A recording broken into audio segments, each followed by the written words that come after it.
you know, a bit dodgy. It's pretty old computer. Sometimes it really don't respond to this heavy software nowadays these people are building. Yeah. And above all, the internet sometimes, you know, don't really support you. In fact, the first time I was to go on Cisco, Mhm. I couldn't get connected. There were 40 people sitting on the other side Oh my in goodness. a Okay. finance institute of government, Ha, ha, and ha. get across to them. It was a big flop show. Yeah. So then I said we focus on Zoom, irrespective of the China connection. Uh, that really works. In fact, Zoom is much lighter than these WebEx Absolutely. or Absolutely. other Yeah. softwares. Absolutely. Yeah. Absolutely.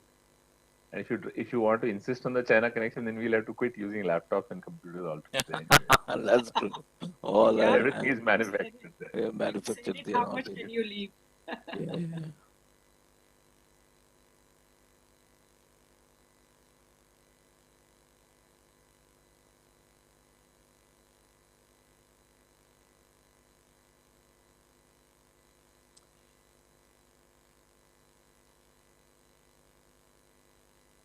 So you have a good galaxy of speakers, in the later sessions also. So Yes, yes, yes, yes.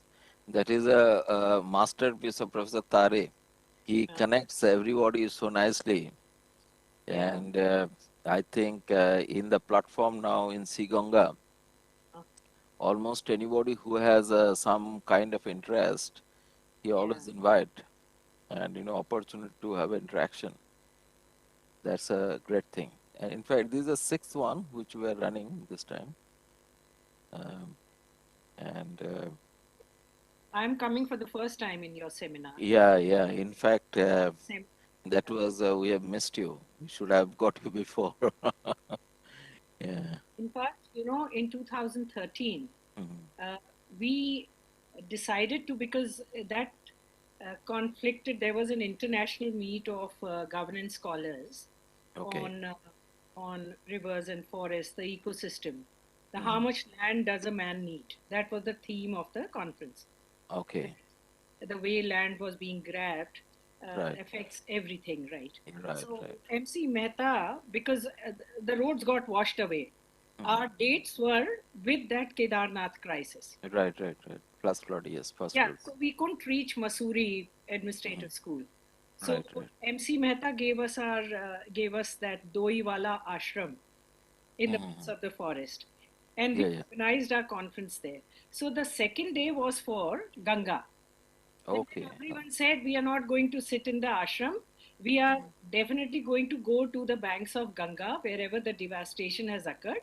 So there were all these international Asia Pacific scholars, and we got one stone each to sit because Right. totally devastated, at the banks of Rishikesh, Ganga. Yeah. And Yeah. we Yeah. held our conference there. Oh, that's a great thing. In Yeah. fact, Mr. Mehta was very closely worked with us. He was several time on the platform Uh, and shared his opinion. So, and I believe there is a couple of petition has been filed with NGT. yeah. So that time also we have responded. Professor Tare led that particular team. So yes, I mean this is a huge, huge issue. I think Professor Tare has joined. Sir, good morning. Professor Good Tare, good morning. morning. Mute the name, madam. No, no, we can hear you, sir. We So can hear you. you are all ready? Yeah. So Already, I think one panelist hasn't joined yet. uh, Otherwise, everybody of us on. For a second, I got confused that this is Mr. Modi or Professor Tare. Honestly, I got confused. Professor Tare is here is become more grey now in this 15 years, you know, fighting for Ganga. But he's matching the most powerful person.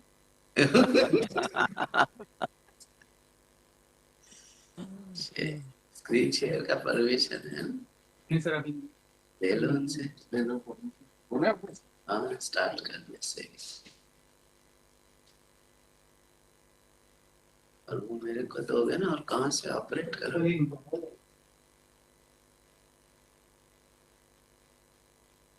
So, sir, You are in Kanpur or in I'm in Delhi? Kanpur. I'm in Kanpur, and all operations are from NMCG. So, Okay. uh, Acha. plenary sessions and all other sessions, NMCG From. people also join. So, in this, Okay. of course, they are also there very much. Okay. ये folder कौन सा ई वो same folder में ई वाला P क्यों बोल Avdesh has joined. No. Oh, sorry. Then two. I think Dr. Kannan has not joined, and Dr. Abdesh Pratap Singh has not joined. Avdesh is joining shortly. Okay. And Professor Dr. Srinivasan has joined, right? No? No, Dr. Srinivasan also. Oh, and Professor Bhattadai also not joined. Bhattara is probably in Raja. He actually is in US. For him, it is late night. So, Pretty late night, yeah. but I think we can start, right? Yeah, we can let us start that, and then because already 5 minutes is gone. Join color shares.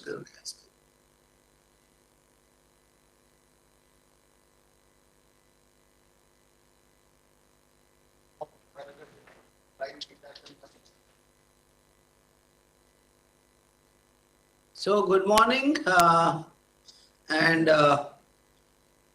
welcome all of you. Before we start, I would like to give a little background and then introduce the panel and then hand it over to Indrajit for moderating the session.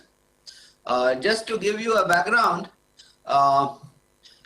the theme of this conference is River Resource Allocation, Planning and Management at the regional level.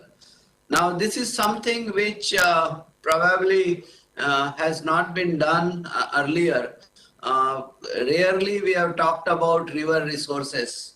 And when we talk about river resources, invariably, majority places you will find water is only considered as a river resource, but there are many other things that the river provides. And in the science, technology and policy issue track, we are discussing on this identification of river resources and how we can do that, how we can talk about the allocation of that. So, as you can see here, there are many issues to be addressed. Identification of resources, assessment of resources, monitoring of resources, valuation, pricing of resources, and also the impact of abstraction, extraction of river resources locally. What is the impact locally for abstraction? And also the upstream and downstream sides. Effect of actions by upstream communities, how the downstream communities suffer because of the actions taken by the upstream communities. And then when we are talking about resource allocation, how do we empower utilization and upkeep of resources and do the equitable budgeting allocation? Who should be empowered? What should be the role and responsibilities of different people? So some of these issues are related to science, technology, and policy, but we also would like to examine it from the point of view of law and governance. Okay. Whether we have existing laws, can that facilitate whatever that we want to achieve, or we need to talk about introducing some more legislations. And also in terms of governance, and that is the focus of the two sessions that we have today and tomorrow. I have deliberately kept the panel common for today and tomorrow so that there is a continuity of discussion. And if something is left today, if somebody, some points are some panelists are not able to make some points today, we can continue that today. Of course, the topics are slightly different for today and tomorrow. But that also gives the panelists an opportunity to think over and then come back again on some of the issues. As you know, you may be aware that the consortium of 7 IITs was asked in 2010 or so to prepare the Ganga River Basin Management Plan. And we delivered that plan to the government of India in 2015, and that is what we call it as GRBMP 2015. At that point of time, looking at the priorities of the government and also what was needed to be done on a priority basis, or sometimes we also call it as what no regret actions could be taken on certain things. Considering that, we looked at the Ganga River from the top, in the sense Ganga is technically or science-wise we call it as a top order river. Ganga is 6th or 7th order river. Okay, and then we looked at Ganga basin from the perspective of the main stream of Ganga, and then whatever at that point of time issues appeared in front of us from various disciplines, we created a plan, and that plan was more for strategic planning. Okay, and for study purposes, looking at the Ganga, it was okay to have a view from the top order rivers.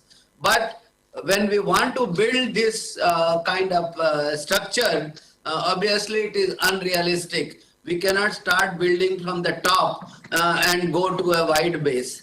And that is where now we are in the process of preparing the Ganga River Basin Management Plan, which is 2.0, okay, second version of it. In the beginning itself, in the plan, we said that the plan is something which is dynamic, something which will evolve, keep on evolving. And maybe we will have to do this exercise every 10 years or so. And this is what we have said. First plan we submitted in 2015, and we expect to give the second version of it by 2024-25 or so. Okay. So idea here is in the second version, it is expected that we will make a plan which will help us in implementation and execution. And if you want to talk about implementation and execution, obviously implementation purposes, if you want to build something, you have to start from the base. And what is the base? Base means all low order rivers, starting from drains, tributaries, and they eventually make up the big river, that is the Ganga, and or any other big river for that matter. And that's the reason why now we are looking at, our focus is on improving, restoring, rejuvenating, and conserving, of course, the low order rivers. And if you do that to the low order rivers, obviously the top order river will automatically, by and large, be restored, conserved. And that's the approach that we are following. So we are saying that we need to build a right kind of pyramid, and starting from the base, we cannot just look at the top order river Ganga and do something patchwork on the Ganga river mainstem and they expect that the river will be fine. And if river has to be fine, then all lower order rivers, all tributaries, all drains have to be looked after, and that needs to be done locally. And that's why we are talking about regional aspects of it. Okay. Last summit, we very extensively elaborated on this concept, what is referred to as Earth Ganga. And this concept was given by none other than the Prime Minister in the first Ganga Council meeting that was held in 2019 in December. And that is where he said that we need to talk about development, and only then rivers can be restored. So at that point of time, because we also need resources for the conservation of the resource, conservation of the river. And if development does not take place, then obviously from where are we going to get the resources for conservation? And that's where he talked about that the Ganga basin should contribute, not Ganga basin, regeneration efforts of Ganga basin, in the Ganga basin should contribute to around 3% in the GDP. That's the target that we have. But at that point of time, when this was said, there was a lot of criticism on this. People said, oh, this government again is trying to talk about development and not worried about Ganga restoration or Ganga rejuvenation or rivers in general. And that is where we took up this topic of what is called as Earth Ganga for discussion in the summit, and try to understand what exactly the Earth Ganga means. And after elaborate discussions, extensive consultations, we try to give a meaning of that. This is what the Prime Minister meant, that river conservation and development has to be seen as two sides of the same coin. Okay. Otherwise, normally we feel we have this impression that one group of people, which typically consist of faith leaders, civil society organizations, they kind of voice for river conservation, and the other group of people, which we can call it as industry, business, contractor groups, they look at more from the developmental perspective. And then it appears that these two are contradictory to each other. And basically because the background with which they talk about. So the faith leaders, civil society organizations typically base their arguments and high on traditional knowledge and wisdom, and they take a long-term perspective. On the other hand, industry, business, contractor groups, they utilize the modern science, but their perspective is always a short or medium term, let's say 5 years or so. Okay. And that's why it appears that these two things are opposing each other. But that is what we discussed last time, and we said that Earth Ganga really means looking at development and river conservation as the two sides of the coin. Okay, and that was well accepted by and all, and that is how now we are done. So Earth Ganga becomes the central theme now for us to prepare the Ganga River Basin Management Plan 2.0 version. It is not that it was not there earlier, but we probably did not use this phrase, and this phrase happens to be very, very effective phrase to communicate. Where earth actually does not mean only the economic aspect of it. Earth actually means the total value, holistic value of the Ganga. And Ganga also here, we do not mean only the main stem of Ganga or only the Ganga basin for that matter. Ganga is actually synonym to rivers. And in fact, Earth Ganga means it is applied to, this concept is applied to all rivers. So it is with this we are now proceeding.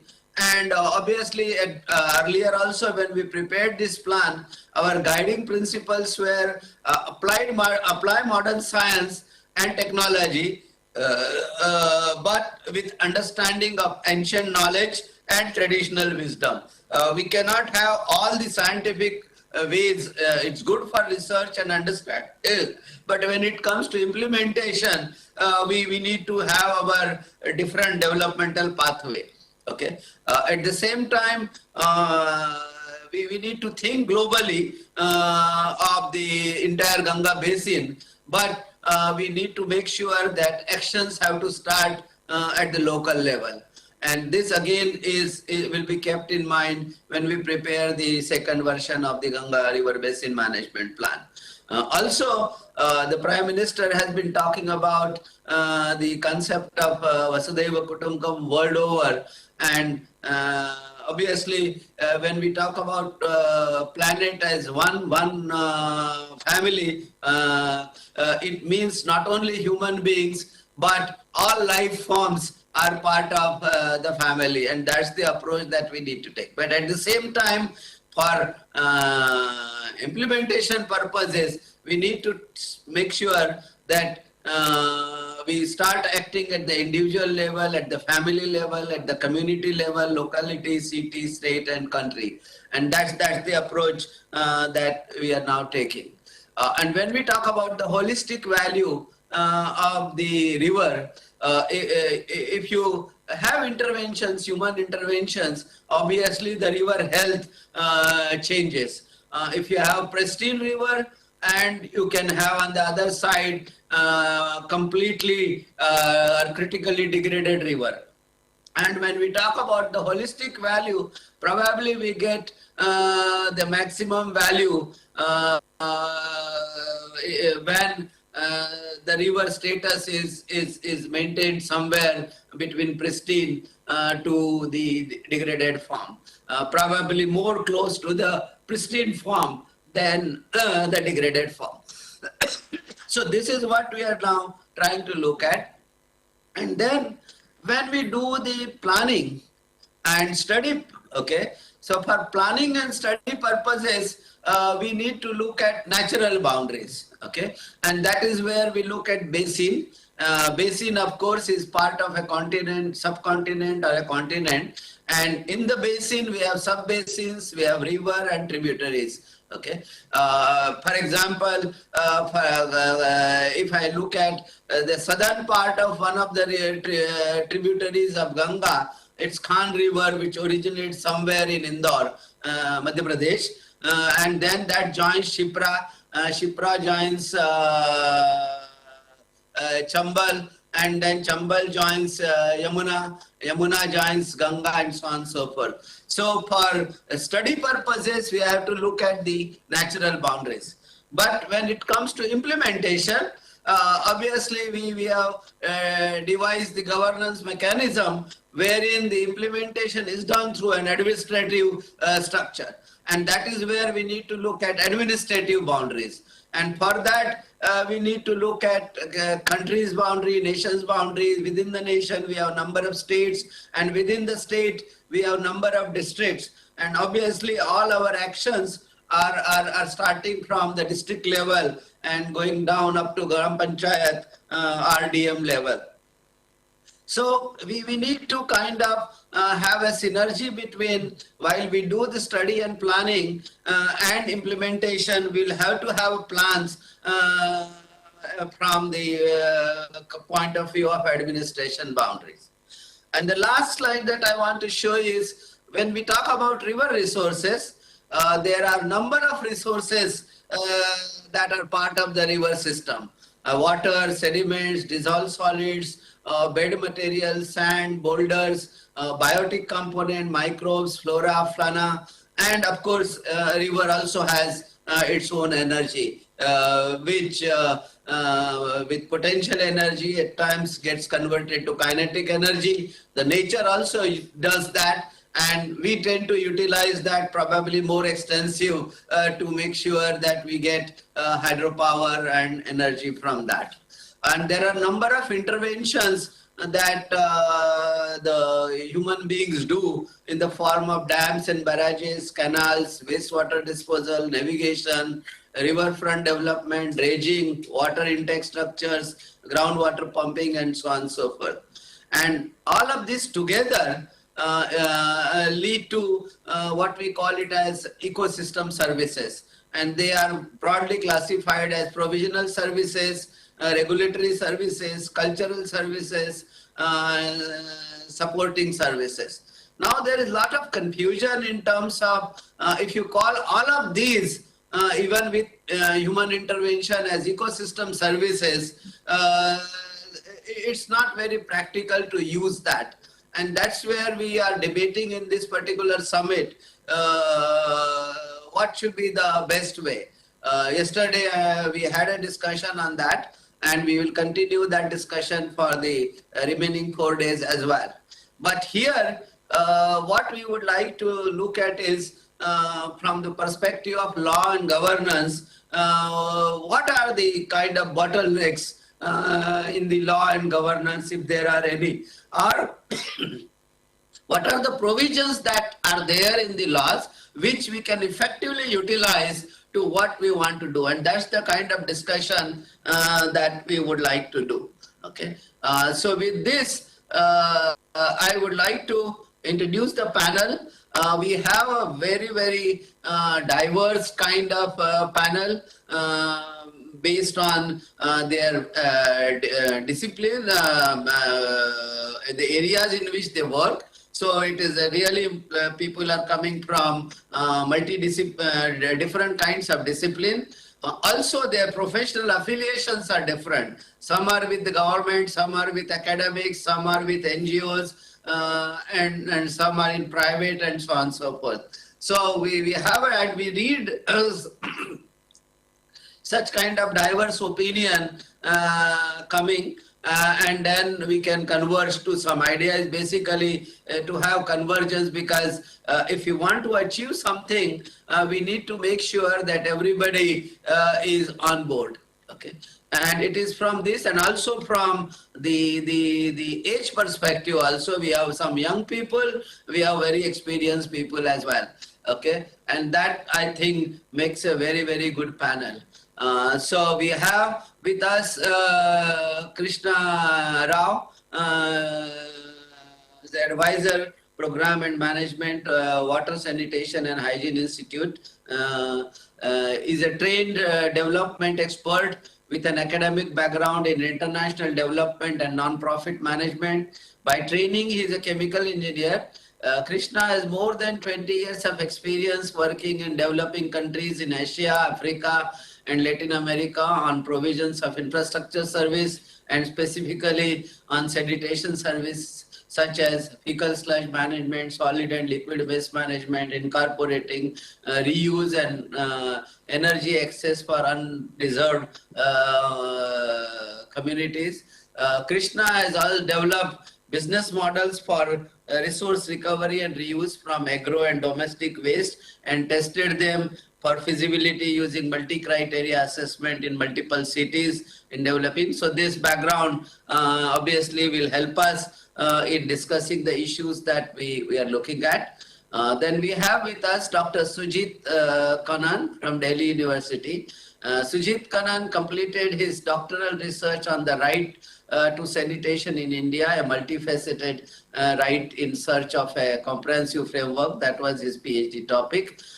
He has an MPhil in Public International Law from JNU, an LLM in Human Rights and Environmental Laws from Cochin University of Science and Technology. He is a member of the editorial board of the Law, Environment and Development, a joint publication of SOAS, University of London, and International Environmental Law Research Center, Geneva.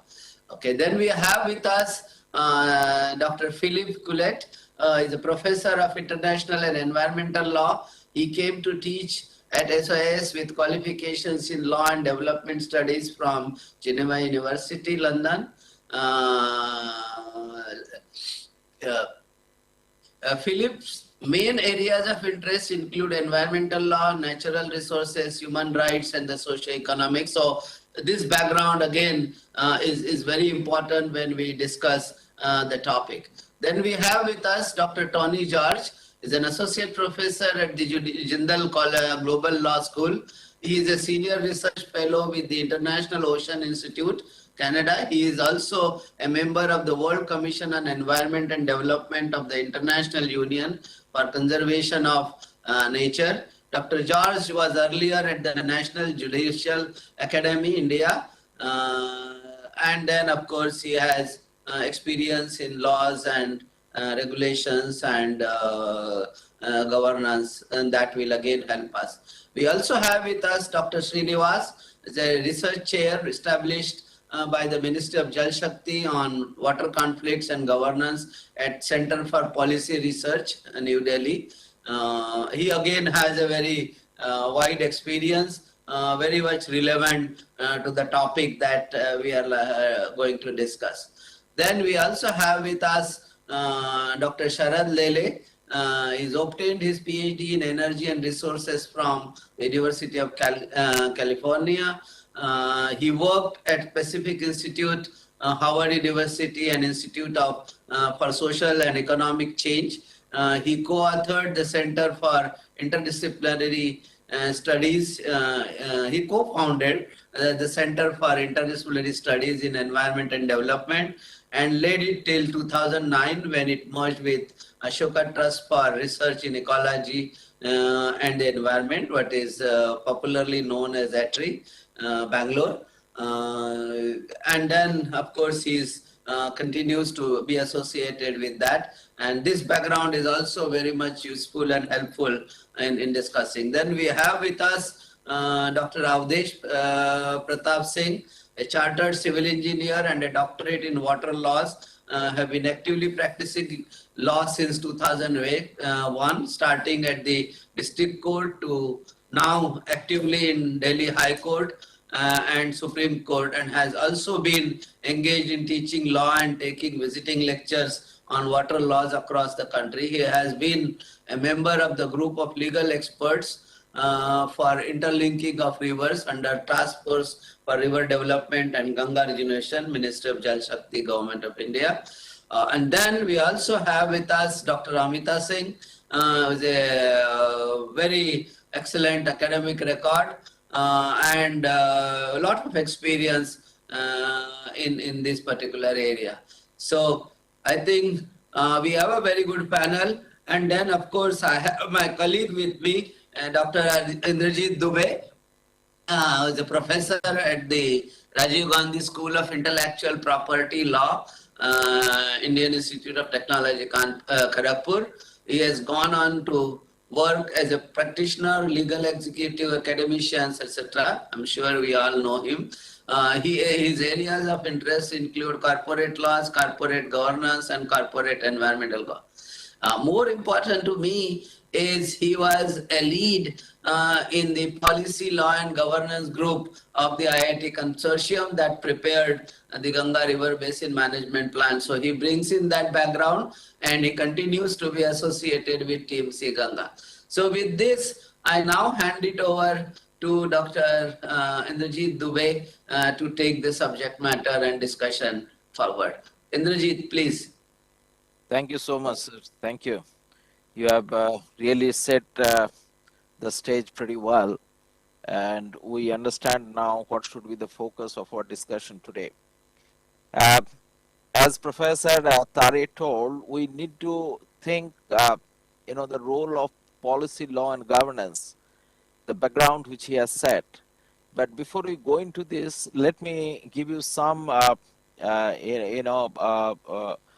information, whatever we did in, part, first part, when we have done this policy analysis and governance and legal analysis. So what we did, we basically mapped the, legislations which operates on this particular basin. And then we found that there is a different kind, because there was no understanding as such relating to the basin and also the resources, which Professor Tare today categorically mentioned. So it is not developed in a very holistic manner.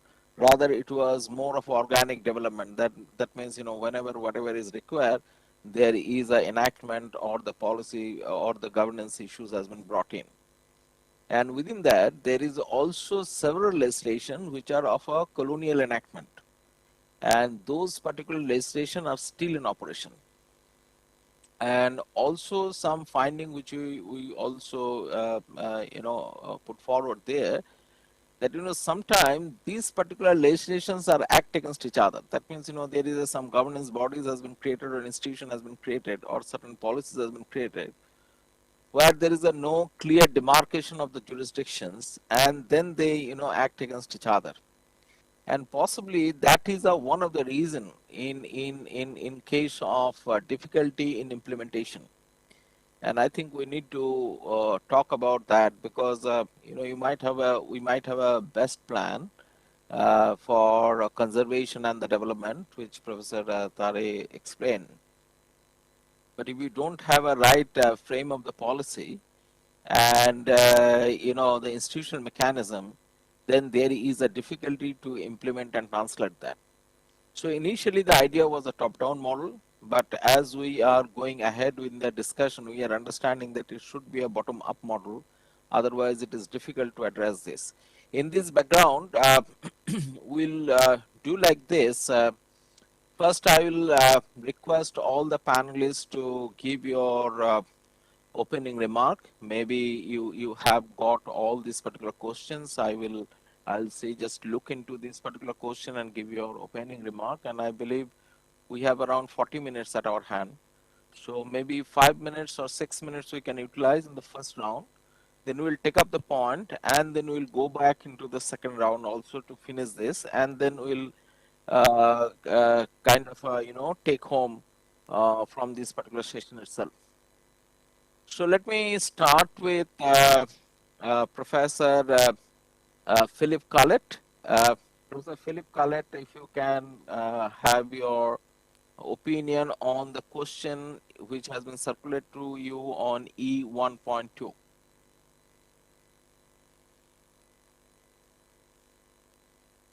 Okay, fine. I will try in a few minutes, but obviously these are questions. Your audio is somewhere breaking. Okay, first, Your audio is somewhere breaking. Can it be made it better? For me, and it's fine. I don't know what I can do. Mr. Dubey, if you can mute yours, I think there's a lot of interference Is it on your side. coming? Yeah. Okay. Mera mute kar. Okay. I can't see what I can do on WebEx, which I must say I don't use very often. No, it's fine. Otherwise, I'll switch off my camera maybe. No, it's fine. No, It's fine. Let me know it if is it better doesn't now. work. It is better now. Go ahead. Okay, fine. Okay, so I guess in very brief, I suppose my entry point would be that we've known for quite some time, at least from a law and policy perspective, that all the water laws we have, which are framed at the state level because of the constitutional scheme, have been extremely top-down, and that's been one of the main reasons for their failing on the ground, whether it's the Irrigation Act, the Groundwater Act, the Participatory Irrigation Acts, whichever they may be. So that, I guess, we've known for a long time. And now there's also been a reaction for some time, just in terms of lawmaking, in terms of very broad entry points, at least since the starting point in the Planning Commission in 2011, where different draft bills were produced. There's been an understanding that we need to go through a different pattern. We need to go through a bottom-up framing based on the subsidiarity principle, which starts by looking at what can be done at the local level, first of all, and only do things at a higher level if it cannot be done locally, and which for something as complex as the Ganga basin is absolutely crucial. We have also looked, as in, we've also known since that time, which is now at least for a decade, that we need to work in terms of unitary frameworks. And I guess here, in terms of the second question, the first thing is that we need laws, water laws, that understand that they deal with the whole of the water that's concerned. For a start, okay, that's really just, again, a basic entry point. For the timing, everything is divided in terms of surface water and groundwater. That we just have to be able to move towards a unitary understanding of water, but which fits within that broader idea that we need to look at the watershed, we need to look at the basin rather than looking at the water that flows in the river, which still the legal frameworks tend to do to a large extent. Then there is the issues arising in terms of basic principles. So one of the basic principles around which water law is framed, as of now has been framed for decades and more, is the idea of riparian rights, which are applied at the individual level. So landowners claim control over what's next to their land. States do the same, as in administrative units do the same. And that doesn't make any sense insofar as that means that we break down the hydrological environmental understanding of the legal framework into units which do not reflect the problems that we are trying to address. Now, because we have these units, because we have panchayat, because we have municipalities, because we have states, and we need to work within that framework, the idea is not to move away from the framework, but is to work within the framework while understanding that the substantive principles for water regulation need to be something which is different, which can't be locked or bound by the administrative convenience, which is to look at existing administrative boundaries. Professor Okay, Khaled, now, can I come here? I was looking into if you can reflect on this particular issue, that is it possible, as you have said, that law has been built in a quite different manner. Is it possible to use the existing law to get the information from the different agencies? Because what we are finding, like there is the agencies which are looking into this the basin groundwater and other places, and whenever we wanted to get an access of this information from a centralized agency, they said many of these informations are basically official secret, or maybe sometime it cannot be shared with the different agencies. So what is your opinion on that? Because we understand that there is a fragmentation into the law, but what we are looking into, can it be inclusive to get all this information from them? Sorry for stopping in between, no but we problem. thought to get a very specific wisdom from you on this particular issue. Yeah. Okay, that institutional fragmentation is a way, the counter side of the institution, of the legal fragmentation, because you build institutions according to the statutes that you have, so that there is no doubt that the two things go together. Typically that we have different framings, legal and institutional framing for surface and groundwater. As to accessing information, actually that's not directly a water issue. It's also a water issue. Okay, fine. It's a right to information issue that there is a separate legislation. So I guess it's a slightly separate debate. There is also the fact that I remember from the debates in the Planning Commission in 2011, that one of the big things that needed to happen was for the government to come out with data that would allow everyone in the system, all the stakeholders in the system, to be able to plan, from planning policies to planning actual interventions on the ground. So that, again, I guess that's a problem that's been acknowledged. It's been worked on, but I suspect that there's still a lot more work to be done. Okay, since I know I only have 1 or 2 minutes left, I'll just go back to some broader dimensions. Maybe I'll just mention two things. One is, I guess, one of the problematic entry point we have is that water regulation has been framed virtually entirely around use of water. So obviously there is something called environmental law. We have the Water Act 1974 that does a little bit of the conservation dimension, but because here we are looking at it, and generally in the water sector, we are looking at it through water law rather than both water and environment. We have a big problem to address in the first place, because the framing of policy and law has really been around use rather than conservation, or rather than both together, as probably should be the case. Second element is that there's been a lot that's been very anthropocentric, which makes sense, because if it's used, that's the focus in regulation, for sure it's going to be anthropocentric. I think now it's time for us, and that's very important in terms of the Gange, given the complexity of the issues arising, and that's also why the first case in this regard has come concerning the Gange basin. We need to be able to look beyond human use, anthropocentric use, and this is what the debate on rights of nature, framed specifically in terms of river rights in this case, is bringing to us. So, okay, there is the order of the Uttarakhand High Court, which is still pending in terms of appeal. That's fine. But there is a broader debate to be had in terms of recognizing that the very way in which we've approached river use and conservation from a law and policy perspective needs to be looked at again, because we haven't given sufficient attention to, okay, to put it broadly, the needs of the river, and subsidiarily, if that can also be a discussion for today, the actual legal personality and the kind of consequences that giving legal personality to the river would have in terms of taking regulation forward. As far as I'm concerned, we should not really move towards river rights as such, because that will again limit us to look at the rivers without looking at what goes around the river. So it may be more something called water rights, if we want to stick to the same formulation. But the basic idea, I guess, that we need to run with at some level is that there should be a focus away from the anthropocentric use that we've had until now. And I think I'm sure I've already exhausted my 5 minutes, so I'll stop here. Thank you.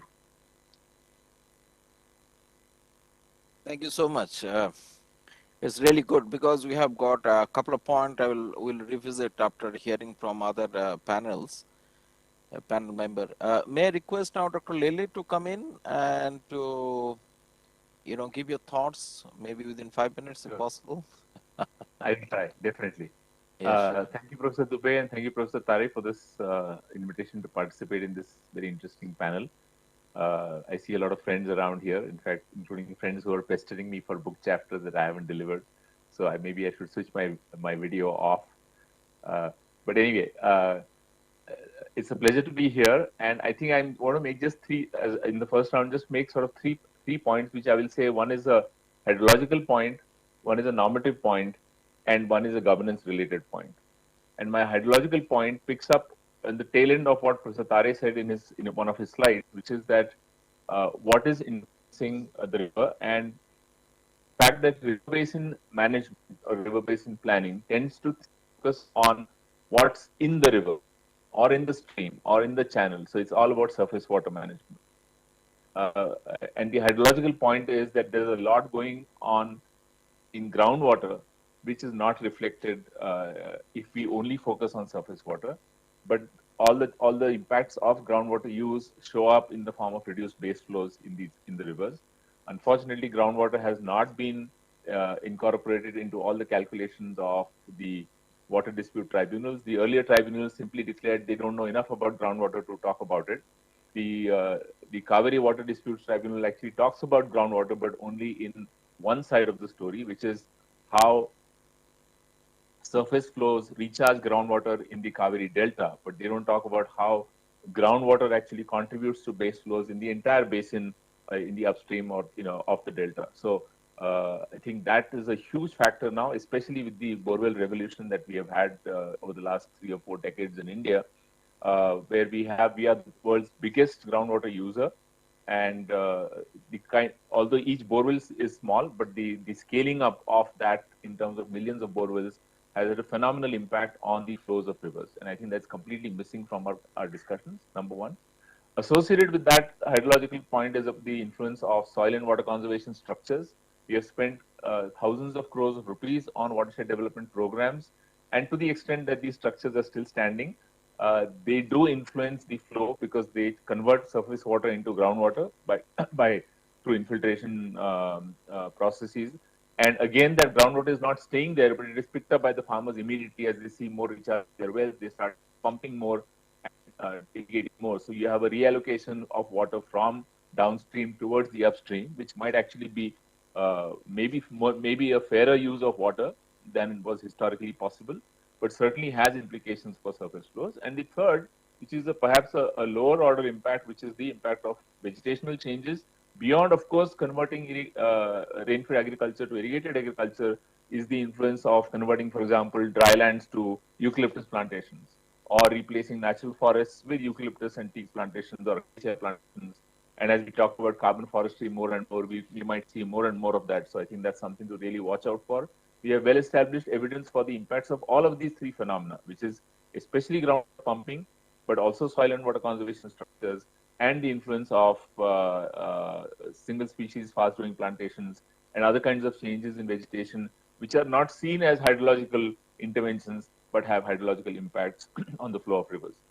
My second point is a normative one, which is I think in this whole discussion about river basin planning, management, governance, and so on, we need to be very explicit about what is the normative framework, what would constitute good governance, what would constitute good river basin management or planning or governance. And I think we have to remember that in the context of a flowing resource like water, the biggest issue is about fair allocation. It's not about sustainability because rain will fall, river will flow. Rain doesn't fall, that has to do with change. It doesn't have to do with what you're doing in the river per se. So rain will fall, the river will flow, and the river will flow from upstream to downstream. And therefore, you have a question of justice all the time. What is a fair allocation? Because the upstream person can intervene, build dams, and deprive the downstream person, can divert water, can pump from the river, etc., etc. So, in a variety Uh, of ways, which is also Dr. well Lele, can I discussed. come in here if you just allow me? If you Can can I just touch finish upon, my remarks and yeah, then sure, pick up sure, your please. yeah. So the point is, I think which was made in the Planning Commission's work in 2012, that is, we need a water framework law, and the water framework law, whether we need the law or not, but we need these foregrounding of the normative questions of what do we mean by good water governance here, specifically good river water governance, and that it should include the principles of equity and justice, including social justice in that discussion, as much as we talk about sustainability and productive use of water. And therefore, I would suggest to Professor Tare that we should not be talking about the aggregate GDP contribution of a river basin, but rather the distributional questions of how benefits of water are distributed across the landscape. And my third point, yeah, and I think Philip's point about the importance of non-human stakeholders is part of this normative framework, but also really central to this, and this ties in with the question of information access, is the issue of democratization. I think democratic governance must be a normative concern, not something that we use or throw as and when we find it suitable towards our particular ends of sustainability or equity or productivity. I think democratic governance is a constitutional mandate. And the fact that we as citizens do not have access to information collected using taxpayer money is a glaring example of the failure of democratic governance. And I think the fact, and that needs to be highlighted and worked upon as a goal in and of itself. And my third point is that I really like Professor Tare's sort of pyramid bottom, the top down and bottom up kind of the two pyramids. And this has always been a challenge because as a backlash towards centralization, a lot of us had advocated the idea of decentralization, but specifically in the water sector, both need to go hand in hand because when we talk about building processes of governance over water in a bottom up manner, which is really missing, we need to do that, but we will need locations within which these local level communities or talukas or districts or mini watersheds need to function. And an example of that, I'll just close with that, is that the Karnataka Tamil Nadu water dispute over Kaveri went on for a very long time, and Karnataka farmers would blame the Tamil Nadu farmers for demanding more water allocation, etc., etc. Once the award was notified, the Karnataka farmers then actually trained their guns on Bangalore, for instance. So Mandya farmers did a Rasta Roko on the Bangalore-Mysore highway, saying Bangalore is increasing its demands on the Kaveri water and therefore depriving Mandya farmers. So by it sort of bounded the problem from being an interstate dispute all the time to actually focusing on what's happening within the state also in terms of misallocation of water resources and so on. So I just want to end with that point that we also need to think in terms of the integration of bottom up and top down by talking about allocations which go downwards and then the actual management that happens up from the bottom up. Thank you. Sorry, Professor Dubey, if you want to add your question. No, thank you so much. It's a really nice insight you have brought in. A couple of the points we'll again revisit. Uh, One thing I wanted to look from you, because you have talked about the law, I mean policy relating to the water. So I was looking your reflection that is the present process, policy or law is sufficient to manage the natural resources, because you have touched this particular point in reference to Professor Philip's point that it is all the right is anthropocentric. but what is your reflection that is it possible to protect all the natural resources which Professor Tare has indicated in the river within the existing framework? I think the specific question of whether we are allowing space for non-human users or stakeholders, such as aquatic organisms, I think is a relatively minor lapse in the larger set of gaps and lacunae in the policy framework. I think we do not even have a process by which the stakeholders around a particular, let us say, milli watershed, come together and discuss what should be the water allocation within that water. So the absence of that process, I think if people came together, then the question of should we also not be allocating something for this for the species in the river and so on would automatically be raised. But there is no forum where you would raise any of these questions. I think that's to me the sort of larger lacuna within which the absence of a voice for the voiceless plays out. Thank you. Yeah, thank you so much. Now, may I move to Professor Anita Singh, please, Madam, if your reflection quickly for 5 minutes, and then if you can get some time to reflect on some of the points which we are collecting now.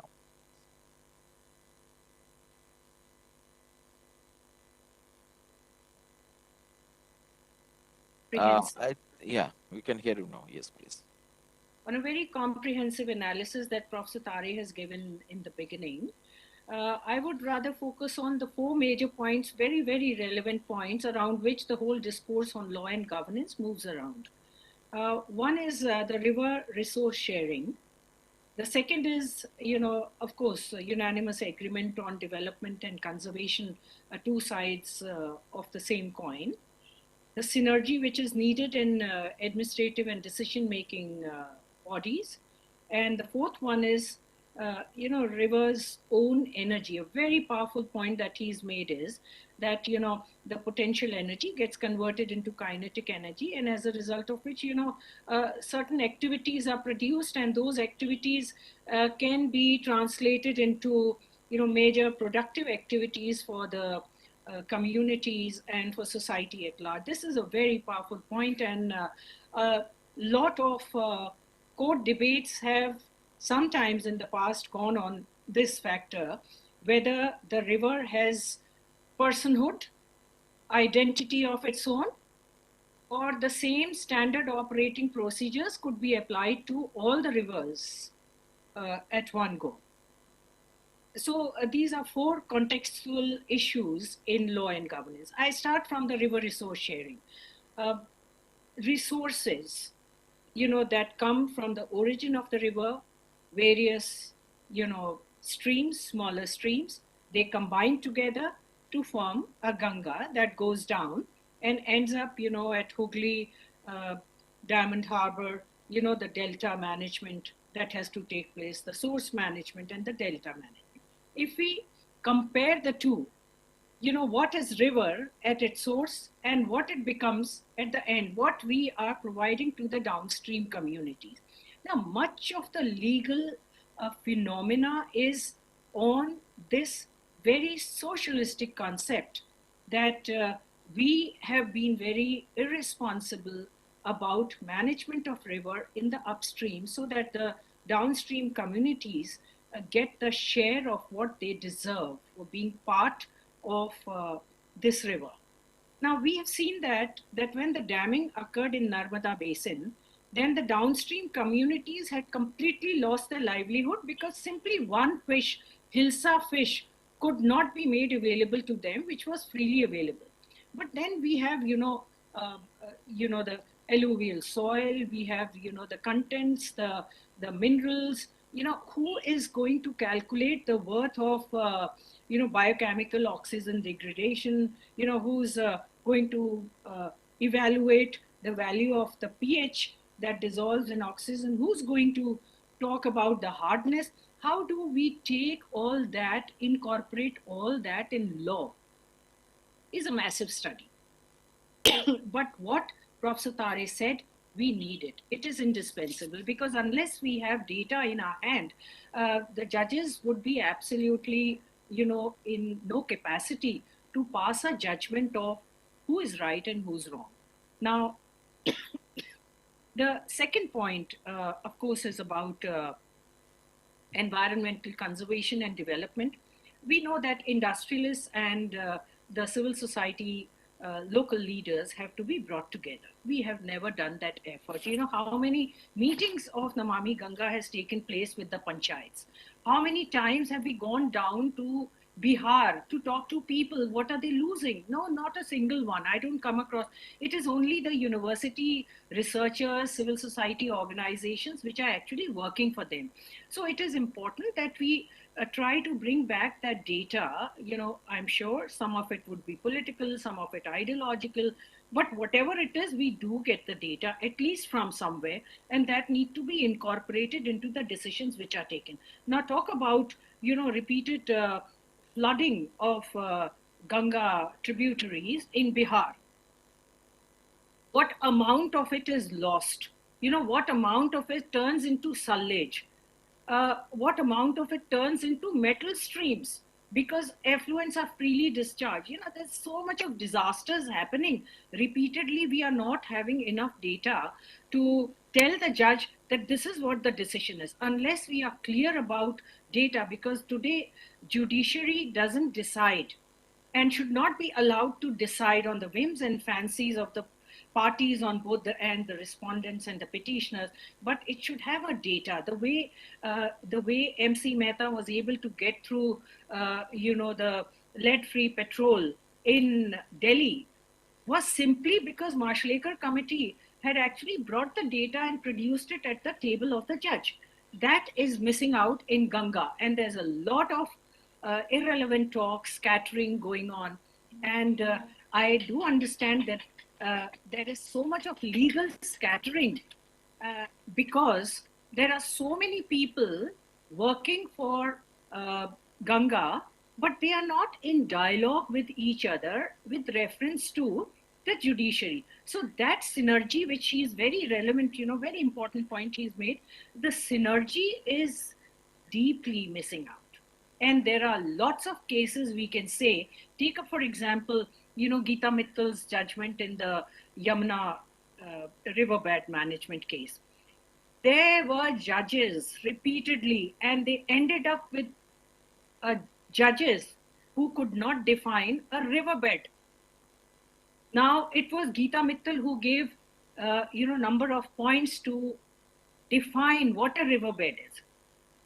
That matched absolutely what Professor Tare said, that the river has an identity of its own. Of course, because he's a civil engineer, he could not translate that into a legal principle, but he said it.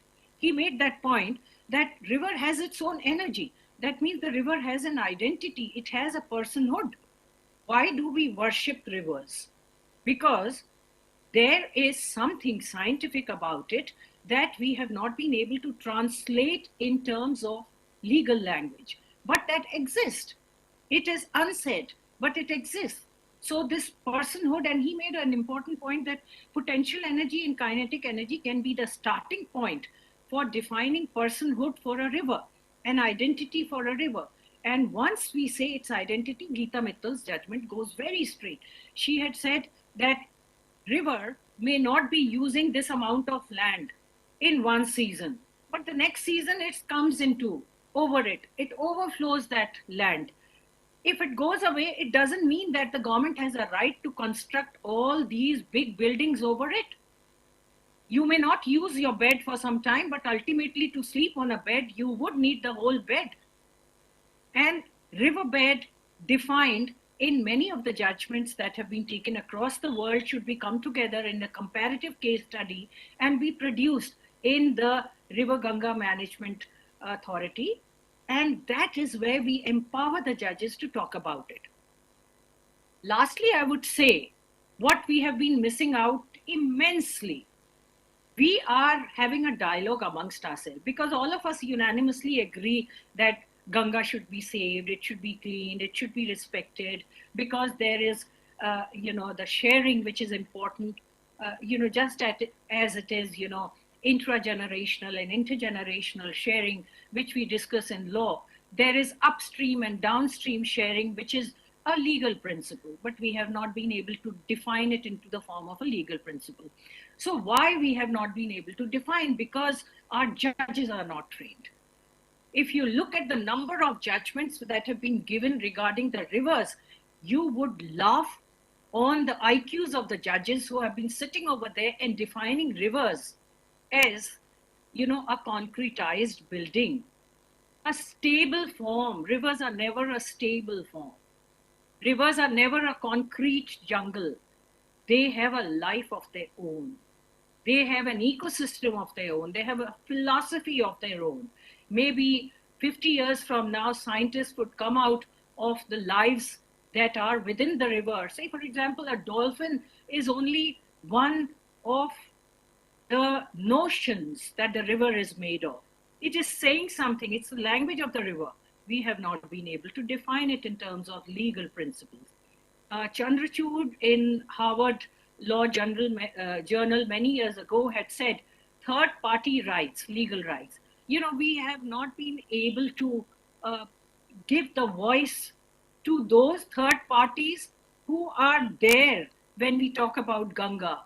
They cannot speak for themselves. So who would speak for themselves? A knowledgeable judge would speak for themselves, because it's only the judge who has the right to use the elasticity prevailing in written laws. And if the judges do not undergo training, I'm sure, I've been writing immensely in my Thursday columns in the Daily Guardian that judges need training. And we have not been focusing on judges. We treat them as sacrosanct. They know everything, but they don't know everything. These are the issues that you should be inviting a judge over here, or some judges, or maybe a session on judges should be organized where it should be mandatory for those judges to talk about it.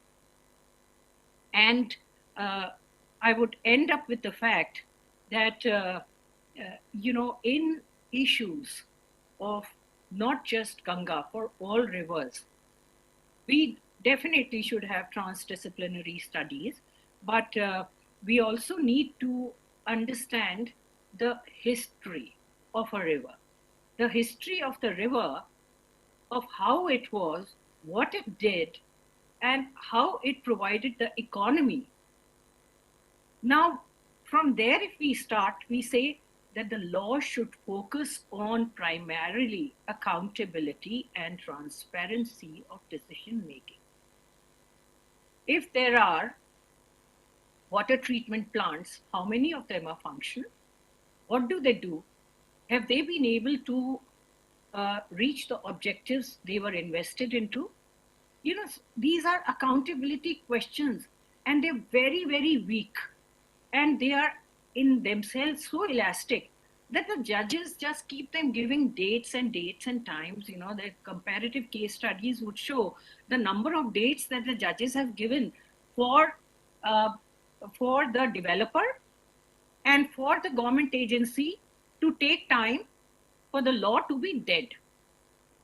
And that way I'll end up with one very important decision taken by a Judge Shah, M.M. Shah, who brought skyscrapers down at the at the Cochin backwater bank. He said that, if you allow one, others would come. They have a precedent then. You keep growing into buildings at the riverbed, and then you say the river functionality is being reduced for various reasons. He got those skyscrapers down. One stroke of hammer on his table, the skyscrapers came crashing down. The big thing all over the world, which was watching, who can do that? That's the kind of judges we need.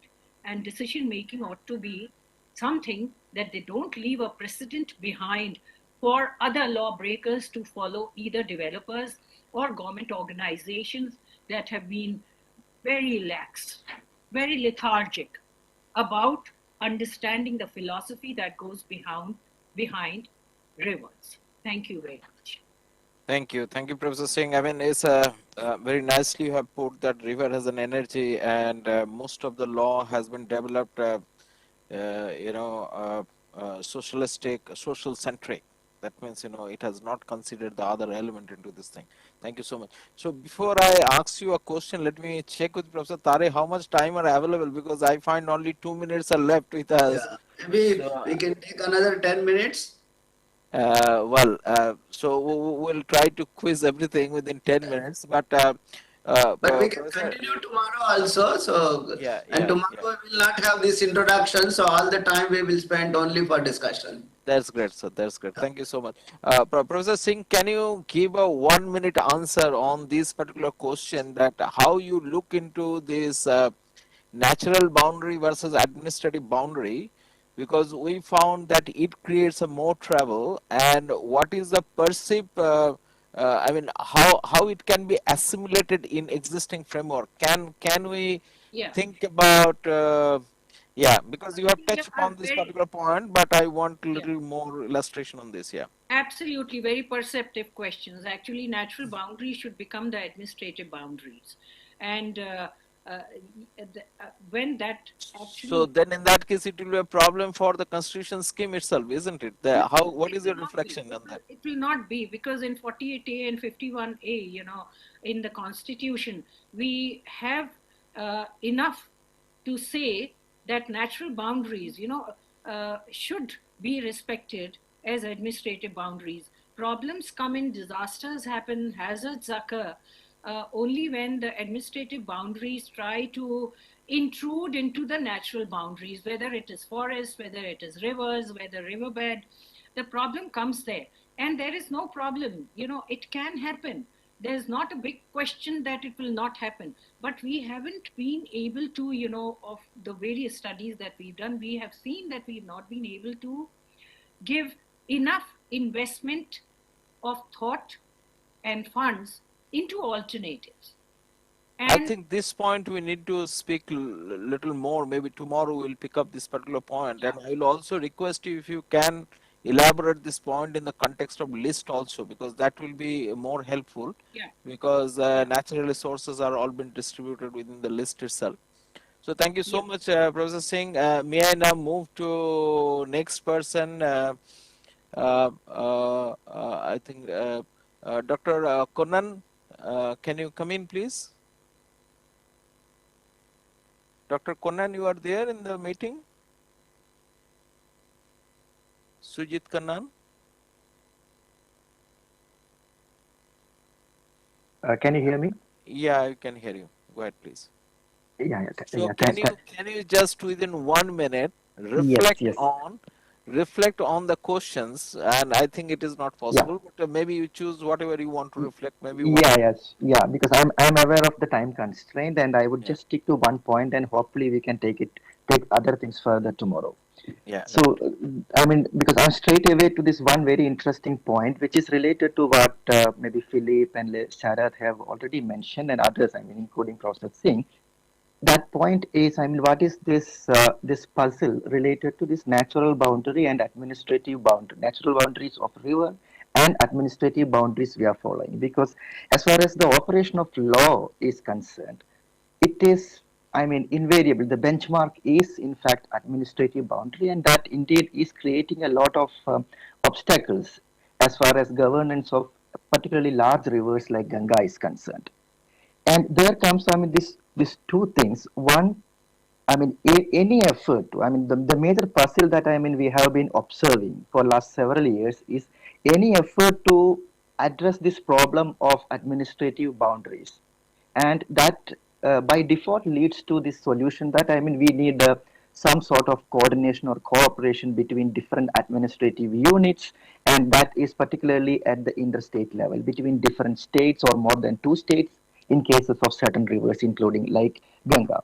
And that by default leads to this kind of solution that I mean that leads to centralization. It says that no, it can only be managed in a centralized way only.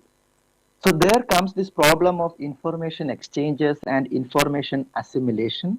And most of the time, what happens is that all these assimilation exercise are happening in a centralized way, or at least it is believed that it can only happen in an efficient way only if it is done in a centralized way. And there are two problems. One, the centralization issue, and the second, the information is, I mean, we believe that information needs to come from experts only.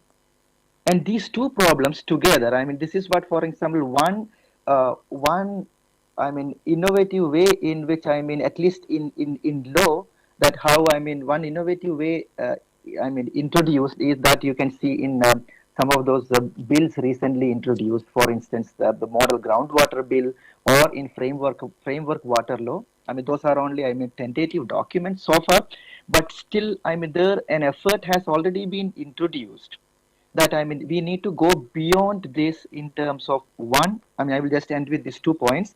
One, in terms of respecting the natural boundaries, that does sec two is related to that. That doesn't mean that we have to do everything in a centralized way.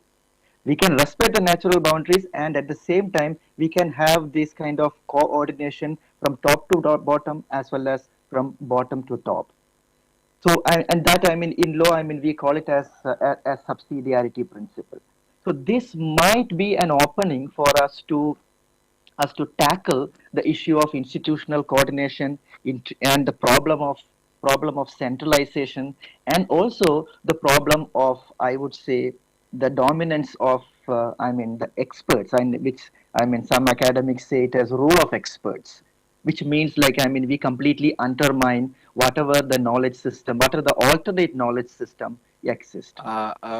Dr. Kanun, I'll just intervene here. If you can kindly come tomorrow with a more explanation on this I mean, localized approach within this broader administrative framework, because that will be a great help. If you can get it tomorrow on this particular issue, we can have a Yeah, yeah, discussion yeah. on this. Yeah, definitely. I mean, I was trying to squeeze in because of time Yeah, constraint, yeah. and yeah, we can have Thank you more. so much, because you have made a very nice point, and in fact, we are looking for that particular issue. So we have two more, panelists. I think Dr. George, can you have your Yes, reflection within a minute or two? yes. I'll just add a few points. I'll just take off from where Dr. Coonan had left. So the first thing, the one of the issues that you have asked is with regard to this natural boundaries versus administrative boundaries. Right, So if you look at the constitutional scheme, under the constitution, water is primarily a state subject. And you can classify rivers into intrastate rivers and interstate rivers. So if the river flows within a particular state, it originates within a particular state, within the borders of a particular state, and it ends within the borders of a particular state, then under the constitution, it is the state government which has got jurisdiction as far as that river is concerned. But when the river is an interstate river, like for example, Kaveri River or the Ganga, then what happens is the position becomes slightly different, because you have the central government by virtue of the powers under entry 56. They also have a very big say as far as the management of interstate rivers is concerned. Now, I would like to bring your attention to a judgment of the Supreme Court of India in the Kaveri matter, wherein the Supreme Court has categorically stated that interstate rivers are considered to be national assets. They are national assets, and no particular state can claim full rights over the water which flows through its boundaries. So, in a sense, what happens is that it effectively curtails the power of the states as far as interstate rivers are concerned, and it brings in the role of the central government is correspondingly enlarged. So, that is my first point with regard to this natural boundaries versus administrative boundaries as far as interstate rivers are concerned. So, my proposition is that with regard to interstate rivers, the central government has got a more predominant role to play, courtesy the judgment of the Supreme Court in the Kaveri water disputes matter. Now, I'll just give one more point with regard to the aspect of information. So, as far as information is concerned, information is extremely critical if we have to do river basin management. Integrated river basin management is based upon the availability of proper, effective, and sound scientific information. Now, if you look at one of the water disputes recently decided, the Mahadai dispute, you will find that the Mahadai tribunal could not equitably apportion the waters of the river Mahadai between the states of Maharashtra, Karnataka, and Goa, because the information was all fudged. the state governments gave wrong information. There was contradictory information. And despite all attempts by the tribunal to obtain the right information, state governments adopted the recalcitrant attitude, and consequently, the tribunal could not equitably apportion the waters of the Mahadai River. So, what I'm trying to say here is that information is key and critical. Now, in this context, we have to visit our national water policy of 2012. And if you look at paragraph 14 of the National Water Policy of 2012, it clearly states that we need to have proper information. There is a lot of what is that? A lot of directions given to the central government to constitute a national. I think it's called the national. Just one second. Yeah, I forgot. National Water Informatics Center, and the central government has tried to implement this particular mandate of the national water policy, and it has constituted this national water informatics center. Now, if Dr. you look at Dr. George, can yes, I yes, intervene at this particular point? yes, We are basically running out of the time, another yes, couple of yes, minutes. So there is a two, panelists to speak. So what right. I will look for, if you can kindly come out the concept of, because you have talked about the central government has a power and all this thing. Now that was our suggestion in the beginning itself Mm-hmm, when we have come out with this, plan. mm-hmm, But what we are looking today that it cannot be solved from the top down model. So there has to be approach from localized to the central, right? yes, And yes, there we are facing this particular problem that can we pull that is the coordination model which Dr. Kannon talk about, or can there be any other model within the existing framework through which we can build this particular flow of policy making from right. up to down to up, and again coming back down to up. That means smoother flow of Yeah, information information flow from transmission both as well sides. as the administrative management. So maybe I will come back to you Right. tomorrow, because I'm collecting the point. Yes, Tomorrow will be more detailed, so if you can come back tomorrow with this more sure, on this issue. sure. So now may I come back to Dr. Abdis Pratap. Dr. Pratap, how are you? I think you are doing good. Please, if you can make your point within a couple of minutes time, because we have another 4 minutes to go.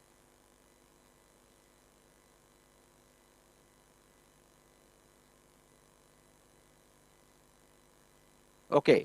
So We can take him tomorrow in that case. yeah. So can you now take Dr. Rao, please?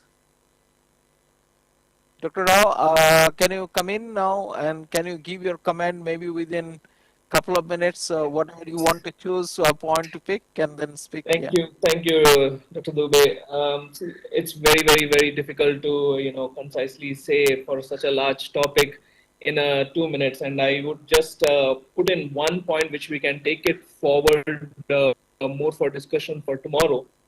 While all my panelists have talked about the general river basin management, the issues about groundwater, the issues on the information, the one aspect that really is missing today from law governance aspect, and which is happening largely in an informal manner, is on the whole water quality part and the reuse of treated wastewater. And mostly today, there is even a missing understanding of, while we say the urban local bodies are responsible for treating of wastewater generated from our urban local bodies and rural areas. But then who really owns this wastewater? And with a lot of informal practices that are happening, and there are certain level of formal practices happening, there is a whole confusion around, with this existing reuse that's already happening by different people. So within this larger water cycle, how we see wastewater as a role that it will play in both river basin management, and also looking at how this really gets implemented when there is a whole vacuum today on how we are going to plan about the reuse, and how we are going to really ensure that this implementation happens, so that the whole water scarcity aspect that we see today are addressed. So there are very, very large questions that are there, and I had a number of points to We talk. need to close now. We can Right, maybe right, take it up tomorrow and right, continue on this right. tomorrow. Right. Okay. So, sir, thank you, but Dr. Rao. I'm sorry, extremely sorry that we couldn't make it. But maybe tomorrow we can start with who have given the opinion today in the last, so that we have a greater time management and better time management tomorrow. But today in our discussion, I think 2 point has come out pretty well. One point is that we have to think beyond this, anthroposcientific approach relating to the river or socialistic approach of a river relating to river. We need to have a more comprehensive understanding of the river, which Professor Tari was telling, that everybody, not only the human, everybody in the river, every stakeholder in the river has to be discussed.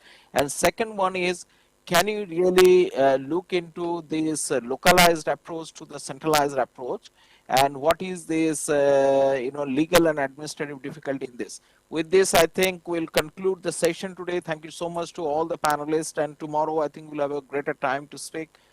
Thank you so much. Over to you, Professor Tare. Yeah, thank you so much. I hope all of you will join tomorrow so that we can have the continuity of discussion, and look forward to meeting you tomorrow at 9:15 or so. Thank you so much. Thank you. Bye-bye. Bye bye.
We are ready for the live.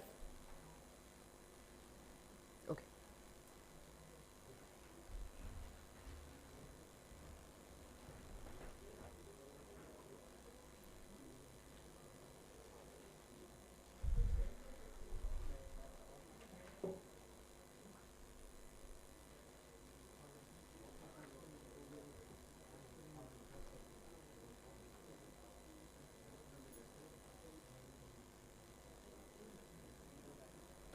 Once you're ready.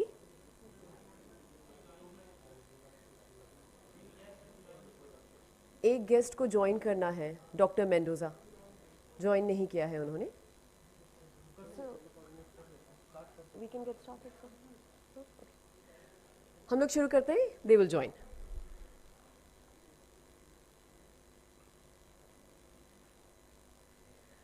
ओम श्री गणेशाय नमः.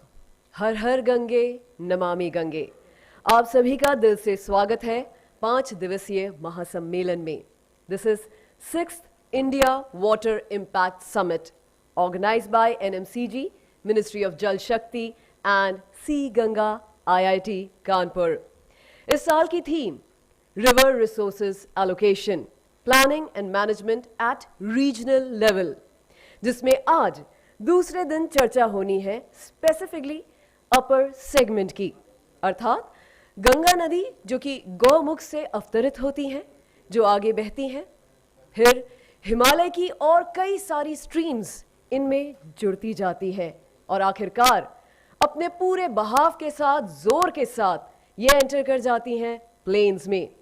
In this upper segment, which is Uttarakhand region, river provides immense scope for hydropower generation, tourism and recreation, irrigation, sand mining, besides other ecosystem services.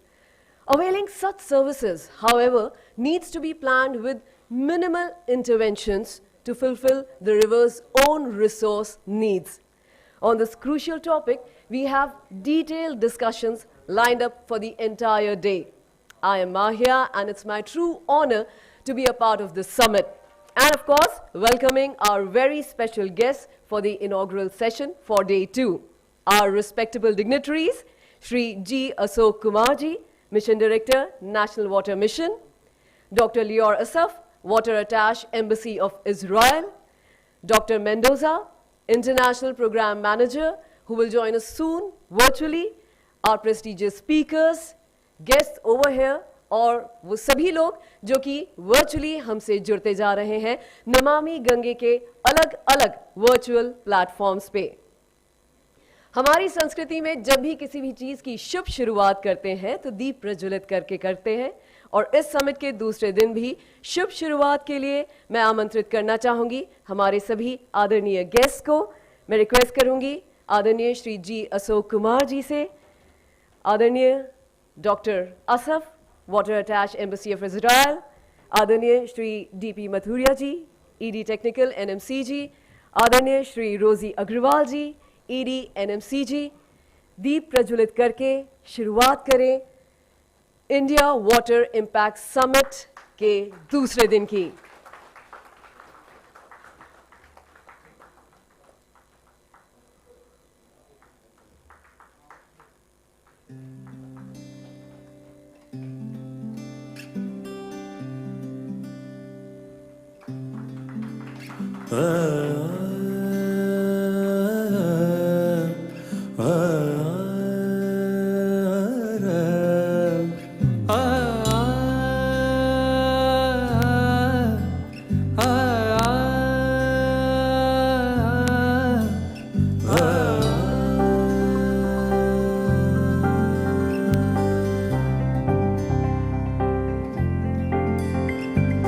Bhagwati तव तीरे नीरमात्रशनोऽहं, भगवती तव तीरे नीरमात्रशनोऽहं, विगतविषयतृष्णा कृष्णमाराधयामि, विगतविषयतृष्णा कृष्णमाराधयामि.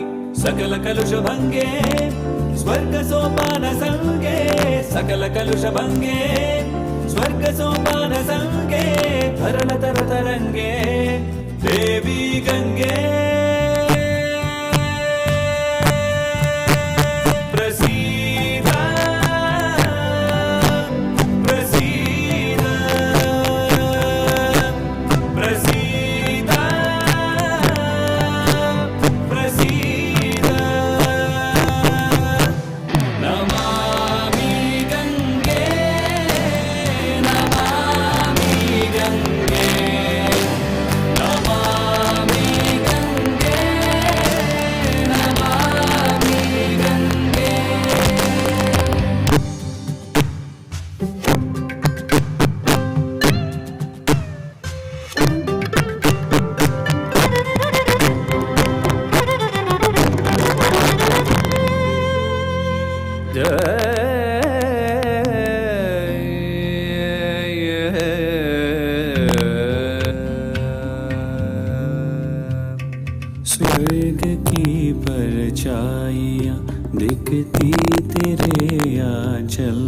मिले, माँ तेरी हर बूंद में बहती हुई ममता मिले।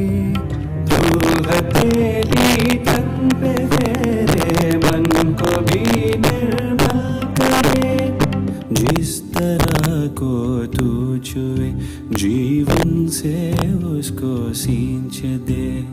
लेके आया हर कोई बस पाप तुझको सौंपने। फिर भी तू बहती चले, सबको लगा करके गले। स्वाद अमृत का तुझे ही झूम कर जाना। प्रसीदा प्रसीदा प्रसीदा प्रसीदा। नमामि गंगे, नमामि गंगे, नमामि गंगे, नमामि गंगे, नमामि गंगे, नमामि गंगे, नमामि गंगे, नमामि गंगे। पानी जो तेरा खारा, तेरे आंसू की धारा, कैसे मैं देखूं संतान हो। माना है तुझे माँ, ये धर्म है मेरा, मैं तुझे तेरा वो सम्मान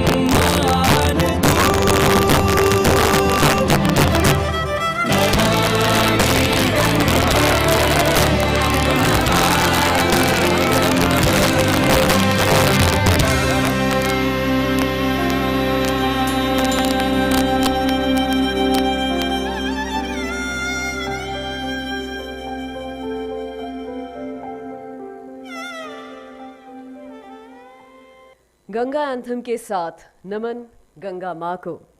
और अब अतिथि सत्कार का संस्कार निभाते हुए मैं निवेदन करूंगी ईडी फाइनेंस श्री रोजी अग्रवाल जी से कि वो आदरणीय श्री जी अशोक कुमार जी का स्वागत करें पौधा भेंट करके। Please can we have a round of applause. और साथ ही ED technical Shri DP Mathuria ji से मैं निवेदन करूंगी कि आप स्वागत करें डॉक्टर असफ का।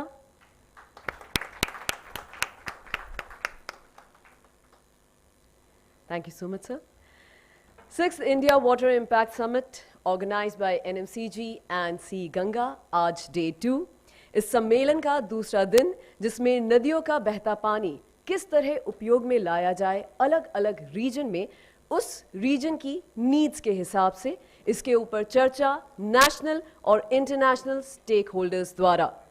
एनएमसीजी के ईडी फाइनेंस श्री रोजी अग्रवाल जी को अब मैं सादर आमंत्रित करना चाहूंगी for the welcome address. Shri Rosy Agarwal ji, please sir.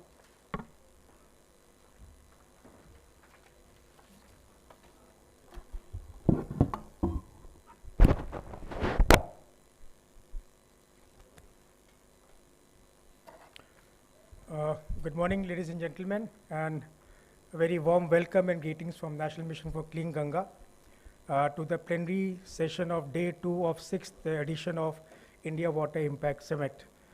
It is a very distinguished panel which we have today, led by Shri G. Ashok Kumar sir, Mission Director and National Water Mission.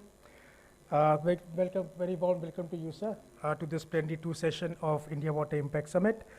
We also have with us here Dr. Lair Asaf, Water Attaché, Embassy of Israel. A very warm welcome to you, sir.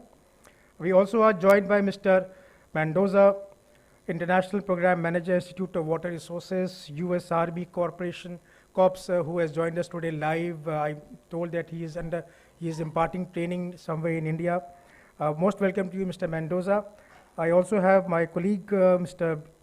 DP Mathuria, ED Technical, here on this panel today. So, and we are also joined by Professor Vinod Tare from C Ganga and his entire team.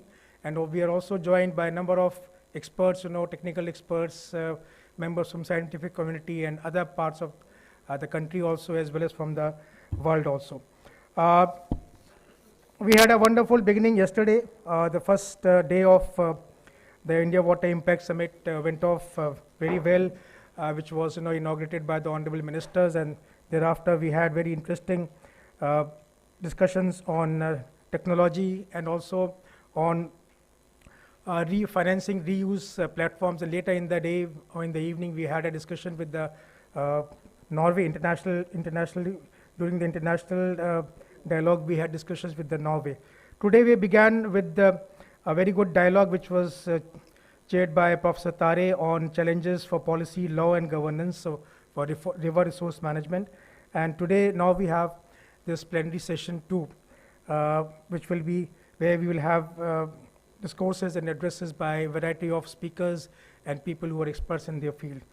Over the course of the day, again, we'll have another sessions on technology, followed by a discussion on financing agriculture sustainability in the Ganga basin, and in the end, towards the final evening, we'll have an international dialogue with a very important partner, that is the economic European Union, in the evening. So once again, ladies and gentlemen, I welcome you all to this plenary session of day 2 of the India Water Impact Summit, and I hope you will enjoy and take away important points from this plenary session and also from the important discussions we'll have over the day. Thank you very much once again. Welcome.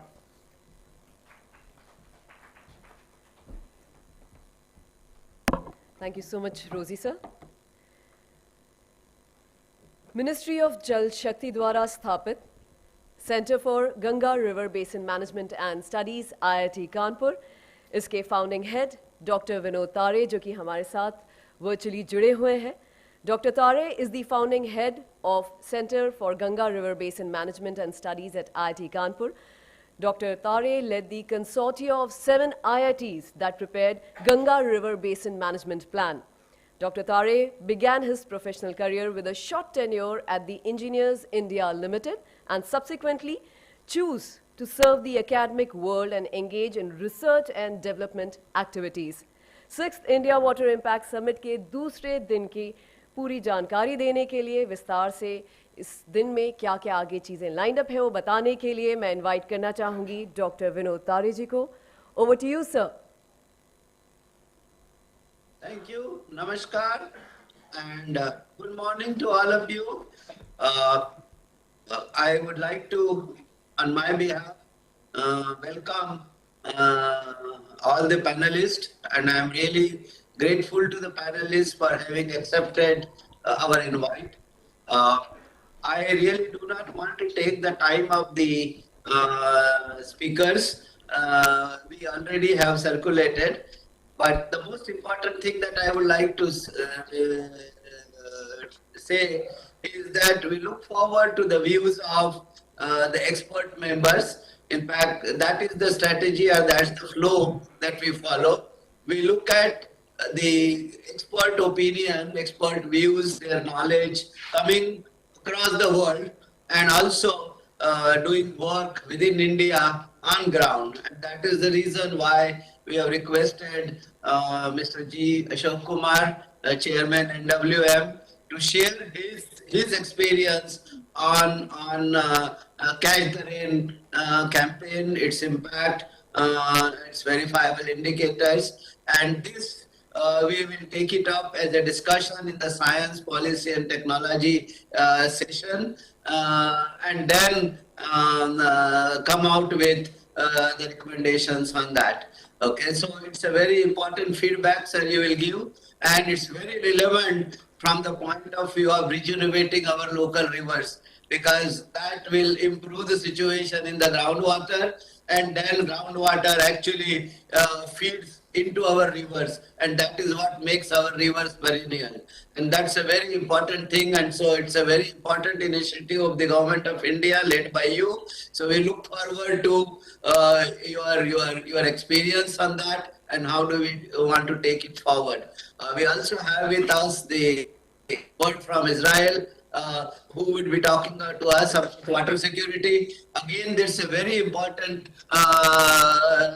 subject from the point of view of making sure that our local rivers and all large rivers regenerated. Okay, and then of course we have expert from the U.S. Army Corps of Engineers.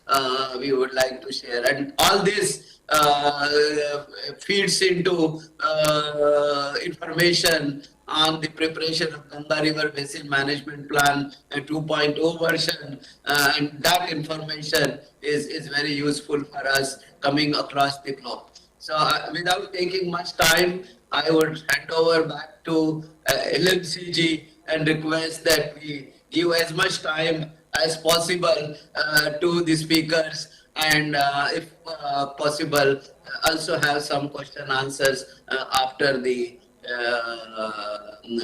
speech is delivered. Thank you very much, and back to NMCG. Thank you so much, Dr. Tare, for giving the highlights of the entire day, and we'll make sure that the speakers get as much time as possible.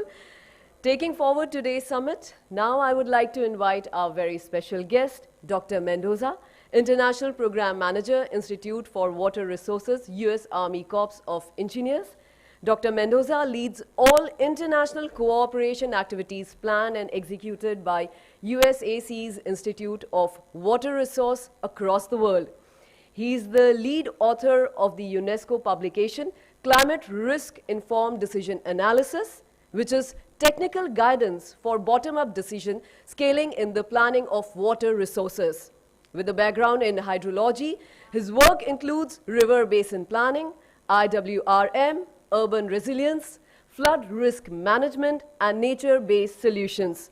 Dr. Mendoza, we welcome you to 6th India Water Impact Summit. Over to you, please.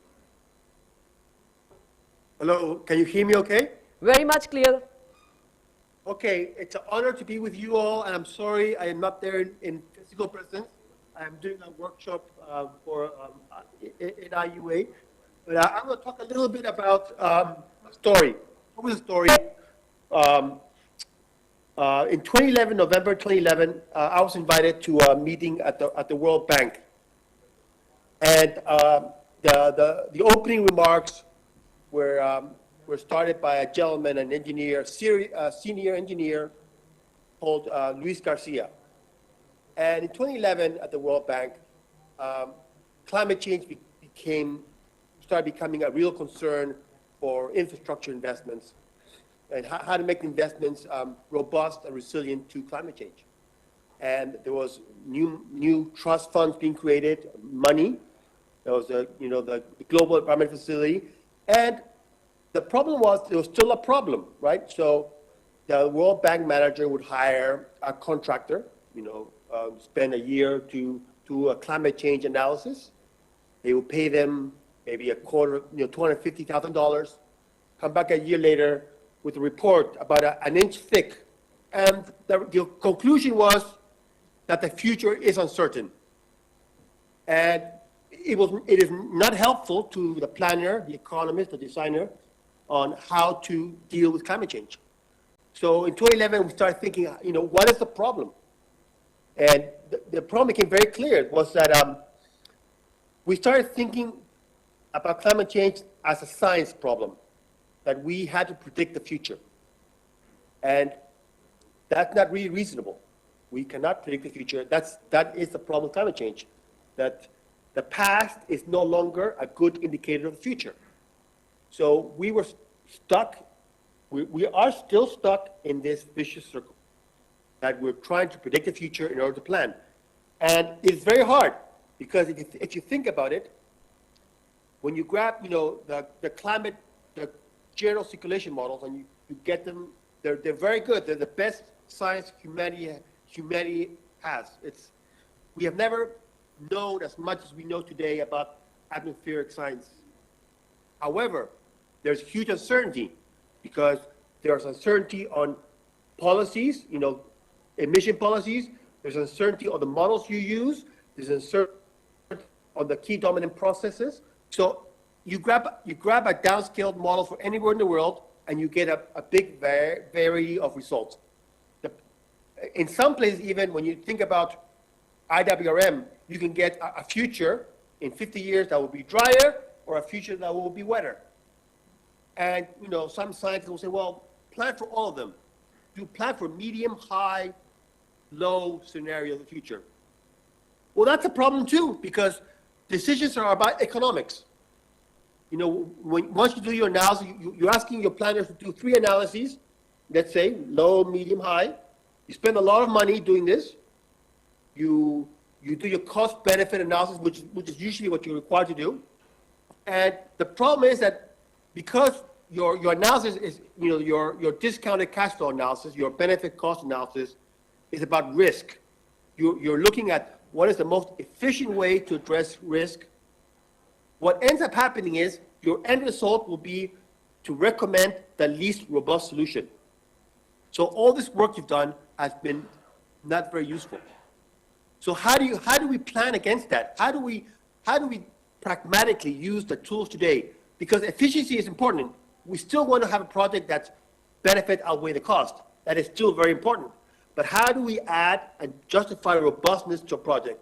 A robustness means that it can handle more stress, more shocks, and that costs more, typically. How much more are you willing to pay for that?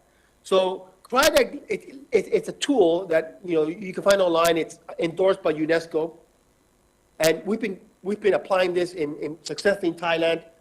We work with Millennium Challenge Corporation in Zambia, and it's still being piloted. I'm hoping to, in IUA, create a pilot here in India. And really, the idea is this: it's a simple idea. Nothing is very sophisticated, but instead of predicting the future, let's change the question. The question has been, what is the future going to look like?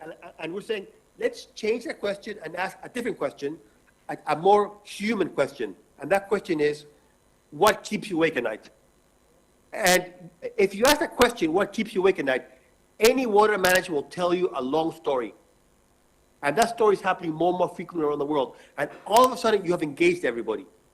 And I'll give you an example. I can ask a story. I asked this question to a reservoir operator in Thailand, the Hui Luang Reservoir. I asked him, what keeps you awake at night? And he said, look, I get a call from Bangkok once in a while that a big storm is coming, big flood event, danger of flood risk, and I have to release my water from my reservoir. But then the rains don't come, or they don't come like they said they would, or they come in a different way, and I start the dry season with less and less water. And one day, we will have no water at the start of the dry season. That's a story. And as an engineer, I can model that. I can grab that, I can build a model, a computer model, and I can find all the ways that it will break. That's called scenario planning. I look at all the ways that it breaks. And right now, I am not asking any question about the future. I just ask a story to a gentleman or a lady about what keeps him or her awake at night. And then I can say, look, your system will be broken with these temperatures, with these precipitation patterns, with these markets, with these demographic changes. I can bring up a whole bunch of stresses and shocks to the system, and I can find out exactly what will break you. Then I ask the scientists. I can ask the climate science, look, this system will break with this change in temperature, this change in precipitation. How plausible is that? And the climate scientists will say, oh yeah, I can tell you that. 60% of the models in 50 years say that, and they can tell you this question very easily. Or I can ask the urban planner, how likely is it that the population demand will grow 60%? And also I'm building a story and I'm planning against it and I'm putting a likelihood for it. And that is what Cryotech does. It brings the idea of planning for deep uncertainty back into the human story. And not only that, but when I do the economics, I break it down into what is my investment, my baseline investment, which is my investment that works under current conditions. And I can ask the question then, how much more are you willing to pay for this story? How much more for this other story? And I can also, so I can start finding ways, funding streams to pay for different levels of stress. And all of a sudden, I've made a more practical process that uses science, that is attached to policy to making decisions. And that is really what Cryotech is. And it's still a work in progress. it's been successful in Thailand. We're working with the state of California. They're seeking to institutionalize this. We hope to work here in India with Victor and develop an Indian approach. I mean, this is, the book CRIDA is kind of a foundation, and every country has different policy mechanism, different approaches, and it should be adjusted. And this is my 10 minutes, I think, and thank you so much to you. Thank you so much, Dr. Mendoza. Other than prediction, let's take practical approach towards the solutions, जिसके बारे में काफ़ी detail में doctor Mendoza ने अपनी बात यहाँ पे रखी. And now for the special address on river resources allocation in Upper Ganga River stretch, I would like to humbly invite ED Technical NMCG Shri DP Mathuria ji. Over to you, sir, please.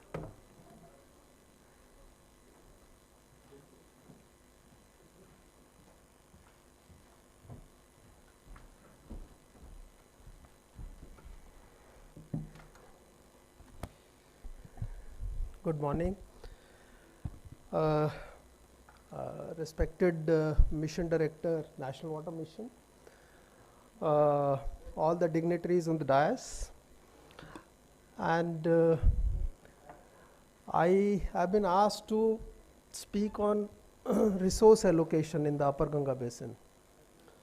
It is quite a critical subject. In fact, resource allocation happens to be not only interesting but very, very critical, even looking from the point of rejuvenation, or from the point of various stakeholders who are competing for greater share in the resources. Now, this Upper Ganga Basin, what is this basin? I'll be brief, but I'll be focusing more on the water resources only. The upper reaches of the Ganga, head stream reaches the Ganga up to Haridwar, or for that matter Yamuna up to Hathni Kund, has been categorized as Upper Yamuna Basin or Ganga Basin. Yamuna happens to be tributary of Ganga. If we plainly look at the statistics, the river happens to have ample of resources. I was glossing over the figures. There doesn't appear to be any dearth of the resource in this basin, even in the upper basin. The river and the state, particularly the upper basin, comprises of Uttarakhand state only, largely Uttarakhand state only. And this particular stretch of the river is characterized by a very, very steep gradients, and the length of the river is about 250 kilometers, and the average flows are approximately around, annual averages are approximately 850 cubics meter cube per second. So that is quite a healthy kind of a statistics. Now, if you look at the total basin yield, I mean Ganga basin yield is approximately 525 billion cubic meters, or if I put it, it is 525 kilometer cube. Out of that, about 89 billion cubic meter is in the upper basin. So it's very healthy. 16% or so is in the upper basin. So why this issue of rejuvenation of the river in upper reaches, and then resource allocation should be an issue. If you go deep into that figure, you'll find that out of that 89 billion cubic meters, usable, and if we account for the evaporation losses, if you are scientist or engineer, you have to get into those figures. About 59 BCM, which amounts to about, is only usable. And out of that 59 BCM, 17 BCM, billion cubic meters, which is 39% of this 59, is being used as a consumptive utilization. So that means 40% of the water which is usable in Ganga basin is being used in the river, in the state, Uttarakhand state. Now, and how the state uses it, it's very important from the perspective of the river rejuvenation, because when we say Ganga, and when we are talking about Ganga in the upper basin from the perspective of impacts, and this happens to be Water Impact Summit, so it remains very important how that resource allocation has been done for the river per se and for the various stakeholders. Now, 39 or 40% is being utilized as a consumptive utilization. Obviously, it comes back to the river in a different form, as a grey water or black water. So that is another issue which has to be addressed by those stakeholders. Out of this, 39%, about 40% of that 39%. So that is about 7 billion cubic meters. That much amount of the water is stored physically somewhere in the state, either in the dams, reservoirs, in the groundwater, or small tanks, etc. And the share of the tanks happens to be minuscule, hardly 0.02%. It is very poor. It is very, very unhealthy for the state per se. So these issues and a very sustained campaign in form of Jal Shakti Abhiyan has been launched through, and mission director will be speaking more on that, for rainwater recharge, catch the rain campaign, etc. But the storage is available in the state. Insofar the share of the tanks, ponds, small water bodies are concerned, is hardly 0.02% of the total gross storage. That speaks volumes. We have only one big storage, Tehri, which accounts for about 3 billion cubic meters. So there is definitely a cause when it comes to, and state is struggling to get more resource allocated from its parent state, which happens to be Uttar Pradesh. So that is one bone of the contention between two states. Herein comes the angle of interstate allocation, interstate issues, which again are the constitutional issues under Article 56 of the Constitution. So that is another aspect. And then if we look at this system comprises of Yamuna, Ganga, Sharda, which we call Mahakali, and Ram Ganga. Now out of that, as I have given the original figure of 90 BCM, sir, 17 or 18 BCM comes from Ram Ganga itself. And we do have a dam there on the Ram Ganga, what we call Kalagar Dam. And so these river systems account for the resources, which is approximately 50% of the total being utilized in the states. This is one aspect. Now, if we get more into these figures, if we look at the groundwater component, and I think there is merit in looking at those figures, because any planning perspective or paradigms will flow from these figures only. If we look at groundwater, it happens to be not scary but unhealthy trend. Over the years since 2011, groundwater trends are decreasing trends.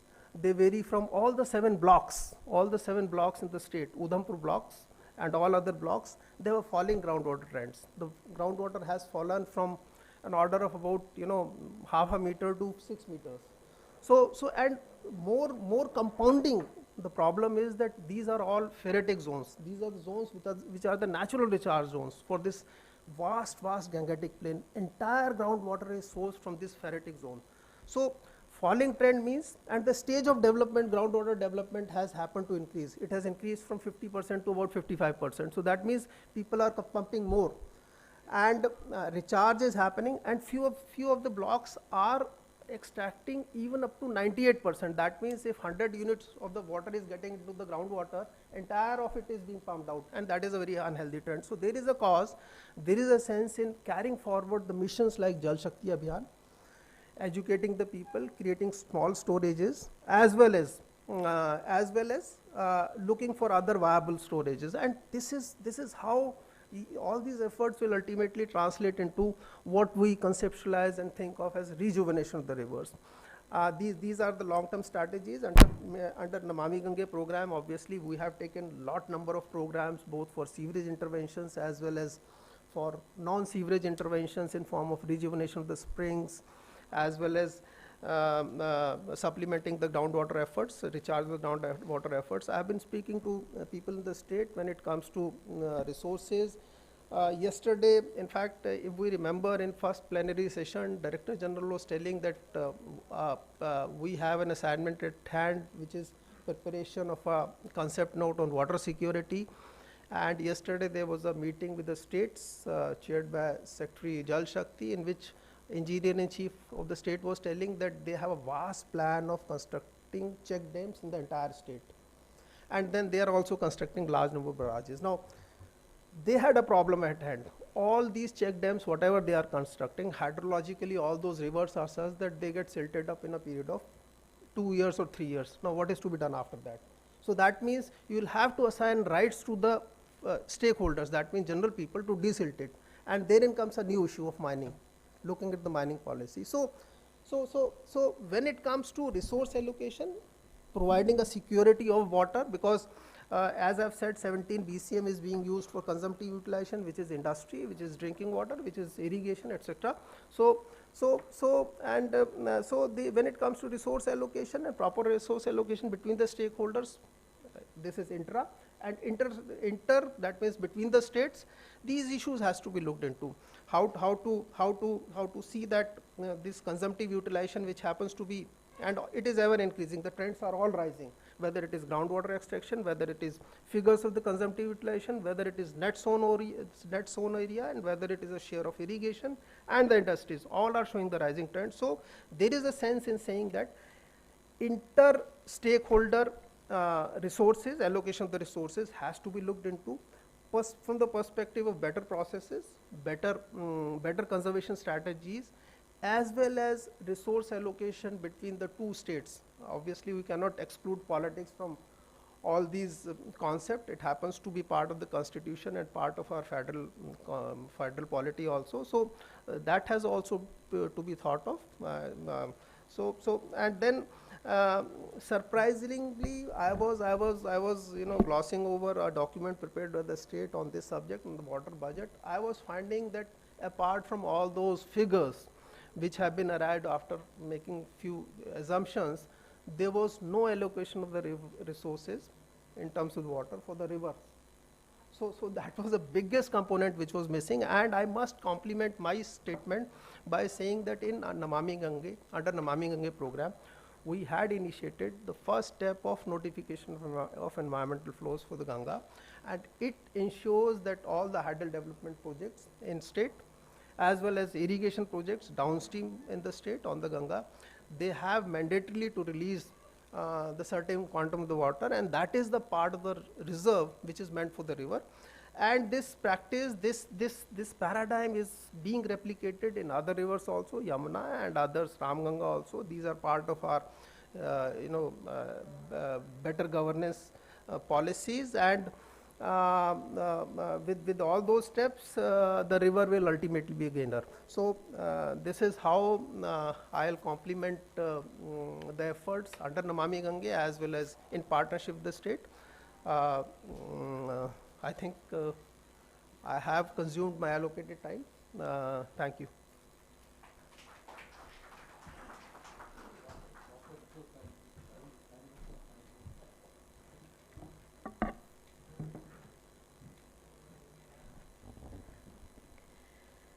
Thank you so much, Mathuria sir, for highlighting the issues which are being faced in upper region area and commendable solutions initiated by NMCG. Thank you for your insightful words, sir. River Resources Allocation, Planning and Management at Regional Level. 6th India Water Impact Summit की ये इस साल की theme है. Summit, which is an impactful initiative by NMCG and Sea Ganga.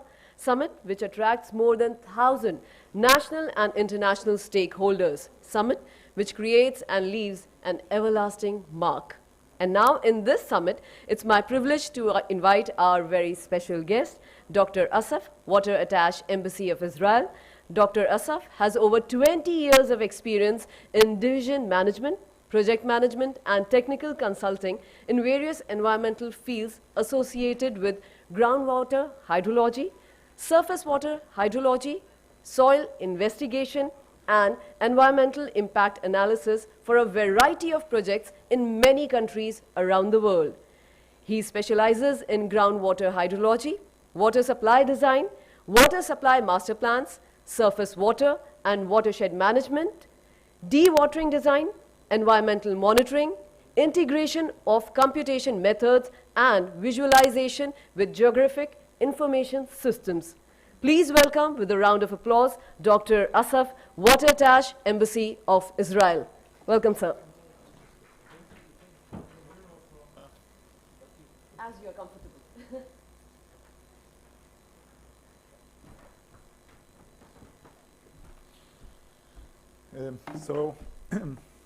Good morning, everyone. I'm very privileged to be here, and thank you very much for the opportunity to come and speak to a vast audience I started my position here in India about 4 months ago, following 20 years of working both in the academic and the private sector across the world.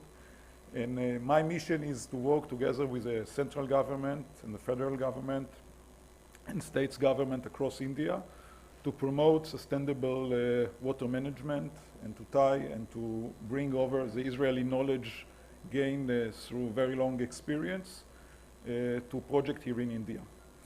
Just a sec. How I move to the next slide?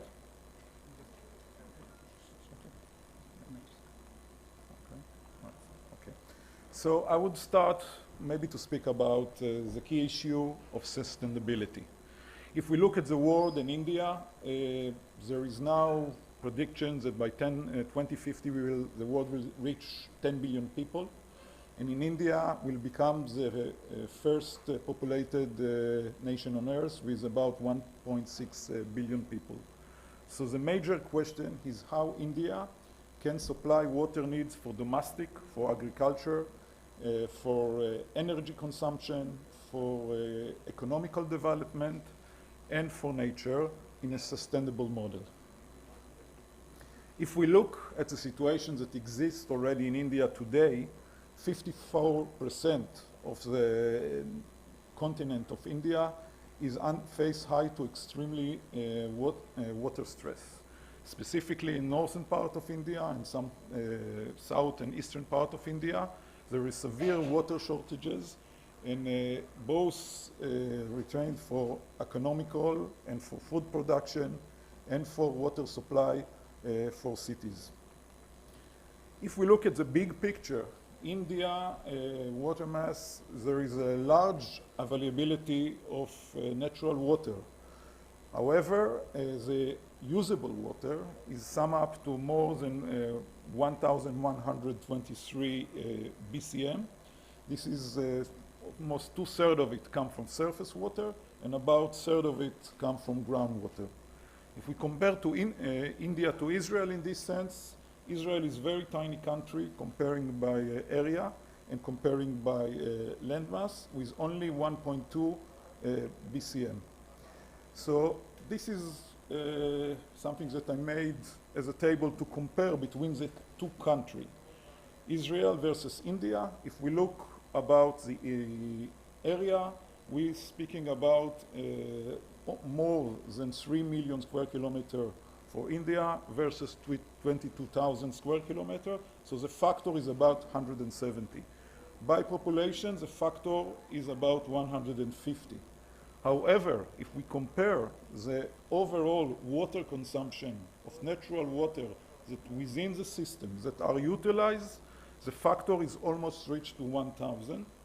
And if we compare how it's per capita, comparing the water allocation for agriculture in Israel and the water allocation for India, the factors are very much different. We're thinking about that India uses 6 times more water than Israel per capita. And for agricultural use, natural water are using 13 times folds per capita than in Israel. However, Israel is self-sufficient with water. We have 24/7 water allocation for every house in the country with a safe quality. We are supplying all our agricultural needs, and we are supporting our neighbors with water allocation as well as very vast agricultural production in the terms of virtual water. How has Israel achieved this kind of sustainable model? So of course, technology plays a very large part of it. We developed a very sophisticated system for agriculture, drip irrigation and others that I will speak extensively later on. We developed very advanced method for desalination, creating a new man-made water from sea. We are very much into central control and advanced IoT system that manage our water system very efficiently. And we know how to manage and to reduce our leakage and non-revenue water. By comparing to the standard rate of India, it's about 40%, In Israel, we're speaking about 5 to 7% non-revenue water in our system. But our starting point was very different. If we look at the Israel climate map, half of the country is a desert below 500 millimeter. That means that in our country, we have a very limited natural resources. We are a small country with big challenges to supply our citizens with sufficient water, but we develop a sustainable model to do so. So the first vision of the first Prime Minister of Israel, David Ben-Gurion, was making the desert bloom, meaning that we will take the south part, the desert, the dry area of the country, and we make it green. We make it habitat, we make it as a place for agriculture and advanced development. And one very important aspect, Israel from the beginning defined that the country water resources are public property, controlled by the states and designed in the needs and residents and the development of all country. All the water, above the ground, below the ground, in your yard, or in any other place, are belong to the country, and you need a permit, and you need regulation, and you need a full control in order to utilize this water. So the first idea of the founders of the, let's say, the water planning of Israel was to take the water from the north part when there is abundance of water. We will see that it's not the case today, and to bring the water by a national water system to the south, what we call the national water carrier.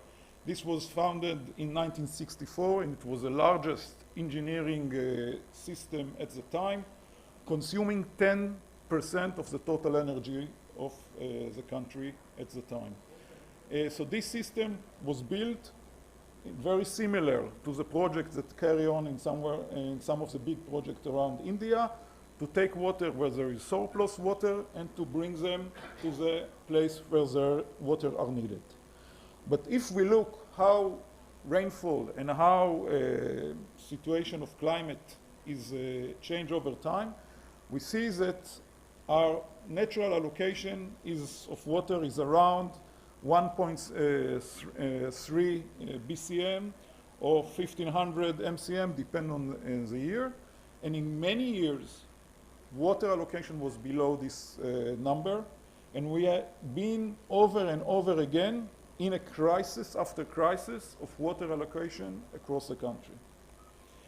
If we look how climate change already play a different role, specifically in the last 20 years, we saw that the water that was from natural resources were abundant in the 60s are not exist anymore. In the Sea of Galilee, that was the major source of the country, about 25% of the water supply, was around 500 to 400 MCM a year. It's reducing in the last decade to the area of something like 20 or 50. That means that if we were depending on the national water system that was built in the 60s today, we could not manage it. We could not find a sustainable way to give our citizens water. However, there are some changing, and the most important part is water management. Increasing water resources is very, very important, not only natural resources, but man-made resources as well, and I will elaborate this thing. Second, regulation and law. In Israel, every drop of water is metered, is counted, is regulated. There is no free ride.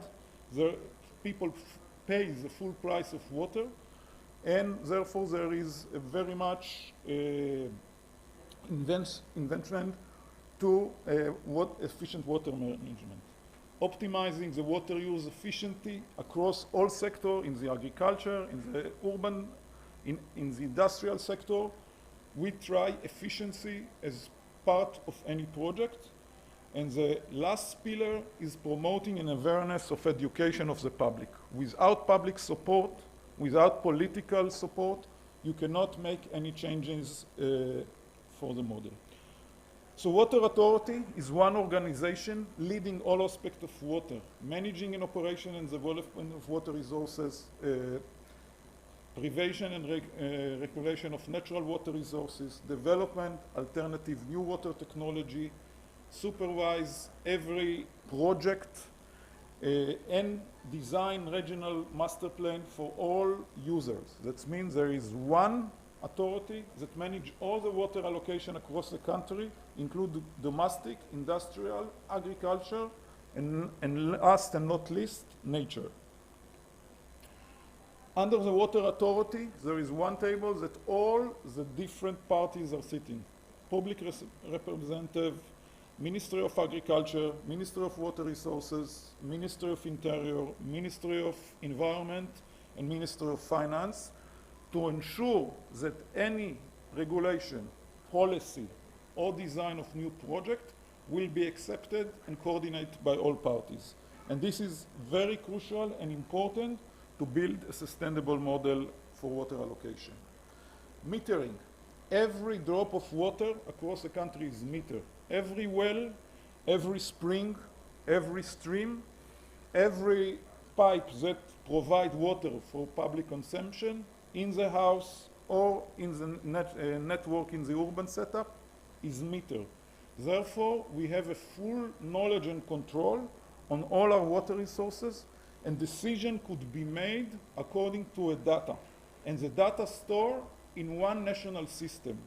So that means that if I want to design, and I did a few master plans for the country as well as engineering project, I'm asking for a data for a specific region. Within a week, I will have all the data sets 40 years backwards, including all the information that was ever exist, including water quality, water level, water consumption, whatever. Everything is stored in one system. So let's look how Israel changed water allocation along the years. So in the beginning, there was a crisis because we use more water than what was available, okay? And this is very similar to India in some part, when you have a falling water table in many of your aquifer system and water in the springs and rivers getting dry because the allocation of water is more than the natural replenishment. Crisis after crisis, in some years we decided that we cannot continue in this path anymore, and we invest a lot of money. First part was reuse of effluent. So from the 19th onward, we start to reuse effluent on very large scale, and today 50% of agricultural consumption is by reuse of water. This is not the picture in India because the numbers are not adding up, but still this is something that should be considered. Second, we start to produce water from the sea, and today 80% from consumption for the urban center, for public consumption, coming from desalinated water, and this water are using twice. One for domestic use, and then the second time as a sewage for agriculture. So this is the largest desalination plant in the world, 100 MCM a year, supply 25% of water for the consumption in the urban center of Israel, just one plant. And similarly, I know there are some projects designed in Israel, in India as well, to build desalination in some of the coastal places. Sewage water recycling is very important part.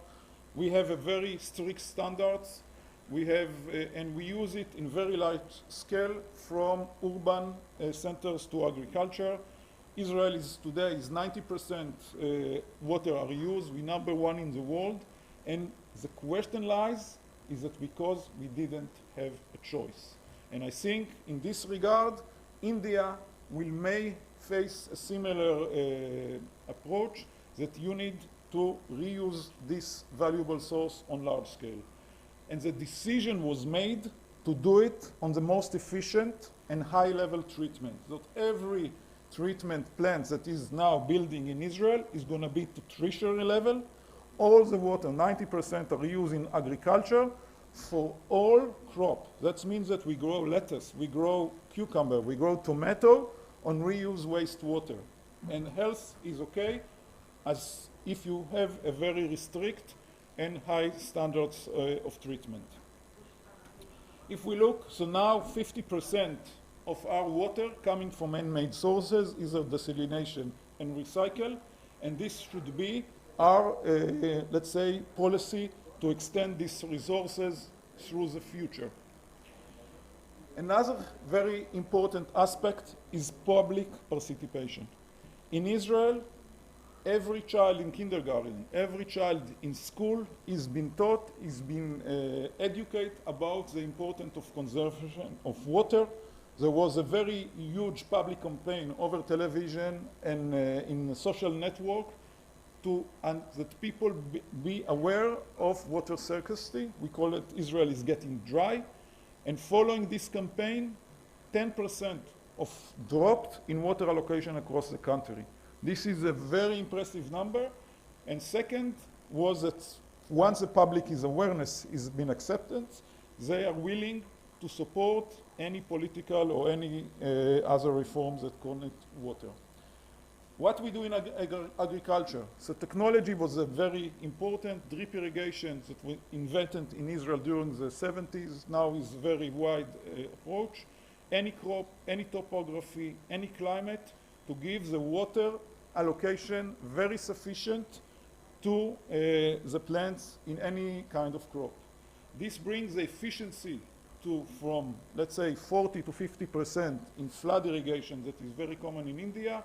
We can speak on sprinkler of 70%, and micro irrigation or drip irrigation could be bring to 90 or 95%.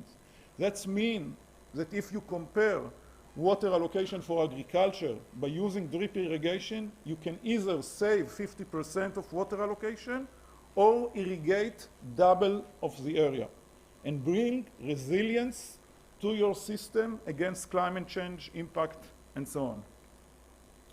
But it's not only about field. And that's something that I want to address because it's very important. In the last few months, I was visiting. A lot of the time go to flood irrigation. And this is missed opportunities when you invest public money in very large infrastructure project. Last mile, drip irrigation, micro irrigation should be including in such a project to increase the efficiency from 50% to something like 80, 90%, using pressurized pipe and the full spectrum of solutions that are there. Another important thing is efficient irrigation. And today there exists technology that is already here in India and anywhere else in the world that can give the farmer a prediction. And is not need to be an IT or engineer or soil scientist to use this technology. Today a farmer can get a WhatsApp message to his phone, to his plot, and give him the precise requirement for tomorrow irrigation. So that means he can save and give exactly the amount of water to the plant. This service is now provided across India with a specific language of the area. So farmer can use this as a service without need to any kind of installation. So benefits of drip irrigation are not only water saving of 50 to 60%, but labor saving of up to 40%, energy saving of 40%, filterage saving of up to 40%, and most important is the increased yield and increased income. And this is something that is very crucial. I argue that because water policy here in India, water prices are not going to be the mechanism like in Israel. So we need to find how we can build this sustainable model that are not based on the water price. Because water is subsidized heavily and will be continued to subsidize heavily by the government. So in this case, income for the farmer is a way forward. Because if you put this kind of system, the income and the increased livelihood for the farmer will be the best motivation. So I talk about Israel, and the question lies, are these types of solutions suitable for India? And the answer is clear yes. If we look what's happened in the last 25 years in India, 125 lakhs are putting under micro irrigation across India. Today, the number across India is 19%, but if we look at this big picture By states, there is very big difference between some of the southern states like Maharashtra, Tamil Nadu, Karnataka, where the value are approaching more than 40% of penetration of micro-irrigation and drip irrigation, to a very few percent. I visited Madhya Pradesh, for example, last week, and I seen in a district that 300,000 farmers are there, only 200 are using drip irrigation. So the challenges is very big, how we can put efficiency in the water use for the particular farmer and for the entire nation.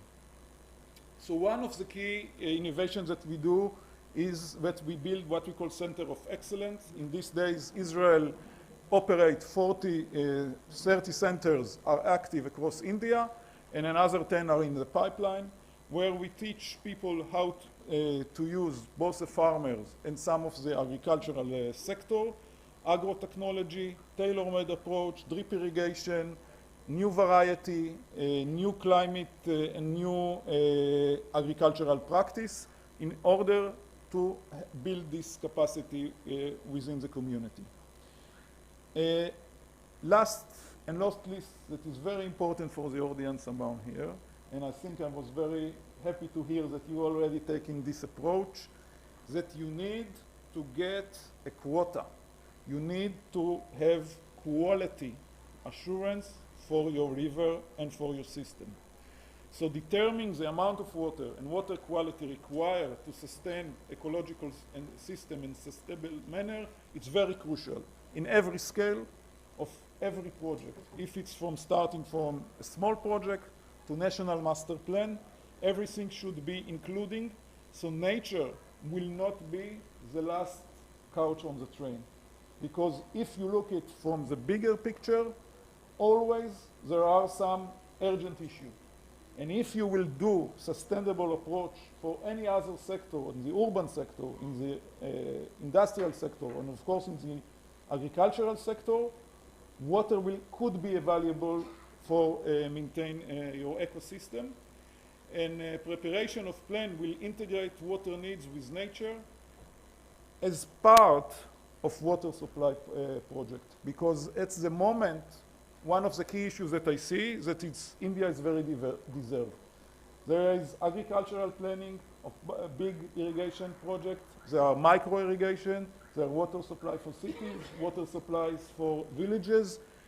And of course, nature is neglected in the end. So there is a need to make a master plan for all this kind of component in order to build a sustainable approach. So if I would sum up what Israel can come. Israel is a small country. We not have a lot of people, but we have a lot of knowledge, specifically that can address some of the key issues that India is facing. First, management of water resources and integrated master plan. We'll do it, and we've done it over 40 years, including here a master plan for Punjab and some master plan in Maharashtra, and I think many states can be gained through this of government-to-government support. Advanced irrigation in farming and water management in agricultural sector is very crucial to build a sustainable model for India, and there are both private sector as well the Center of Excellence and other firms that can support this advanced irrigation practices. Reuse of wastewater for agriculture and for industry. I think this is a key opportunity that will lies in the next decade. India will invest a lot of money and a lot of resources to build, because of ecological constraint, because of the environment, STP across India will be built by thousands. Today, there are only 35%, I think, of water treatment, and if you want to upgrade the system to more than 60, 70, 80% in the next decade, a lot of public funds will allocate to build this treatment plant. I think it's crucial that this opportunity of reuse of the water will be part of the deal, will be part of the plan. I visited in Maharashtra the treatment plant that built by Suez on the coast of Mumbai. wonderful facility, very, very high standard. All the water go to the sea. And now only after they complete the project, they are looking for the client. Client or reuse should be considered from day one from the planning side. And if the issue of price is coming into it, you have to consider that it's not going to be reused by the farmer because of the price of the water, like it's in Israel. That's water, reuse of wastewater are a third of the price of other natural water. The issue will become how to build a sustainable model that takes the water from the STP and bring it to the farmer. And I think the way forward will be through economical development and advanced farming methods that will be part of this deal in order to increase farmer yields. That will be the key factor and not the price of the water. And last and not least is managing urban water system. I visited in Mumbai, once again, the largest treatment facility in Asia. Magnificent plant, you know, a very advanced plant with SCADA system, with very good system, producing 1 billion MCM a year, about almost the size of Israel consumption in the water, entire country. This plant takes water and then brings it to the city. And while it's in the city system, water are leaking in 40%. So that means your efficiency of the system is 40%. And this is something that need to be rethinking how we can manage urban water system. There is technology for leak detection. There is technology for pressurized system. There is a technology to control and manage infrastructure. And Israel can come forward in this sense to help the government of India to build a resilient system. So I would like to maybe finish with this picture. This is a picture of Tel Aviv and the Yarkon River. That today is a very clean river, and there is and the city is actually flourish along this river. But it was not the situation only 20 years ago. In 1997, there was a delegation from Australia that walked over a bridge. The bridge was collapsed because of misconstruction, and the people fell to the river.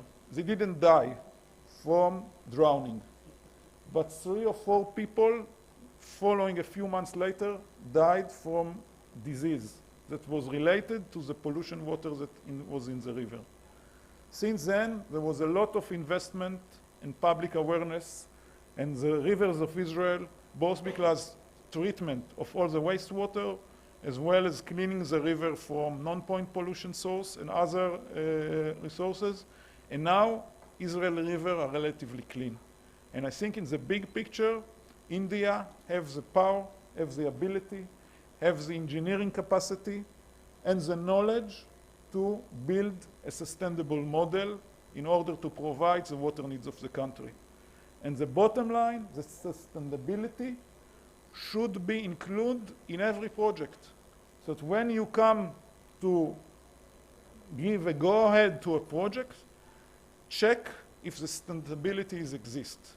If it exists, this is a way forward. If there is a water efficiency use in the project, this is a way forward in every sector that you are looking for. And this is my taking message.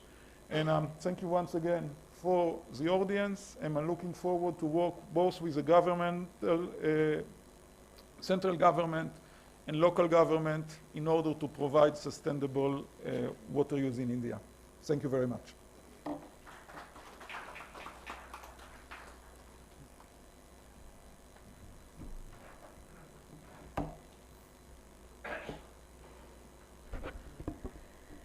Thank you so much, Dr. Asaf, for sharing such insightful information about Israel's complete water management, concerns shared by you, especially about flood irrigation in our country.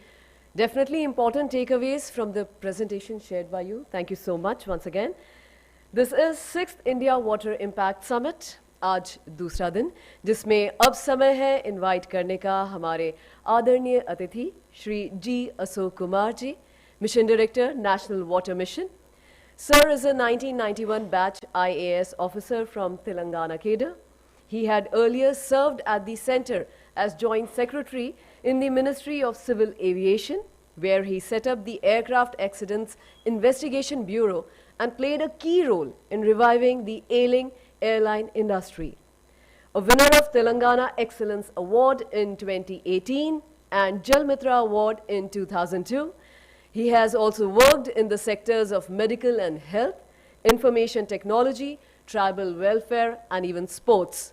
Respectable sir have made significant and diverse contribution to the water and sanitation sector in the entire country. As Mission Director, National Water Mission, he initiated a series of lectures titled Water Talks, which is held on the third Friday of every month, if I'm right, sir. Yeah, and now it's time to welcome him with a round of applause. Let's welcome respectable Shri G. Ashok Kumarji. Please.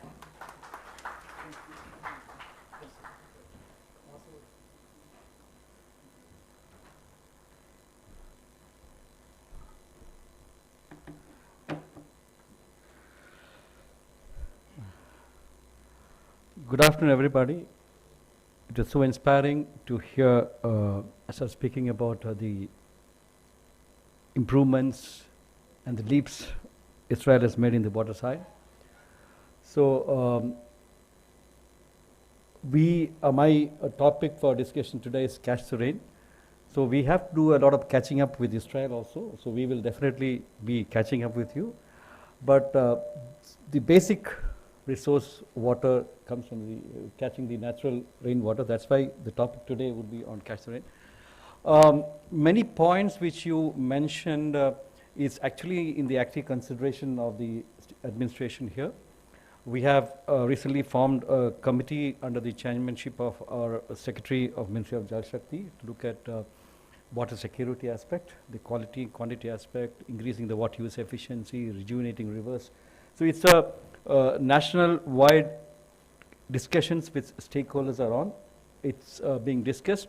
And parallelly also, we in the Namami Gange here, we are tied up with the European Union for improving the treated water usage from the municipal waste and sewage waste. That's also in the pipeline. The national policy is being worked out. Also from the National Water Mission, where I am heading that organization, we have taken a number of steps to increase the water use efficiency. We are conducting a lot of study on that. We are doing auditing of the usage of water in the industry and as well as in the agriculture. So all the 4 points which you clearly mentioned, use of technology, use of improving the water use efficiency, and improving the water literacy. All these things are being done very systematically in the National Water Mission. As the person who introduced me, he said that we have a water talk which goes on every month, which we get sometimes as big as about 2 lakh to 2.5 million views every time. We also have water tech talk, which is today. On every second Friday, we have water tech talk where we talk on the available technology, cutting edge technology is available with us. And okay, the person who provides the platform, she is here, Anupama is here, the Water Digest, they provide us the platform. So we have a water tech talk on that. And also to connect with the various businessmen and the business opportunities, we also have a water business talk water biz talk on every 4th Friday. So a series of talks to increase the awareness is on. We also taken up with the schools and colleges and the Nehru Yuva Kendra, that's the youth organizations, to increase the water awareness, right, what you have done. Probably we are not come to the stage where some of our politicians or somebody should fall into the water and then start thinking about that. That's what you said you triggered in Israel, but this delegation fell into the river. So that much has not happened here probably. Before that itself, probably we will recover and then start thinking about it. And incidentally, the feather of the cap of Namami Gange, where we are sitting, National Water Mission here, National Mission for Clean Ganga, we had the big Kumbh festival. That's a conglomeration, biggest conglomeration of people in the world, happened in 2019, where the Honorable Prime Minister himself took the dip in the water. So that was probably a big testimony of the effort which the mission, National Mission for Clean Ganga had been doing for the last so many years. where we have international leaders and prime ministers also coming and taking the dip there. So it's a testimony of the services being rendered to clean Ganga by the National Mission for Clean Ganga, and the experience which we have learned here is being taken up to the other states for the cleaning up of the other rivers. So it's in a comprehensive way. We are also now getting focused on that. A part of it will come in the presentation here. Thanks for the wonderful presentation.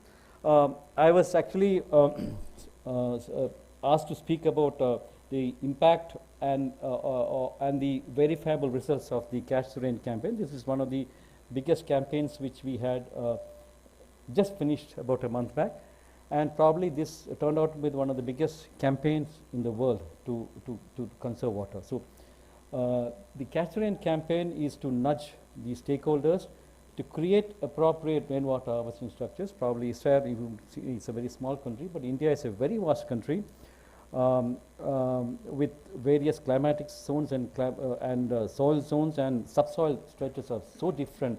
So we require appropriate rainwater harvesting structures, not as one shoe that fits all legs. So it should be appropriate rainwater harvesting structures suitable to soil and climatic conditions, and with people's active participation. So that is one of the key element of the Catch the Rain campaign. So the tagline of the campaign was "Catch the rain where it falls, when it falls." It's a decentralized storage of water. Or putting it in another way, it is not a drop from my compound. All drop of water which falls into my compound comes in. In Hindi, we call it "Ghar ka pani ghar mein, or khet ka pani khet mein, gaon ka pani gaon mein." That's the Hindi version of it. And this was a campaign which dovetailed funds from various schemes of the government. So it is driven by the Prime Minister himself. So we could channelize funds from various sources to this campaign, and that's why it made it very big. So so did we really catch the rain when it fell? So there's a spelling mistake, F-E-L, it's fell. Yes, we did it, and all together, all of us, all the Indians, we worked together to get a very, very interesting results. So this is the snapshot of the sales. If you see, we have almost 42 lakh structures. There's 4.3 million structures constructed in the last 7-8 months. It includes restoration as well as creation of new structures. Almost 366 million tree plantation activities was taken up. That's about 3.36 crore. And from one funding source itself, we spend about 60,000 crores, which is about 7.2 billion rupees. Okay, this is another snapshot of various activities in that. If you look at it, these work, since the topic is verifiable impact, so this is where we show about the verifiable impact. We have almost 16 lakh photographs of the activity taken up. So it's not, we are not talking in the air. There are photographs of the activity, 16 lakh photographs, and about 13,000 videos of that. So I'll come to that in details here. In a nutshell, it was a high impact, low decibel. We didn't have too much of publicity on that. It was a high impact, no advertisements in TVs, no big advertisement papers, but it was a very low decibel campaign, very effective people's campaign. It involved right from the top, the Honorable Prime Minister himself, he launched it. The Vice President, the Chief Ministers of State, the Governors of State, Ministers, the District Magistrates, they are the cutting level administration. The Sarpanchas, the People's Representative at the lowest most level of the local self-government, the NGOs, religious organizations, resident welfare associations, people, men, women, and youth, all of them were part of it. As I said, 43 lakh structures created or renovated, many encroachments removed. Almost 1.66 lakh traditional water harvesting structures revived. India is a country where water was respected and water harvesting structures were made, so many of them were in disuse. They have revived that. Or we have also started enumerating of the water bodies, and very happy to say that nearly 2 lakh Gram Panchayats have prepared the scientific water conservation plan. This is a very, very scientific approach we are trying to bring in the whole water planning process, and nearly 43,000 training programs were organized for about 12.6 lakh farmers on better use of water. We also found that there is a problem of multiple agencies handling it water. So we thought we should have in the districts a single agency which would handle the information of all water related information. So that's called Jal Shakti Kendra. As on today, we could we could set up almost 278 Jal Shakti Kendras out of about 700 odd districts. This is partly because our district administration was busy with setting up, fighting the COVID and the vaccination drive. So, but then now in the next probably 6-7 months, we will have every district coming up with the water bodies. And as I said, we had about 366 crores of afforestation work done, and photographs as I said show. So what is the rationale behind it? So this is where it happened. This is a picture of Delhi when rain comes in. Bus is submerged, half the bus is submerged here, and that leads to floods and then goes to damages. Then after 6 months we have drought. Then you have tankers running and supplying water, and because of shortage of water, some farmers commit suicide. And our plan was, why can't we connect these two? Rainwater which comes and creates havoc, and then 6 months later we have a problem of shortage of water. So why don't we connect these two so that this problem is addressed? So this is what earlier also the speaker had presented. For 4,000 BCM water is available. So we use about 690 BCM of water and surface water and 433 BCM of groundwater. Utilization out of that is only about 245. That's an overall statistics figure. So, but our variation in rainfall, there's a spatial and temporal variation. So, some part of the country gets very high rainfall, even up to 13,000 mm rainfall. Other area gets about 100 mm rainfall. We have rain in a particular season only. And this is the standard graph of water per capita availability of water going down because our population is very high and the water availability had been consistently almost throughout the last 50 years. So the water demand, if you look at it, is going up, as was mentioned in the previous speaker, because of irrigation, because of the agriculture, because of growing population, urbanization, our demand, industry, our demand has gone up. We are hoping to achieve a $5 trillion economy, so industrial output also will go up, so that requires water. So there's a lot of demand of water which is growing up, we have to catch up. So again, I'll go through fast with this because these are general topics. Water percent, 85 to 80%, 89% of water in India is used in agriculture. Again, we have very poor water use efficiency and a large water footprint in all products. We use almost 2 to 3 times more water to produce the unit of food crops compared to China, Brazil, and USA, and probably much more when compared to Israel. There's tremendous scope for increasing the water use efficiency and save a lot of water which is wasted in agriculture. Our challenge is because we have water mostly dependent on monsoon. 70% of the annual river flow happens during the monsoon period. And now with the climate change, the intensity of rainfall has increased, the number of rainy days have come down. So a lot of water comes in very short time, and we have to be prepared to store as much of water. Per capita water availability has decreased, as I mentioned in the graph, but the life storage in the dams is also per capita, if you look at it, is very small. If you look at Canada, you have 25,000 meter cube per capita, whereas ours is only 209. There's a lot of potential to increase the storage. We were addressing these two, and another important aspect of Indian water usage is the extraction of groundwater. 25% of the world's groundwater extraction is done by India. So there's something we have to look at it, how to replenish the water we take. Okay, so we have not been replenishing the water, and hence we need to catch the rain. That's where the whole campaign of catching the rain came up. So this was actually put forward by our own Prime Minister in his monthly address. He told that we should start a campaign called Catch the Rain, where it falls, when it falls, because it's one of the most economical way of catching the rain. So he launched it on 22nd March, the World Water Day. He talked to the Sarpanchs through video conferencing, and they were asked to hold Gram Sabhas on the Catch the Rain theme.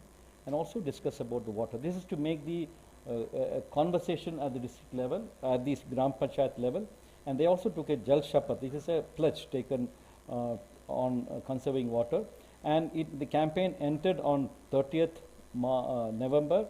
There, that time also we asked them to hold Gram Sabhas. Many places the Gram Sabhas were held to look at what activities were taken up and get a feedback on and to reinforce the message of saving the water. Even Prime Minister wrote letter to all the sarpanchs on 24th March to requesting them to take part in the campaign. So this is a total involvement of people driven by the Honorable Prime Minister himself to get this campaign. This is what which you had done 20 years or 30 years back. So this is where this is the launch. This is the letter Prime Minister himself wrote to the sarpanchs, and this is the letter he wrote to the campaign. So this is actually a combination, a continuation of the earlier campaign which we did when we took up only almost 1,500 blocks, and this time we had gone to cover all the 700 districts and 7,000 blocks. So learning the lessons from the earlier campaign Jal Shakti Abhiyan in 2019, we took up this campaign covering all the rural areas and urban areas. So its entire country is covered from 22nd March to 30th November. So main objective, as the first one is obviously catching the rain. But along with that, we also said that since we are getting people involved in the campaigns, we thought we might as well do something else also. We thought of enumerating and geotagging and make an inventory of all the water bodies, which Mathurya ji had been helping us in that, and the minor irrigation sensors, and we try to collate all information available in the domain and bring it into one portal. We are using those data to prepare a scientific action plan for the water conservation, and as I said, set up Jal Shakti Kendras in North districts because lot of departments are handling water. It's the blind man and the elephant. So somebody takes touch the tail, he has information, he thinks water is like a snake. Somebody touches the ear, it's flat one, so they think it's flat. So different departments handling water, and the usage is not coordinated, and there is a lot of wastage, and there's no integration which was happening. So we thought of coming up with a common resource center called Jal Shakti Kendra in all districts to have information of all water bodies. So that's what it has taken up, and intensive afforestation, and make Jal Andolan Jan Andolan. That's making people aware of the factor. So this is the progress as I showed you earlier. So why catch the rain? A simple example: if we get sufficient rainfall, and if you look at the quantity of rainfall we receive and divide by the population, we get very large quantity of water per capita. In Delhi, if you catch all the rain and store it, we get about 148 LPCD per person. And if we go to some states like Uttarakhand, if you store all the rainwater, we get as many as 22,000 liters per person per day. That's statistically speaking, but that's not the way. So what we did is to catch at least as much rainwater as possible, maybe even 20% or 30% or 50%. And then for that we have to keep the vessels ready when the rain comes. That is where this Catch the Rain campaign was pushing through. But is it a new thing? No. We had been using a lot of water harvesting structures earlier. This is one very interesting structure. It's about 3,000 steps go down to fetch water.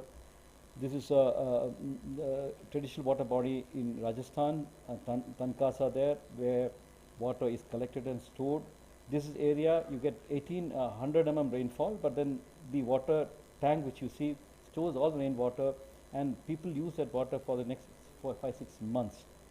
So Jodas in Rajasthan, these are some of the various structures which Indians were usually using it and fell into disuse over the years, but we are trying to revive these traditional water bodies in a large number. So what are the, if water is stored in, the advantages, everybody knows it, it improves soil moisture, it increases the water table, reduces the cost of pumping, that means your carbon emission comes down. And the last part is that, as I said, if we can catch the rain and store it, we will be able to probably reduce the water problems in summers. So this is actually, I said, added advantage is about reducing or ameliorating the damages due to floods. It also, I mean, some in a way it's like a crowd saving of water. Everybody saves water so that you don't have large agglomeration of water in the rivers and causing floods. So it's basically one way of controlling and ameliorating the effects of flood. It also this decentralized storage water is also very environmentally sound and cost effective, and is done with people's participation. So everything probably good has been tied up in this campaign here. Yes, some other countries like Japan, they have built huge structures like this to store the rainwater, but we don't have that much of resource to make structures there. So we store the water in the aquifers, natural aquifers below, or in the ponds and exchange. So some of the, what are the activities we proposed under the campaign? Rooftop rainwater harvesting structures mandated. We started off with the government buildings, then water harvesting structure in all compounds, repair and maintaining the check dams and ponds, which was done. Removal of encroachments in tanks. These are all very, it looks very simple, but once you list it out, you know, these are the things which had made a lot of impact in the ground. Removal of encroachments of the tanks, desilting of tanks to increase the capacity, removal of obstructions which bring water to the of the channels which bring water to the ponds and rivers, and repairs to traditional step wells, and use of old bore wells, etc., to recharge the aquifer, and all be done with the active participation of the people. These are the activities in that. So this is the portal which we have developed. So we get the information from the field. They are feeding up the portal. And that is one of the biggest success of it, because when we're looking up of a decentralized storage of water, we also thought that the information decentralization would take place. So they are informing us the information, and this is actually verified, cross-verified with various other data, like most of the work you see would have done by the Manrega. So that is linked with the wages. So the information on the money spent on wages is also recommended. So it's a multiple cross verification and checking happens here, and that's why the data, as I said, is very, very sound and correct.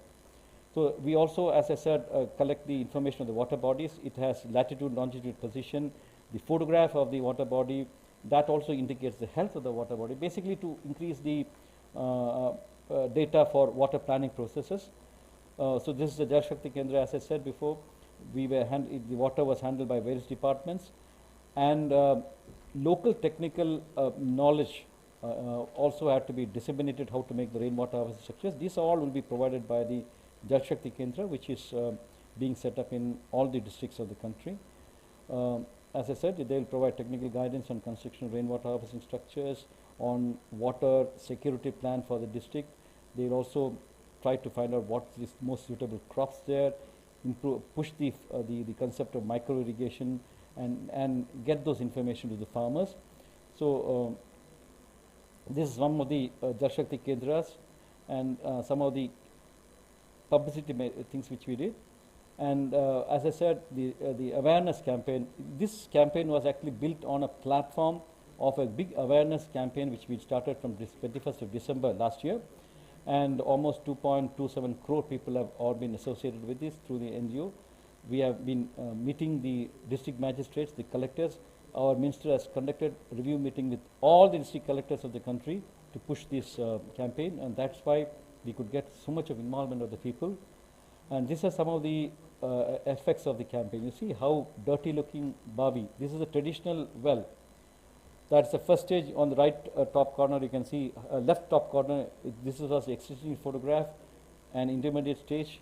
And then we, I was also there in that photo. We went for the inauguration of that. And now see that how we connected the local people with that. There are people coming for dance programs in Batkama festival, all done being there with the help of. So it's a wonderful campaign taken up by Rainwater Project in Hyderabad. This is another one, step well renovation. This is see how we have linked the people with the well. So they had, this is the Kartik Purnami about 2 months back, 1 month back we had a Kartik Purnami. So they were doing the dances there. So what I'm trying to do is, generally government programs used to be run parallelly without any connect with the people. So we are trying to get the people connect with it so that they maintain it.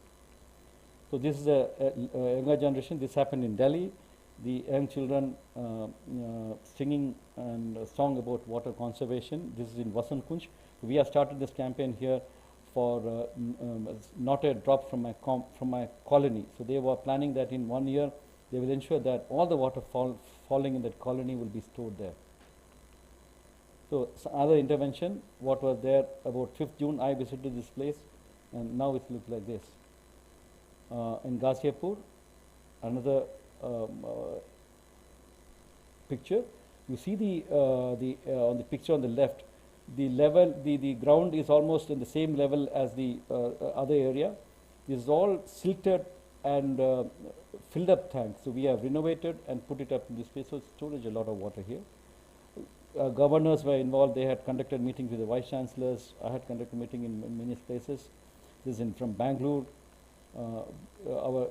We had meetings with the collectors. Almost 40 weeks we have conducted meetings on that. So some of our campaign, you see, the almost 2.5 million views we get. Some of our talks. That's the reach which we had on that. So we also encourage women volunteers who work on this. So we honored 41 women water champions. Many of them are illiterate. So we try to bring in local wisdom and local knowledge and involve all the people who are actually connected with water and bring them a platform. So this is one thing which I am very personally very happy with it, because almost of these 41 women, nearly 50%, some of them at least 10 to 20% are illiterate.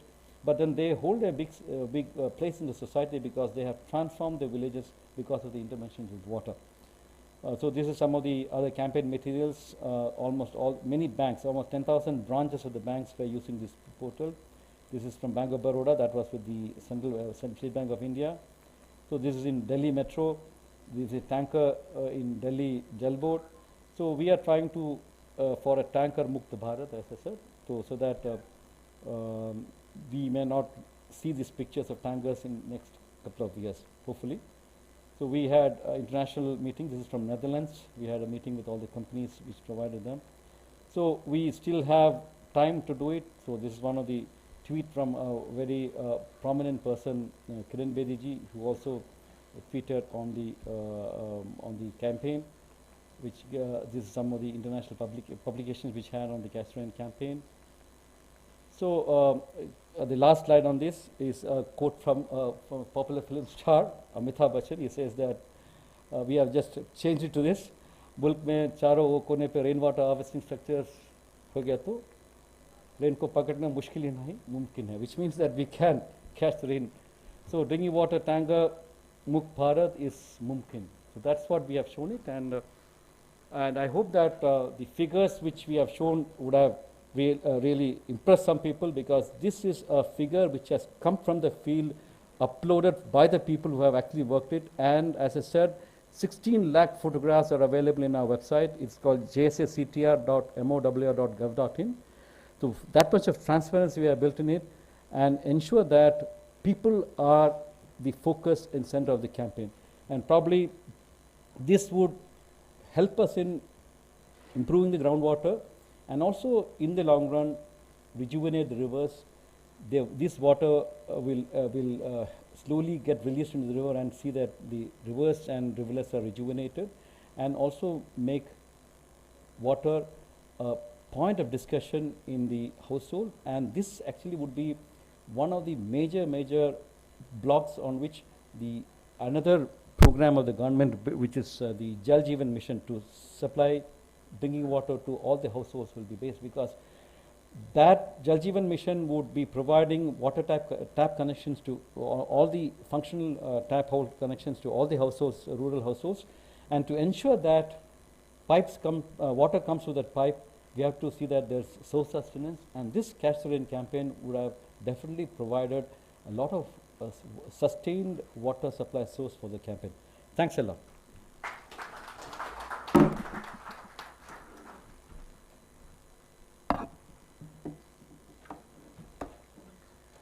Rain को पकड़ना मुश्किल नहीं मुमकिन है.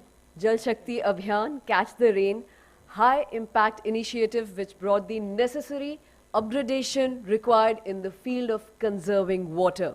Thank you so much for your motivational words, sir. And now For vote of thanks, I would like to humbly call upon. Just a very short comment. Please. For the wonderful presentation and project in very immense scale. I think Israel done almost the same of using and recharge groundwater. And this time regulation in Israel are that every new project in the country is designed for what we call 1 to 50 years events. That means 2% event. That's 90% from all the water, not only the average water, are recharged in the groundwater. And even when at places when you have 100% sealed surfaces, there is still solution to recharge the groundwater. Second, we do now a project in Bundelkhand region. It's a master plan for 25 villages together with the government of UP. And in this sense, not even in the urban center, but in the agricultural sector, we believe that the way forward is to use the storage of the water not only above surface, but to use the groundwater as a storage. So we do this practice of building reservoir and using them 3 times in a season when you use the water that's in the reservoir to recharge the groundwater. And we will try this in the Bundelkhand project in the next phase. So thank you very much, and very impressive projects once again. Thank you so much. Can we have a round of applause, please? And now, for the vote of thanks, I would like to humbly call upon ED Finance, National Mission for Clean Ganga, Mr. Rosie Agrawalji. Please, sir.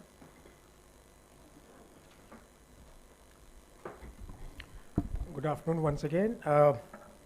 Very inspiring, sir, and really the rain man of the country these days. This has been one of the most high impact and efficient program of the government of India, especially on a very important topic like rain harvesting. So we are all busy. We must be busy with catch the rain where it falls, So thank you so much, sir, for this wonderful, impressive presentation, and we all are benefited by the facts and figures, the reach of this program, and how it has actually motivated people on the ground, including the villages, the women, and probably the youth also, to preserve the rain which flows away into the sea without getting harnessed. So wonderful initiative, sir, and really, you deserve this, the title bestowed on you of the Rain Man, sir. We had a wonderful session today, the Plenty 2. We had a diverse set of panelists. We had views from USA, Mr. Mendoza. We had wonderful, you can say, insight into what is happening in water conservation from Israel.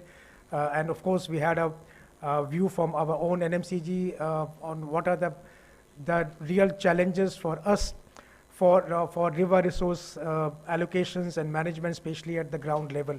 So I would like to, first of all, profusely thank Mr. G. Ashok Kumar, the Mission Director of National Water Mission, for finding time and coming here today, leading this panel discussion today in the Plenty 2, and of course making us aware about the most impressive and inspiring Catch the Rain campaign which he has led almost single-handedly. Thank you very much, sir. I also like to thank Dr. Lizar from Israel, for giving us a very inspiring talk on the management of water in Israel. In fact, we already have a joint working group on Israel, and this kind of, interactions will bring us closer together in the need for conserving water and to see how we can take this initiative forward. I would also like to thank Mr. Mendoza, who joined us virtually, and gave us insight into what is happening on the other part of the world. Thank you, Mr. Mendoza. Mr. D.P. Mathuria for giving us an eye view of what is happening in the Namami Gange program, especially with regard to river resource allocation. Thank you very much. Thank you, Professor Tare, for putting up this framework, and also for initiating the dialogue, in the early part of the session.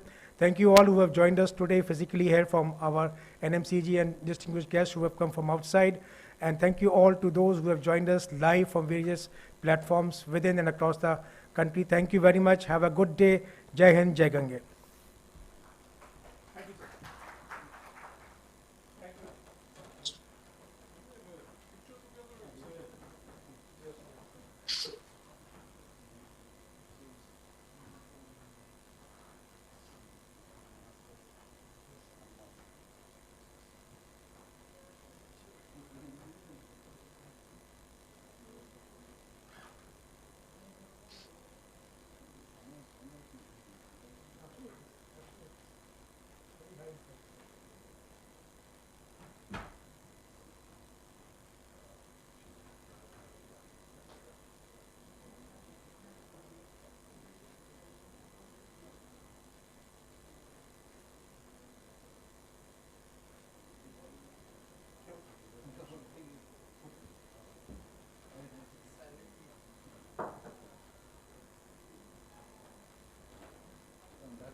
Absolutely, sir. Very, that's what I'm saying, sir. Very high impact, lean and mean program, I would say, sir. Lean and mean, sir.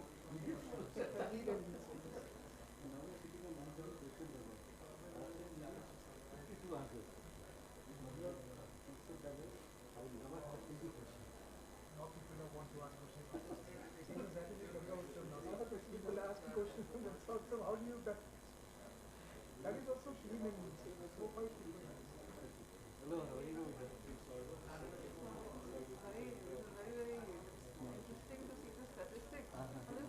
That's why I thought we are very we don't have much publicity. So I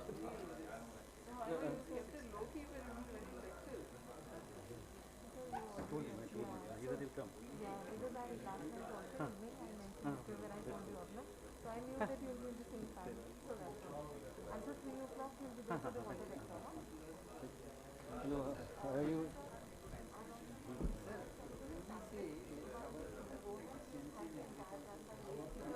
Nobody knows. Which we don't know. We are trying to actually at least 60, 70. We have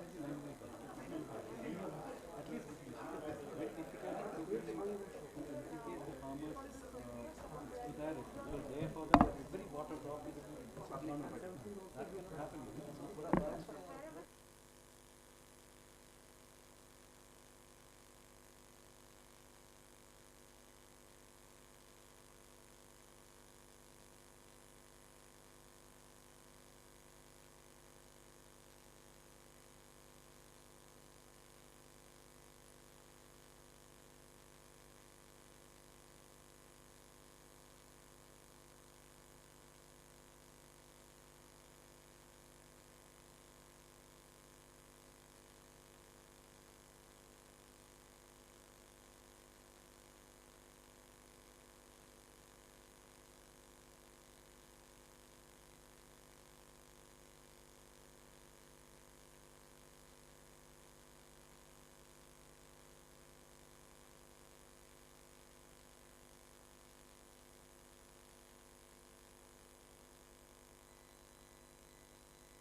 जय जय गंगे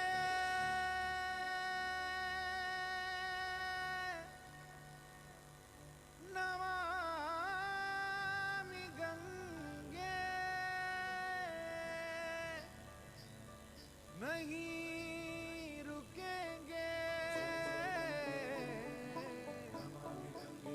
स्वच्छ करेंगे।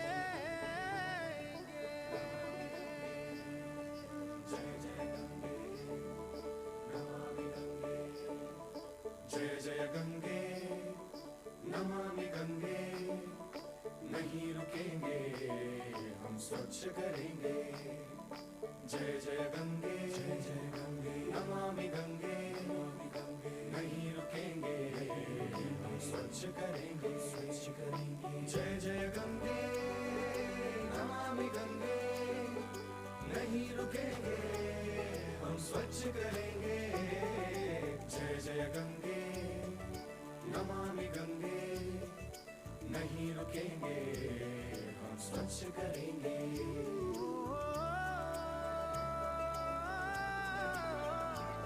तू युग युग से बहती आई, तूने ही हमको पाला है। तेरी उंगली पकड़ चलना सीखा, जीवन तूने ही संभाला है। तेरा कर्ज चुकाना है हमको, कर्तव्य निभाना है हमको। जय जय गंगे नमामि गंगे, नहीं रुकेंगे हम स्वच्छ करेंगे।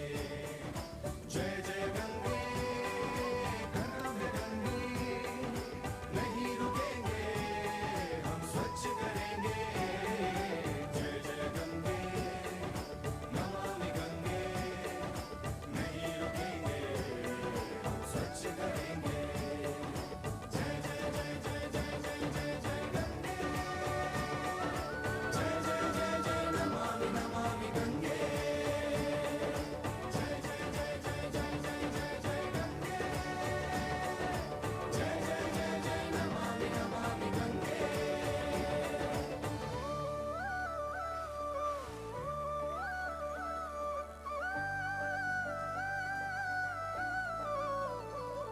हम तुझसे लेते आए हैं,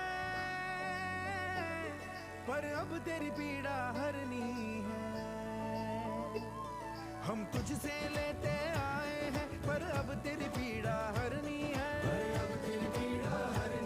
करनी है निर्मल लहर लहर, तेरी सच्ची पूजा करनी है। तुझे शीश झुकाना है हमको, कर्तव्य निभाना है हमको। जय जय गंगे नमामि गंगे, नहीं रुकेंगे हम स्वच्छ करेंगे। जय जय गंगे कर्तव्य गंगे, नहीं रुकेंगे हम स्वच्छ करेंगे। जय जय गंगे नमामि गंगे, नहीं रुकेंगे हम स्वच्छ करेंगे। कर्तव्य गंगे स्वच्छ करेंगे, नहीं रुकेंगे नहीं रुकेंगे, हम स्वच्छ करेंगे। हम स्वच्छ करेंगे।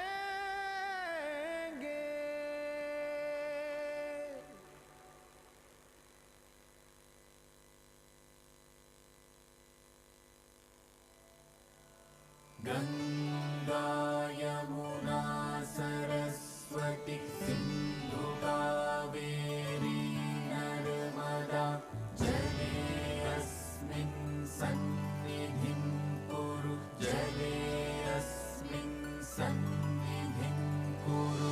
गंगा यमुना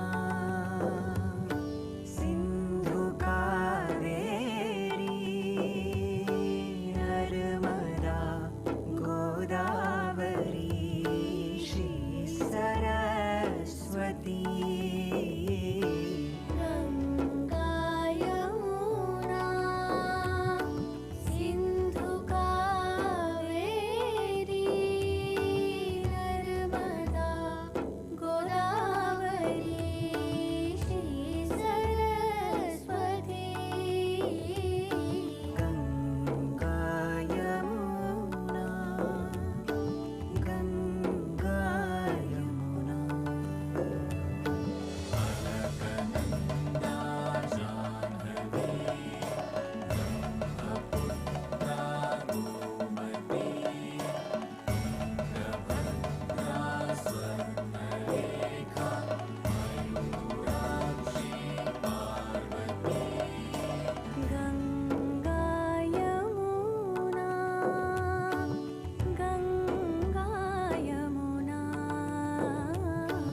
शरावती साबरमती अमरावती तपती भागीरथी कविनी शरावती साबरमती अमरावती तपती मंदाकिनी सरयू नेत्रावती कुंडली महानदी पंपा वेदवती सोनवैतरणी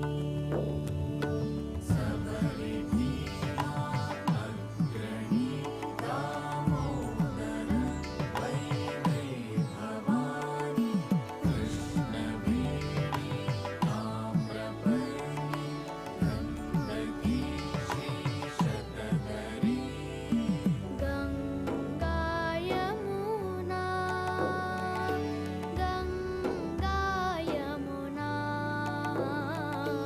गंगा यमुना गंगा यमुना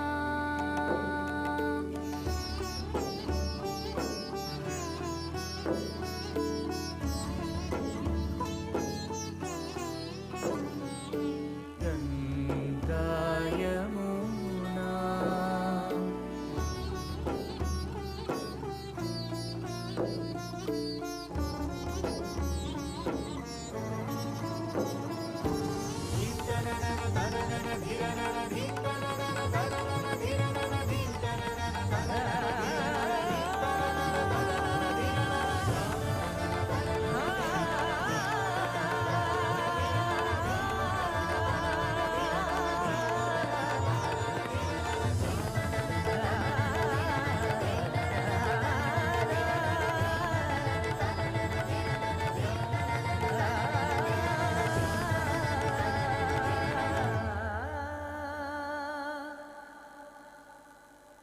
नडन्दाय वाणी जले अस्मिन् सन्निधिं कुरु नडन्दाय वाणी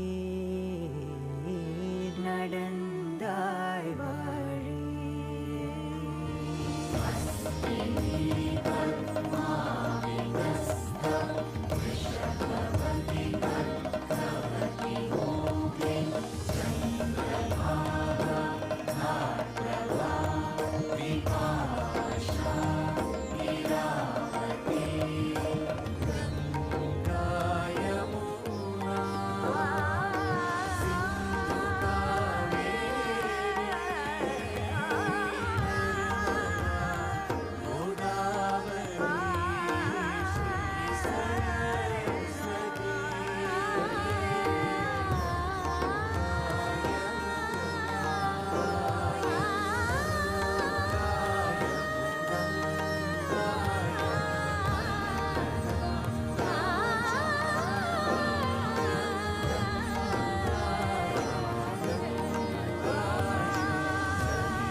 लगभग 2500 किलोमीटर लंबी गंगा में और इसके किनारों पर आपको वन और जल जीवन के अद्भुत दृश्य दिखेंगे। देवप्रयाग और ऋषिकेश में सुनहरी महासीर, तो नरोरा और भागलपुर में दुर्लभ गैंजेटिक डॉल्फिन्स जैसी कई प्रजातियों से भरी है गंगा।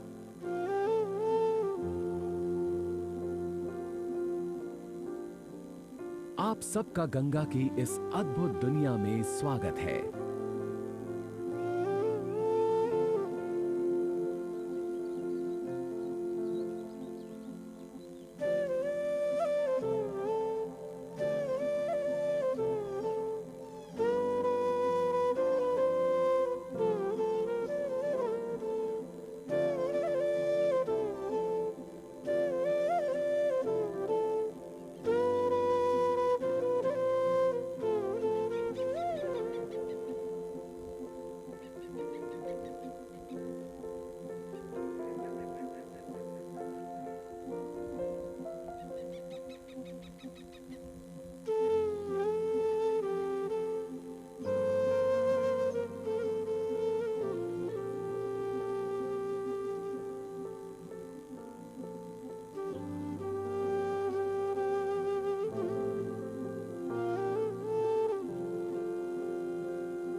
गंगा में स्वस्थ जल जीवन गंगा की समग्र स्वच्छता के लिए भी अनिवार्य है। इसलिए नमामि गंगे अभियान के अंतर्गत इनके अस्तित्व को भविष्य के लिए संरक्षित करने के लिए अद्भुत प्रयास किए जा रहे हैं।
क्या गंगा को स्वच्छ रखना बस सरकार की सोच होनी चाहिए?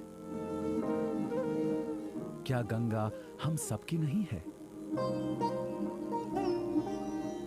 इसकी धारा अविरल हो, निर्मल हो, ये बस संस्थानों का लक्ष्य बनकर क्यों रहे? ये दो शब्द हमारा भी तो ध्येय होना चाहिए।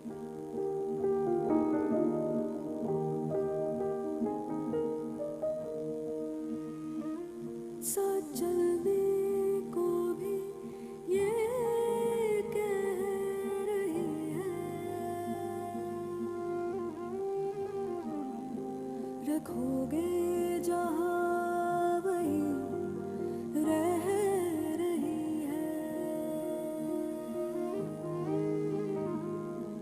रखोगे जहाँ वही रह रही है। नए घाट बन रहे हैं, किनारे भी संवर रहे हैं। थम रहा है जहर का अब जल में धीरे धीरे घुलना। नमामि गंगे, नमामि गंगे, नमामि गंगे, नमामि गंगे, नमामि गंगे, नमामि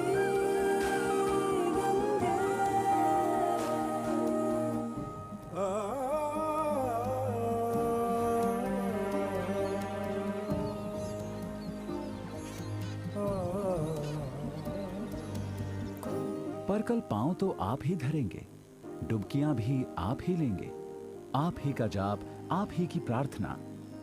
जरूरी है इसलिए आपका जुड़ना और आज ही ये तय करना, कल की गंगा सिर्फ इतिहास के पन्नों में नहीं बहेगी। जैसी कल थी वैसी ही कल भी रहेगी।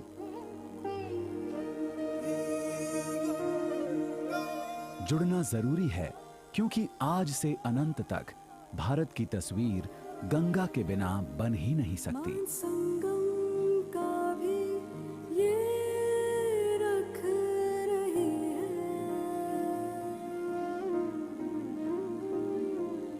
दिल में उतारो इसे यही कह रही है, दिल में उतारो इसे यही कह रही है। नमामि गंगे, नमामि गंगे, नमामि गंगे, नमामि गंगे, नमामि गंगे।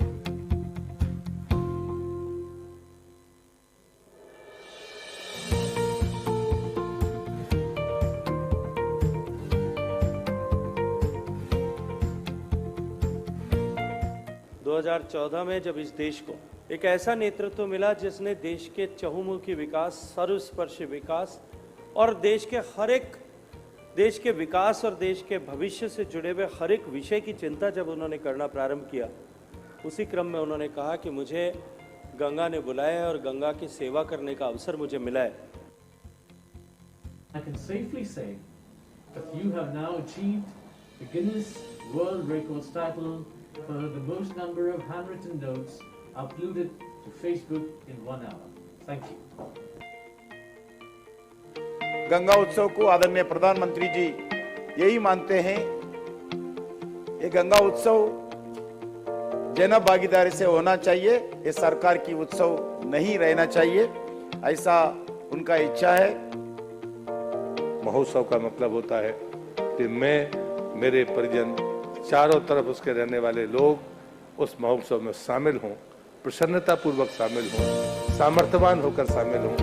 आज जल धन है और ये धन नदियां उसका पैमाना है।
स्वच्छ करेंगे।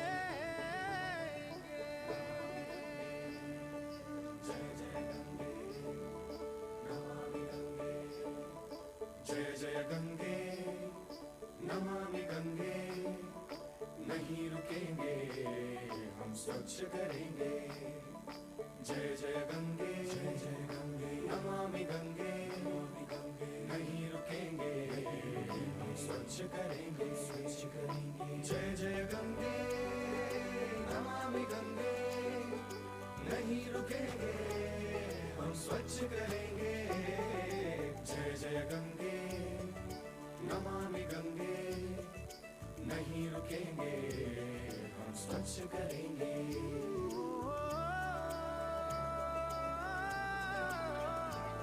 तू युग युग से बहती आई, तूने ही हमको पाला है। तेरी उंगली पकड़ चलना सीखा, जीवन तूने ही संभाला है। तेरा कर्ज चुकाना है हमको, कर्तव्य निभाना है हमको। जय जय गंगे नमामि गंगे, नहीं रुकेंगे हम स्वच्छ करेंगे। जय जय गंगे कर्तव्य गंगे, नहीं रुकेंगे हम स्वच्छ करेंगे। जय जय गंगे नमामि गंगे, नहीं रुकेंगे हम स्वच्छ करेंगे। जय जय जय जय जय जय जय जय गंगे, जय जय जय जय नमामि नमामि गंगे, जय जय जय जय जय जय जय जय गंगे, जय जय जय जय नमामि नमामि गंगे।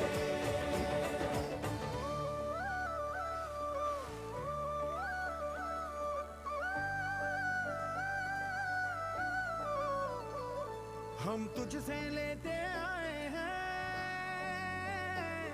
पर अब तेरी पीड़ा हरनी है।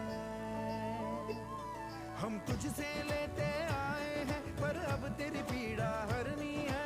अब तेरी पीड़ा हरनी है, करनी है निर्मल लहर लहर, तेरी सच्ची पूजा करनी, सच्ची पूजा करनी है। तुझे शीश झुकाना है हमको, कर्तव्य निभाना है हमको। जय जय गंगे नमामि गंगे, नहीं रुकेंगे हम स्वच्छ करेंगे। जय जय गंगे कर्तव्य गंगे, नहीं रुकेंगे हम स्वच्छ करेंगे। जय जय गंगे नमामि गंगे, नहीं रुकेंगे हम स्वच्छ करेंगे। कर्तव्य गंगे स्वच्छ करेंगे, नहीं रुकेंगे हम स्वच्छ करेंगे।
നടന്തായ് വാഴി ജലേ അസ്മിൻ സന്നിധിം കുരു നടന്തായ് വാഴി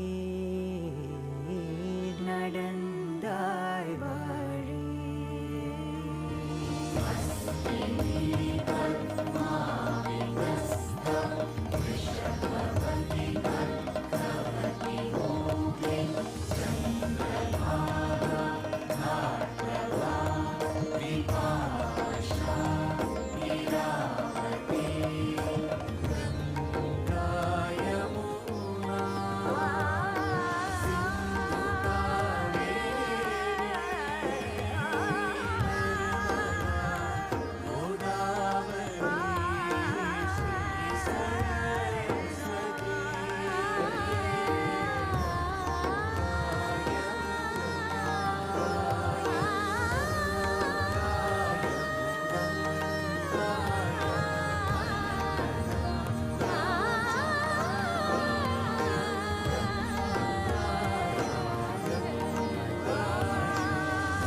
लगभग 2500 किलोमीटर लंबी गंगा में और इसके किनारों पर आपको वन और जल जीवन के अद्भुत दृश्य दिखेंगे।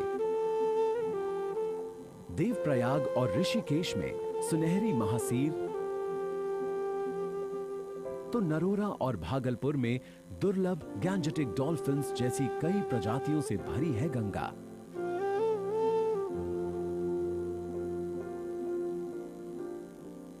आप सबका गंगा की इस अद्भुत दुनिया में स्वागत है।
गंगा में स्वस्थ जल जीवन गंगा की समग्र स्वच्छता के लिए भी अनिवार्य है।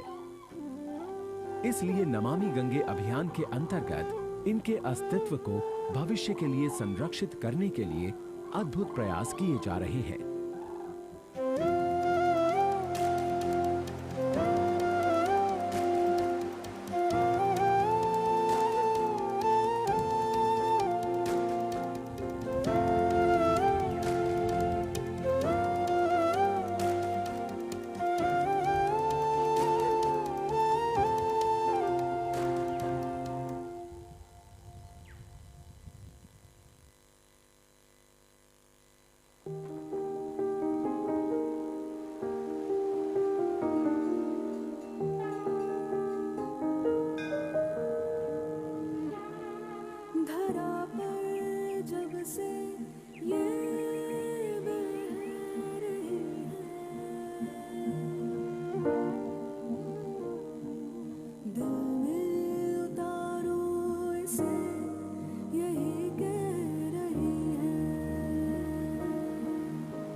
क्या गंगा को स्वच्छ रखना बस सरकार की सोच होनी चाहिए? क्या गंगा हम सबकी नहीं है? इसकी धारा अविरल हो, निर्मल हो, ये बस संस्थानों का लक्ष्य बनकर क्यों रहे? ये दो शब्द हमारा भी तो ध्येय होना चाहिए।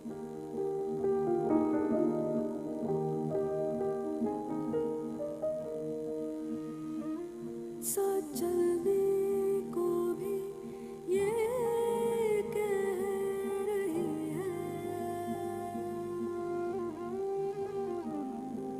रखोगे जहाँ वही रह रही है, रखोगे जहाँ वही रह रही है।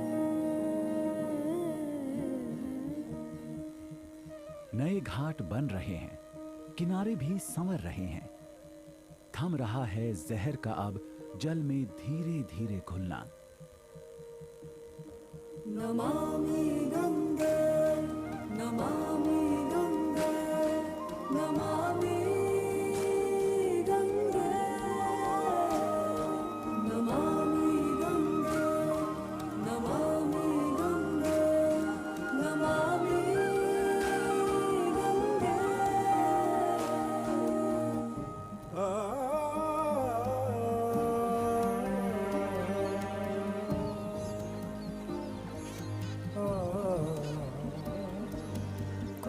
पर कल पांव तो आप ही धरेंगे, डुबकियां भी आप ही लेंगे। आप ही का जाप, आप ही की प्रार्थना। जरूरी है इसलिए आपका जुड़ना और आज ही ये तय करना, कल की गंगा सिर्फ इतिहास के पन्नों में नहीं बहेगी। जैसी कल थी वैसी ही कल भी रहेगी।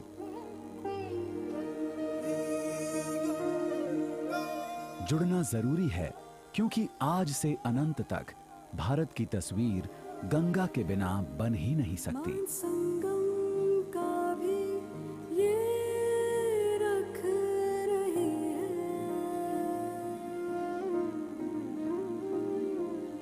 दिल में उतारूं इसे यही कह रही है, दिल में उतारूं इसे यही कह रही है। Namami Gange, Namami Gange, Namami Gange, Namami Gange, Namami Gange.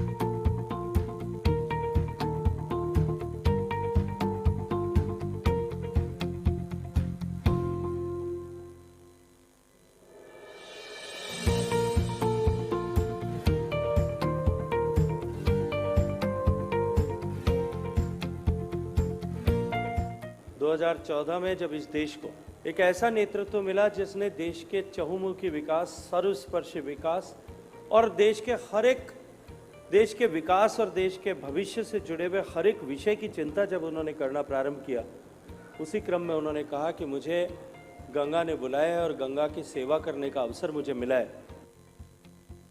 I can safely say that you have now achieved the Guinness World Records title for the most number of handwritten notes uploaded to Facebook in 1 hour. Thank you.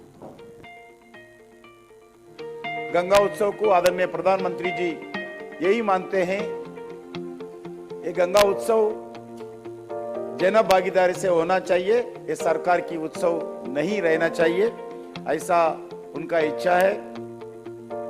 महोत्सव का मतलब होता है कि मैं, मेरे परिजन, चारों तरफ उसके रहने वाले लोग उस महोत्सव में शामिल हों, प्रसन्नतापूर्वक शामिल हों, सामर्थ्यवान होकर शामिल हों।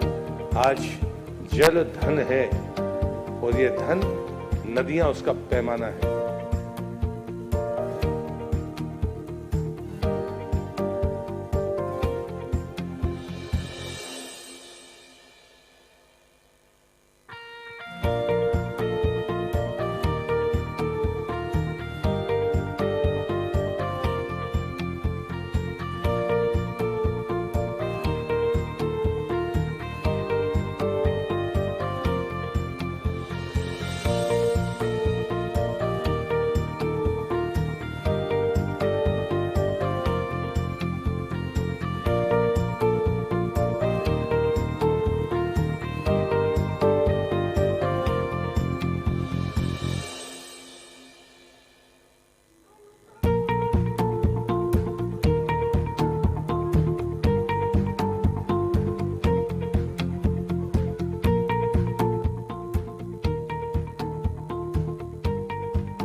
स्वच्छ करेंगे। जय जय गंगे नमामि गंगे, जय जय गंगे नमामि गंगे, नहीं रुकेंगे हम स्वच्छ करेंगे। जय जय गंगे नमामि गंगे, नहीं रुकेंगे हम स्वच्छ करेंगे। जय जय गंगे नमामि गंगे, नहीं रुकेंगे हम स्वच्छ करेंगे। जय जय गंगे नमामि गंगे, नहीं रुकेंगे हम स्वच्छ करेंगे।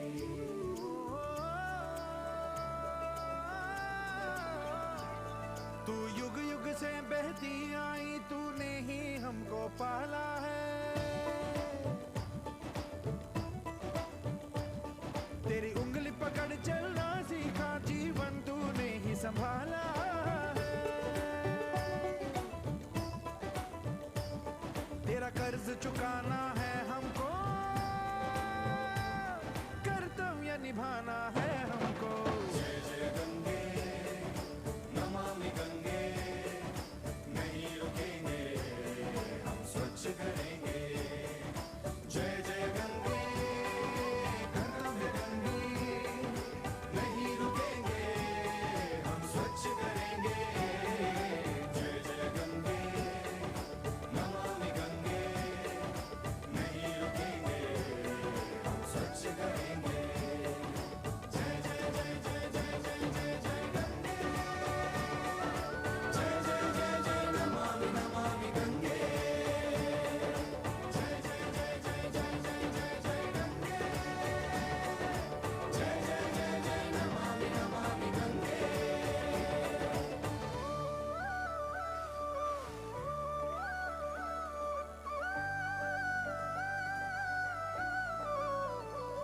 हम तुझसे लेते आए हैं, पर अब तेरी पीड़ा हरनी है। हम तुझसे लेते आए हैं, पर अब तेरी पीड़ा हरनी है। करनी है निर्मल लहर लहर, तेरी सच्ची पूजा करनी है। तुझे शीश झुकाना है हमको, कर्तव्य निभाना है हमको। जय जय गंगे नमामि गंगे, नहीं रुकेंगे हम स्वच्छ करेंगे। जय जय गंगे कर्तव्य गंगे, नहीं रुकेंगे हम स्वच्छ करेंगे। जय जय गंगे नमामि गंगे, नहीं रुकेंगे हम स्वच्छ करेंगे। कर्तव्य गंगे स्वच्छ करेंगे, नहीं रुकेंगे नहीं रुकेंगे, हम स्वच्छ करेंगे। हम स्वच्छ करेंगे।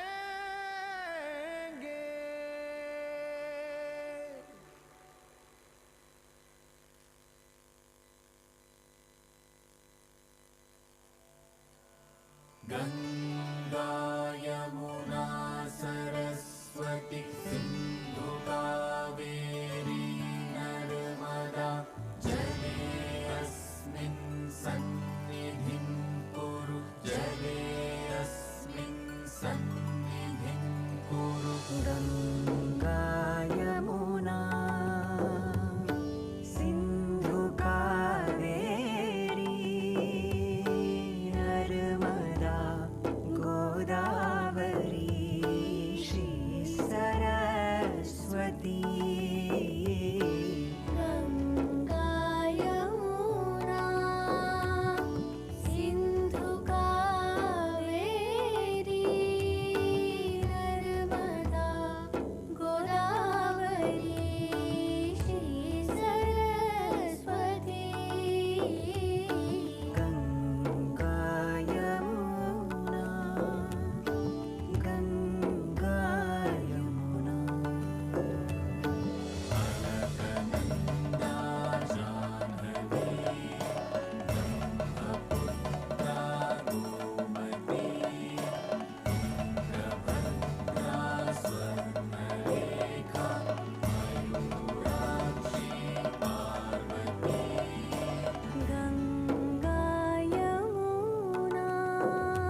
कबिनी शरावती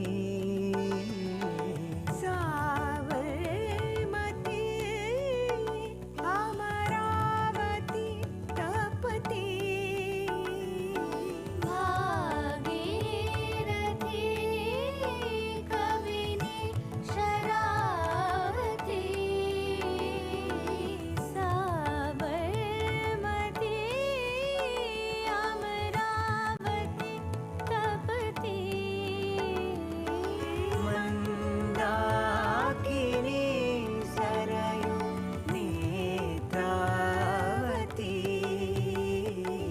कुंडली महानदी पंपा Vedvati सोनवैतरणी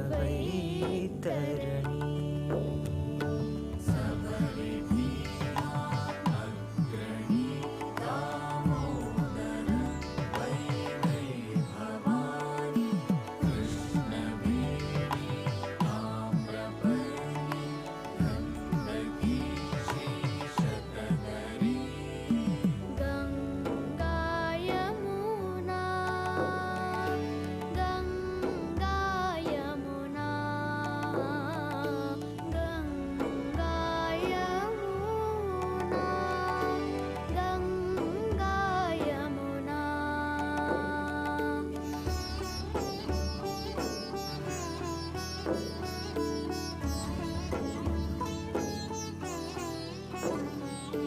Ganga Yamuna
Hello. Good afternoon. Myself, Ansumali.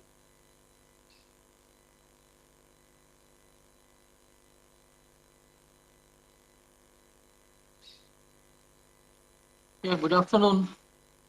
This is S.K. Srivastav from IIRS, Dehradun. Hello.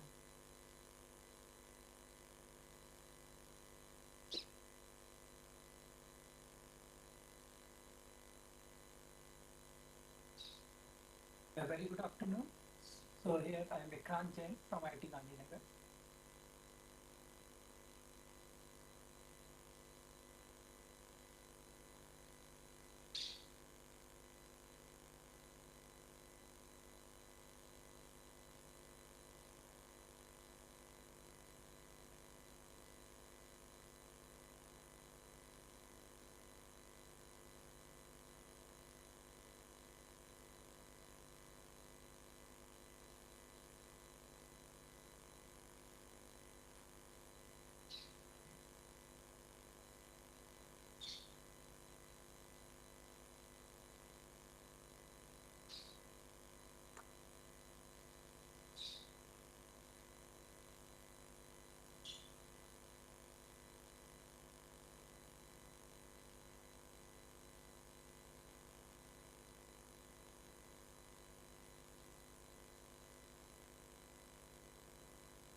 कौन है?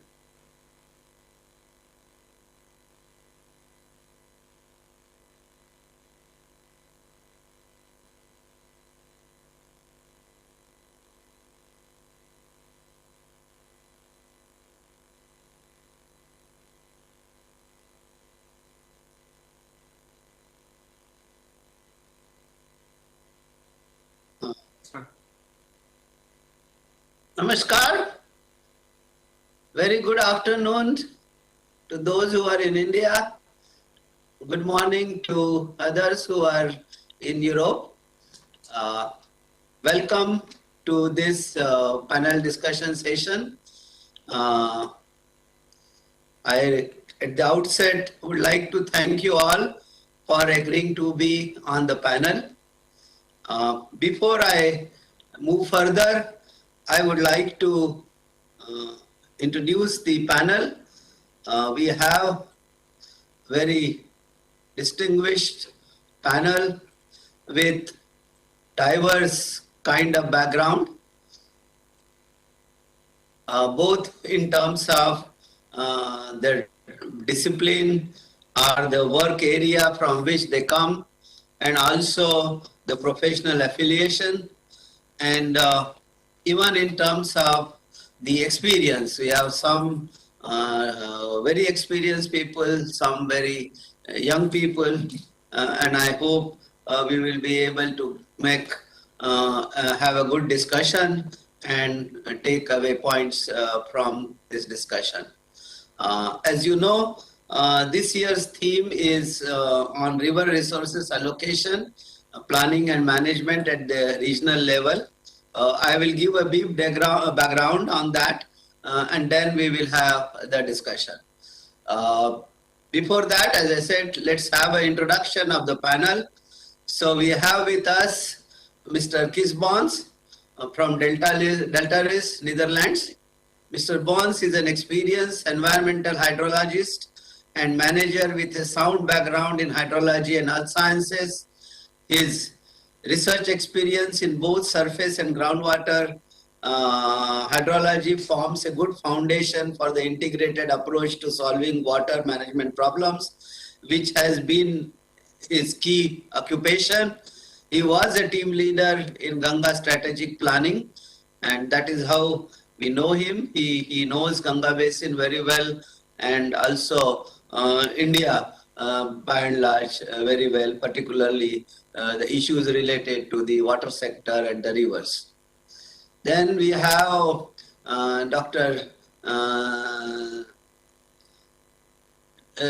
Dr. Saeed Hussain from Wildlife Institute of India, Dehradun. He has not yet joined, but I hope he will join soon.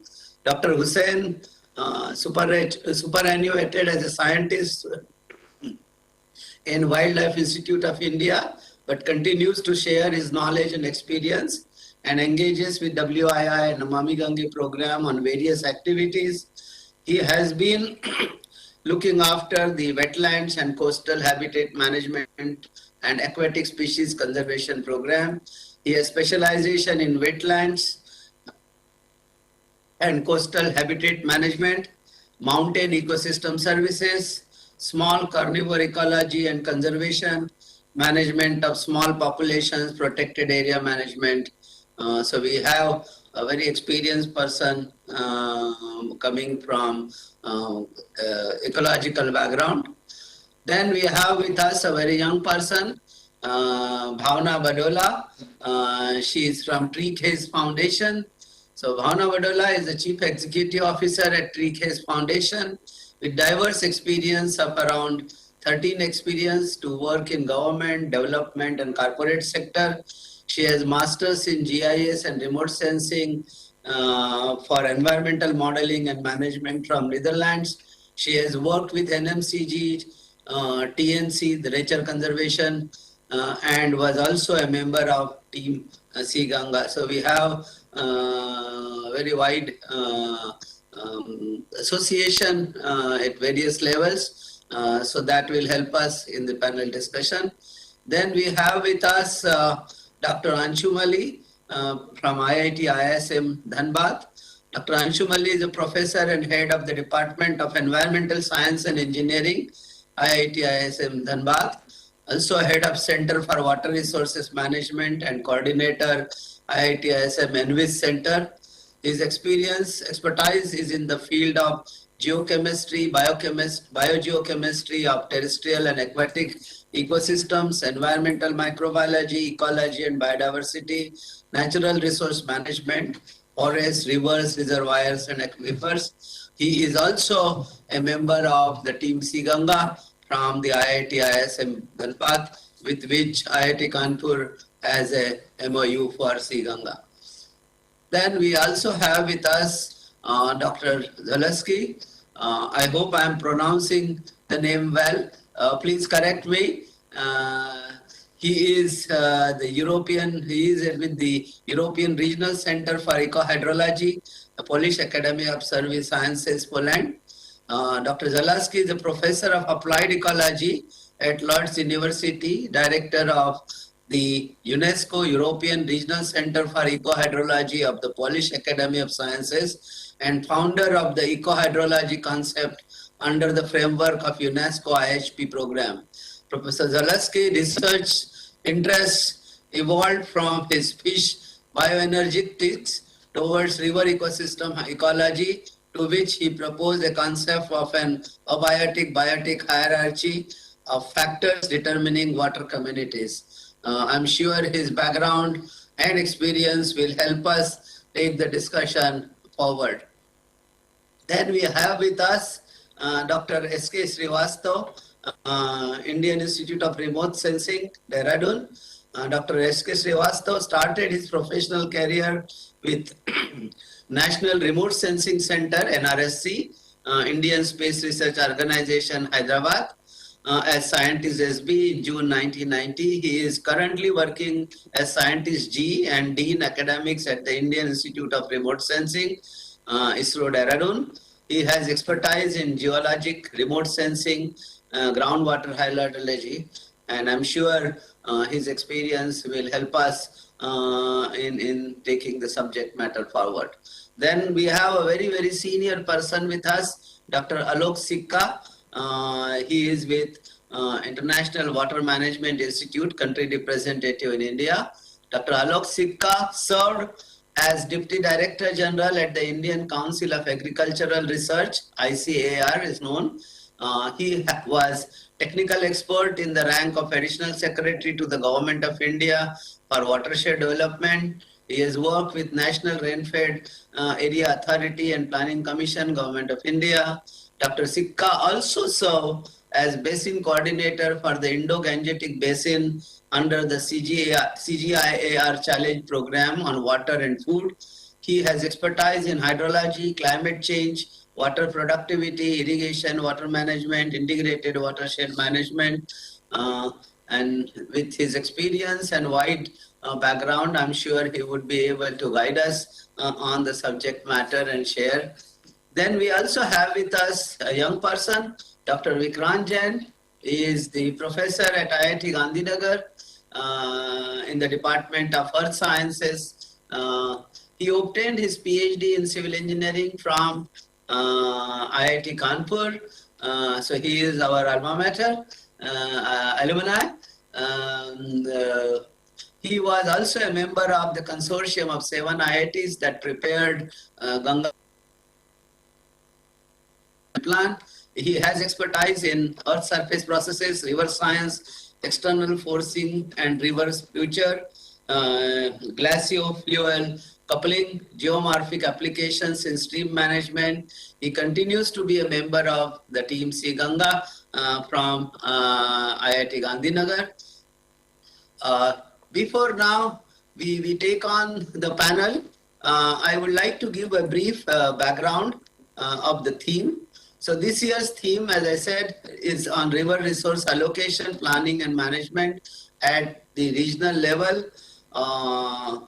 There are many issues that need to be addressed on the topic, starting from identification of river resources, assessment of river resources, monitoring, valuation, pricing of river resources, impact of abstraction, extraction of river resources locally and upstream, downstream sites, effect of actions by the upstream communities, empowerment of our utilization and upkeep of resources, and equitable budgeting allocation. So these are some of the issues that came to our notice. We listed them, but some more can always be added. Before we start discussing this, we want to take this summit we have thought of for giving us a feedback on the preparation of the second version of the Ganga River Basin Management Plan. When we prepared the Ganga River Basin Management Plan, which was delivered in 2015, we looked at the top order river, that is Ganga. Of course, there was some discussion about the tributaries and so on and so forth, but the entire plan basically focused on suggesting actions on the mainstream of Ganga. That was useful in the beginning, where we had to sensitize and show immediate some results. But now if we want to have a sustainable efforts on Ganga rejuvenation and conservation, this is very unrealistic if I have to say in terms of implementing it. So to build a pyramid, a reverse pyramid, inverse pyramid is not easy. So we really have to start from the base. And that is where we are looking at the large base of river systems, which eventually make it into a large river, which is Ganga, in case of Ganga Basin. So we are looking at all small rivers, lower order rivers, and that is the way we can have a sustainable implementation of the Ganga River or any river basin management plan. And our central theme, as was discussed last time in the last summit, is the Earth Ganga, which was given by our Honorable Prime Minister. We tried to deliberate on what is Earth Ganga and how Earth Ganga can be viewed.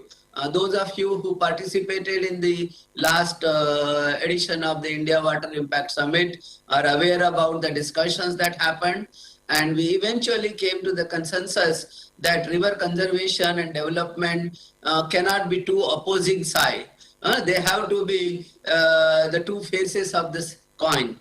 And in that case, we need to really bring in the synergy between the two groups. One group which looks at a long-term perspective from a high on traditional knowledge and wisdom, and the other side which looks at short-term or medium-term business opportunities, employment opportunities, which is invariably high on modern science and have a short and medium-term perspective. So we need to bring in synergy between the two if we have to achieve this purpose of river conservation along with development. And in fact, even for river conservation, we require resources, and they cannot come unless we think of simultaneously development.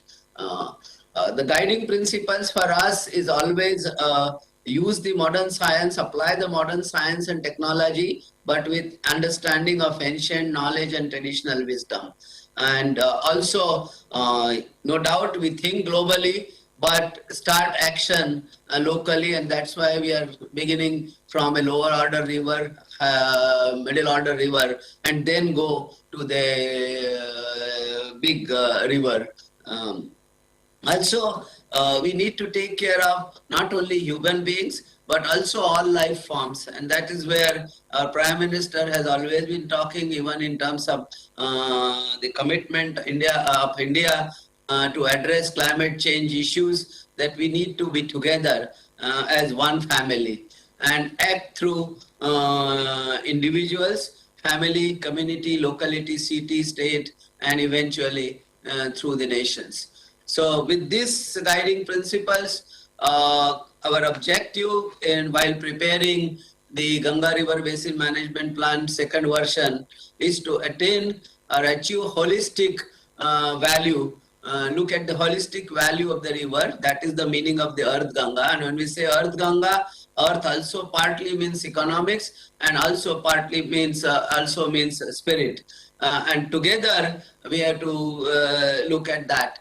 And when we say Ganga, Ganga is synonym to the rivers. So it's not just Ganga biophysical entity that we know of from Gangotri to Ganga Sagar, but Ganga to us means all rivers, small or big, in the entire nation and in the region.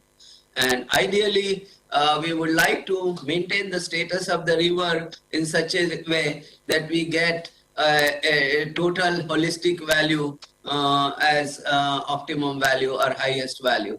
And based on that, we need to decide which point of the intervention that we look at, so that the river is not necessarily pristine, but of course we do not want to take it to moderately degraded or critically degraded situation, because the holistic value again goes down.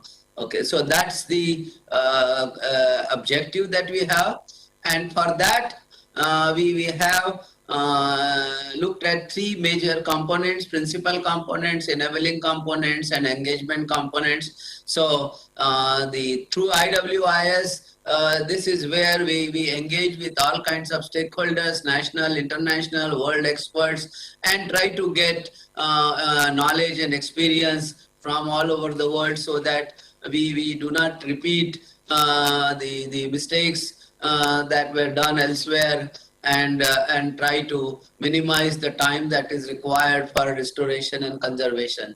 And the principal components, of course, are the river health, river monitoring, and the economy. And that is also, we are saying, circular economy. If we can close the loop at the shortest geographical scale, smallest geographical scale, probably we will achieve our objective.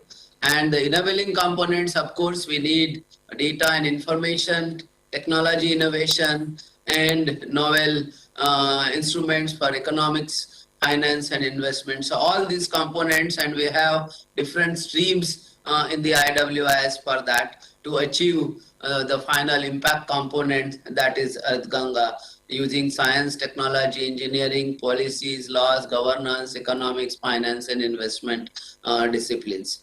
Okay. So we would like to develop the plan using the Earth Ganga concept for local rivers and implement it at the district level. And there are various sectors. Some of these sectors are directly impacting the river, and we already have various programs of the government of India. Now we are looking at how we can utilize them for the restoration and conservation of the river. Of course, we face the challenge because we have several stakeholders and actors, and they come from various backgrounds, and their affiliation is also varied, from local government to state government to central government to international groups and businesses, consultants, executive agencies. And even though they may have the same technical background, but because of their professions and affiliations, they tend to represent different sides, and that makes it difficult for negotiation. And as we have been saying all the time, that if you want to understand, conserve water bodies, planning management is always a cyclic process. And the most three important steps in that cyclic process is developing understanding, communicating that understanding, and negotiating, because water issues cannot be resolved without negotiation. And negotiations can only be meaningful if we have a good understanding, and that understanding is shared, communicated with all the stakeholders, and then negotiations can be made. And invariably, these three steps are given less importance, and we start implementing them. So that is what is it. And in order to that understanding, this is where we are in this summit. So when we look at study and planning, obviously we need to look at natural boundaries, that is the basin. But if you want to implement that, then we need to look at the administrative boundaries. And this is also a question, how do we kind of synergize two things, the study and planning done at the considering natural boundaries, and implementation being done using the administrative boundaries starting from district level or even further lower, say gram panchayat in rural sector and towns in the district, and then move up to the state and then to the country and to the region and so on and so forth. So that's really the challenge. And when it comes to river resources, obviously, by and large, water is only considered as the river resource, but there are many other resources. So we typically talk about ecosystem services, and this is also one issue that we would like to address to the panel, because ecosystem services also includes, if you look at the literature, also includes the services that we get after the human intervention, like making canals, dams, and so on and so forth. Okay, and that makes it difficult to have a proper valuation. So this is also a discussion that we would like to do. Okay, so first is to identify river resources. Okay. So there are many issues that we need to look at. So one is river resources assessment methodology. Do we have methods to identify which resources are available in what quantities and in what straits and during which time periods, taking into consider the resource generation capacities of the river? Another issue is resource data collection and inventory responsibilities. Who should be doing that? Okay. The third issue that we are looking at is resource monitoring, deciding the roles of various stakeholders in monitoring the reliability and adequacy of resources of the river, and identifying and overcoming the gaps in resource accounting. So that is another issue. This was all circulated to you to the small brief write-ups that we have provided you, and then we would like to look at. So today's discussion in this particular panel is more on roles and responsibilities of various agencies and stakeholders in river monitoring and bookkeeping, accounting, and budgeting of river resources. So with this background, I would like to start the discussion. The way we are planning, thinking of organizing this panel is that we will have the opening remarks from each of the panelists based on the background that I just presented to you, and also the brief write-up that is available with you, and the related questions. So probably I will start in the same sequence as I had the introduction. So probably we will start with Mr. Kisbones to give his initial remarks on the subject matter, particularly reflecting on how it is done in the Western world.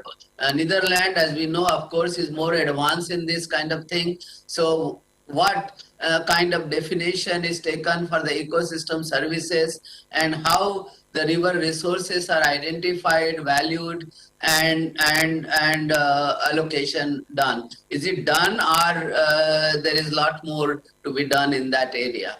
So can I now request Mr. Kisbon to give his opening remarks for 3, 4, 5 minutes, and then we will have a round from each panelist on the subject. Thank you very much, Professor Finotare. Thank you for inviting me, and it's good to be part of this very interesting panel and the very interesting topic as well. The issue of river resources monitoring, as you said already, it's about ecosystem services. And as soon as we talk about ecosystem services, we have to realize that the river is only one of the manifestations of the water system as a whole. So I think the first point I would like to make is that we should not look at river systems, but we should look at water systems or river basins services. And that can be through groundwater, can be through surface water, can be through different manifestations of the water system. And then the second thing is that often we concentrate on quantity as the main aspect of water. And then as a second, sometimes quality, because it is a problem, because it hampers certain services. But we have to realize that there are many more characteristics of the water body that provide services. For instance, the variation in flow, seasonal variation, can be very important for spawning of certain species, flushing. There are many examples that temperature, so there are so many characteristics of the water body that are important to provide a certain service to a certain user. And that's then another aspect of services, is that different entities experience different characteristics. So not all aspects of the water body have the same value to all the different entities in the basin. That makes it very complicated, I realize. So before we start monitoring, we have to really try to understand what we need to know. So what is our information need? Because if you don't know what you want to know, you don't know what to measure, and you will measure the wrong thing. And that has been true in the Netherlands, that has been true in India. So we have been monitoring things that we at the first instance thought was important. But then we learned that we didn't get the complete picture, and then we start to adapt. So I think, and because of the many stakeholders, with a river as the Ganga, with so many different states, governments, with their own priorities, it is important that we have a common understanding of our monitoring information needs, which are objective oriented. So not science oriented, because hydrologists always want to monitor certain things. At the end, always there will be some science part of the approach, of course, but it should be a process that is a logical approach based on what we need to know. And then we will identify areas where we need to measure, observe, and then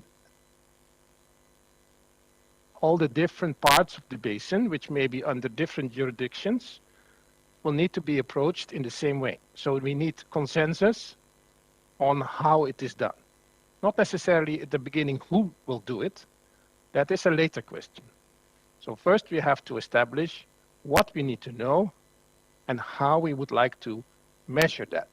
There are certain things we want to measure on the long term, at a certain continuity, and there are certain things that we want to find out first. These are more research questions.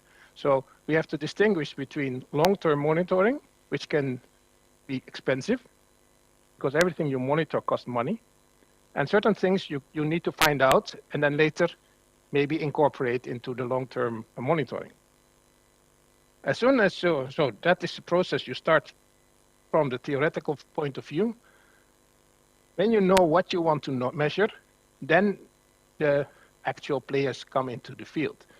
It doesn't make sense to have all these different things measured by the same organization. No organization is capable of doing all that. You need meteorological knowledge to monitor the weather and the rainfall and so on in a good way. And you need an ecologist to monitor fish behavior or certain dependency of ecosystems on the water and so on. You need groundwater experts. So if you know what you want to know and how you want to measure it, the institutions that can do it come into the field. And it could be that in one state that are different organizations than in another state, or in one country different from another country. That's not important as long as they all agree on the concepts and then also on quality aspects like quality control and quality assurance. Because if you cannot compare data with each other, it is totally useless. I've seen measurements from the Gange on water quality where I didn't know whether the sample was taken for heavy metals as a filtered or unfiltered sample. So then it doesn't tell me anything. So if they use a consistent approach, even by different institutions, that will help in making it useful. And then there should be accessibility and transparency. So all the data should be available in a transparent way, not only the end result, but also the methodology of how it is assessed, how the quality control was done, maybe with a joint quality control approach so that people can sort of, through circle approaches, that they can join in joint test samples of random samples or blind samples. Laboratories should have a certain quality and so on.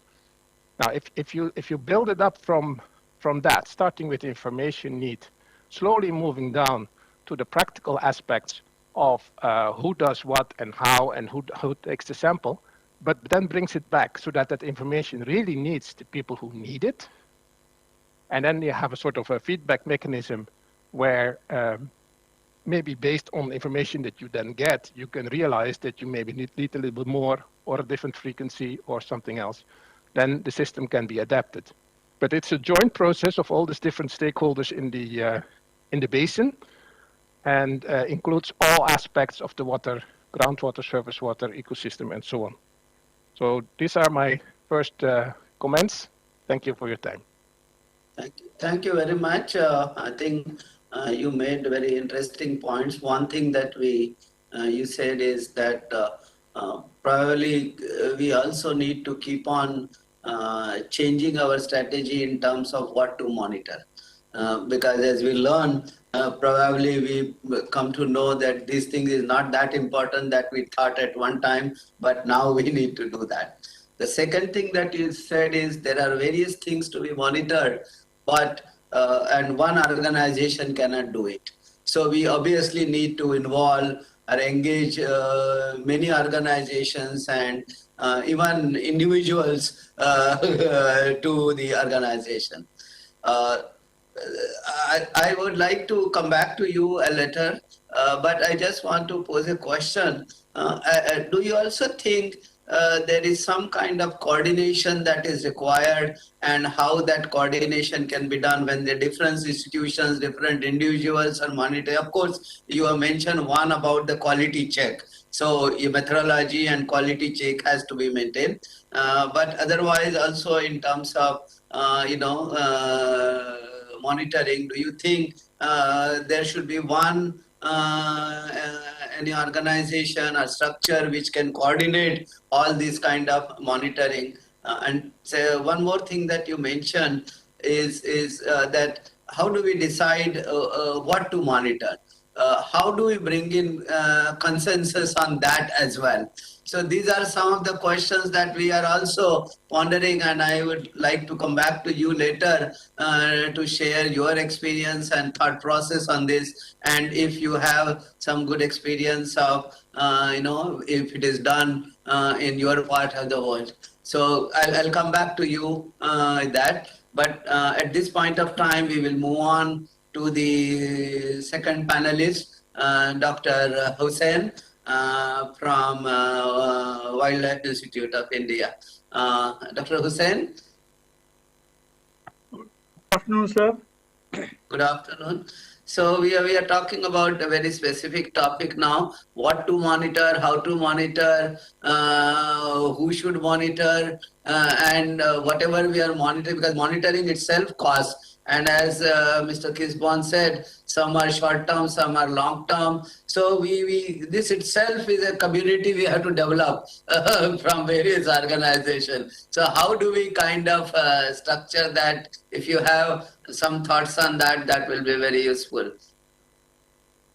Sir, I would like to first thank you for the opportunity which you have given me. And you rightly explained the session's briefing on the main theme. And coming back to who the role and responsibility, I think we need to do an exercise to find out the relevant stakeholders or institutions who are already engaged in Ganga conservations, and we can learn from their experiences and we can involve them. For example, Survey of India is working on the mapping aspects, and IRS, Indian Institute of Remote Sensing, can be added in the stakeholder list for remote sensing data. WIA can contribute on biodiversity. Many other institutions are there. I think we need to sit and call a meeting and identify the organization who are already working in this topic, and then we lay the responsibility on them how to go about. And for example, if you give opportunity to WIA, WIA will take responsibility of collating the biodiversity data at the basin level. So that's my idea on this. Unless and until we, all the stakeholders, at least relevant stakeholders, are sit together and discuss, we may not be able to achieve our target. And in the field also, we have engaged, our experience says that we engage lots of local communities and we develop their capacities as Ganga Praharis, and they are definitely contributing in our survey, and also now they are independently monitoring. So we need some places, as the Ganga basin is very large, we need to develop capacity of the stakeholders also. It's not necessarily that only the expert will be doing this monitoring or collecting data. Ultimately, the monitoring program should go to public level, where they will be able to do the monitoring of various identified parameter which you listed in your presentation. So that's my idea, sir. I think what you have said, some of these things are definitely in our mind when we are talking about monitoring. Of course, we have not so far started talking about all kinds of resources of the river. Generally, our monitoring has been only restricted to the river channel typically. Even the biodiversity aspect that we talk about, and as Mr. Bones said, it's the entire basin that we should look at, not necessarily only the river channel, because the resources come from the whole of the basin.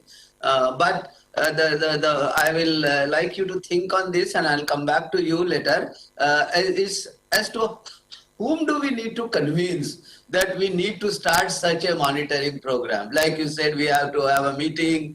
Now the question is, who takes the lead on that? Who should be kind of the major stakeholder for such a kind of monitoring and developing? And once we set up a pilot and show the results of it, probably it will multiply on its own. But the first one of its kind that we need to develop, whom should we approach? How should we approach? Yes, I agree with you. Yes, we require, and we already have in that process, WIA has a role, NGOs have a role, local people and communities have a role, because sampling cost is very high. Okay, so if we have to bring and we have to go and do the sampling, it costs a lot, right? So obviously we have to involve the community. But this entire program needs to be developed. Whom do we, who takes the lead? Where do we go? How do we start? So these are some of the, of course, nobody may have an answer immediate, straightforward. But if we start thinking on that, probably we'll move in that direction. Okay, so I'll come back to you. I'll give you some time to think on this so that you can organize your thoughts. Okay, but I will move on to the next panelist. Can I move on to Bhavana? Thank you so much, sir. First of all, for inviting me to this eminent panel. India Water Impact Summit is a very important platform that has brought together different stakeholders to discuss on matters that are extremely critical for river restoration and water conservation. I've been very, very privileged to be a part of this in different capacities for almost all editions. I think what I can share currently is only my reflections so far, because I'm still gaining perspectives with with whatever you all share, all the eminent people here share, I am still gaining different perspectives from that. I can just share what I have reflected upon from the past few years of experience on this, on working on River Ganga and on river restoration. So, in my organization, which is Tree Grace Foundation, we are working with children and youth, which we feel are very, very important stakeholders and will be very important stakeholders in coming future. We feel that, and we have seen some of the studies that state that 75% of river restoration programs have failed because they couldn't involve public.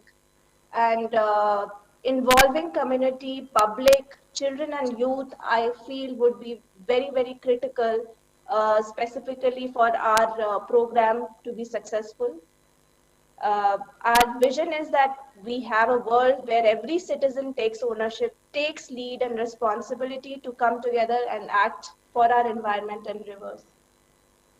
And for this session that you have on roles and responsibility of various agencies and stakeholders in river monitoring and bookkeeping, I sincerely believe that all the different agencies that are involved are doing their best.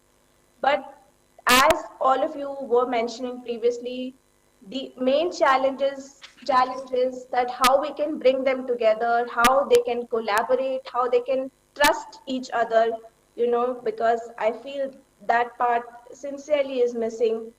Civil society has issues in trusting the government, government has issues in trusting the civil society, so on and so forth. This whole scenario is changing very fast, but it has to come up very soon when we are all sitting in one room and making decisions together, collaborating for a common objective. So first is this, the challenge of coming together, trusting each other. Second point, I really think about it a lot, and I have no answer to it. Probably all of you may help in finding an answer.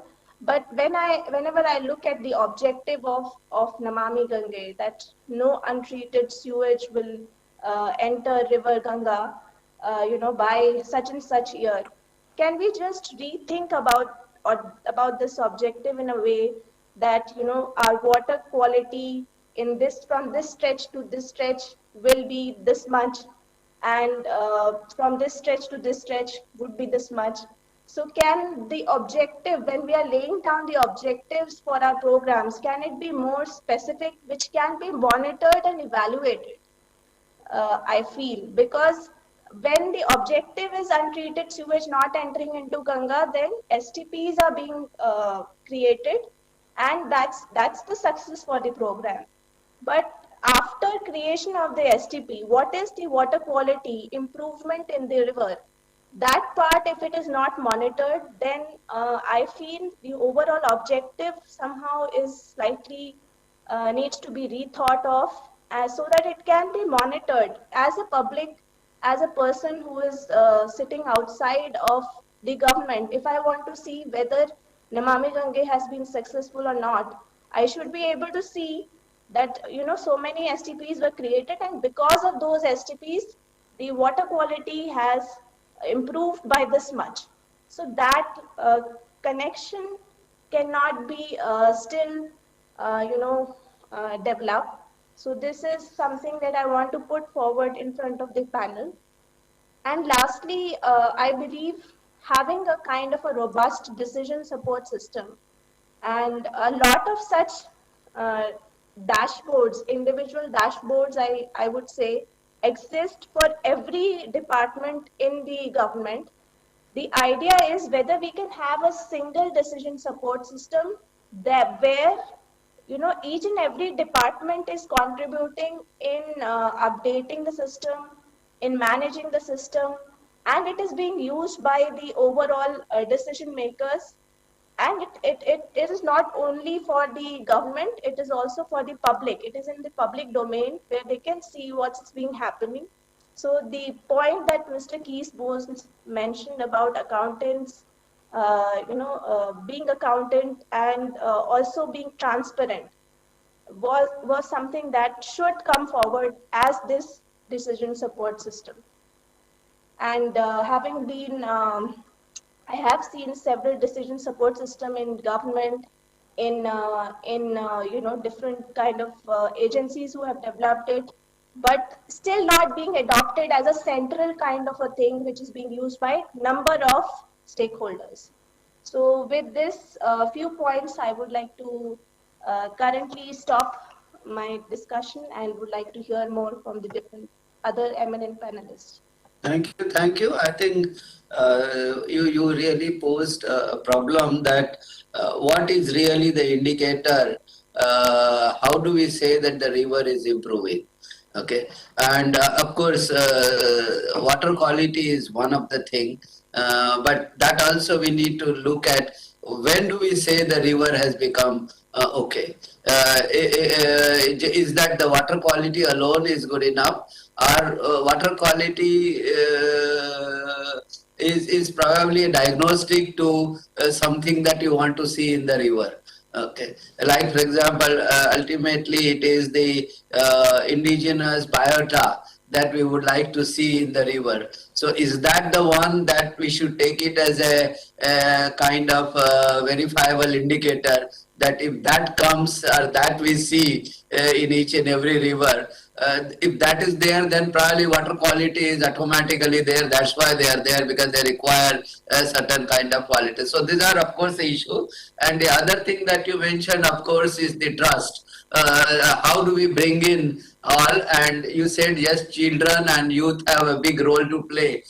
We also have to look at how we can give the role and responsibility of this particular thing, monitoring. Can we include schools and colleges and part of that as a monitoring, and not just some central agencies doing the monitoring? So these are some, and then what kind of things to be monitored, because everything costs. Okay, and can this cost be shared with other purpose? Ideally, of course, we would like the way we use Google Earth and navigation, everybody uses that. So you would like that river system data, basin data is also available. So let people play with whatever they want to do and talk about it. So think on that, and we'll come back to you again. So next we would like to move to Dr. Anshumali from IIT ISM. So thank you very much, Professor Tare, for inviting IIT ISM Dhanbad in this August panelist discussion meeting. So as you know, I have already advocated several times about the delineation of administrative boundary of rivers. Because if we are going to monitor any river today, and after 10 years, if rivers is not there, then the whole exercise of monitoring and analysis is going to be futile. So my observation for last 10-15 years about the river is we have to delineate the administrative boundary similar to what we are doing for a tiger, because a tiger is conserved only because we have given a administered area of around 500 square kilometer to save a population of 10 to 50 tigers in the area.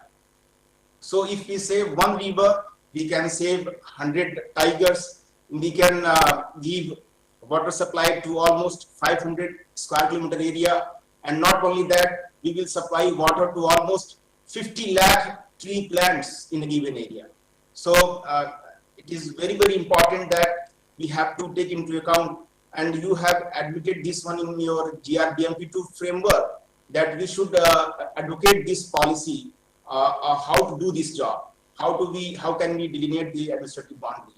So IIT ISM Dhanbad has funded a social responsibility as a part of its social responsibility, how to do this scientifically and socially acceptable model to delineate the administrative boundary.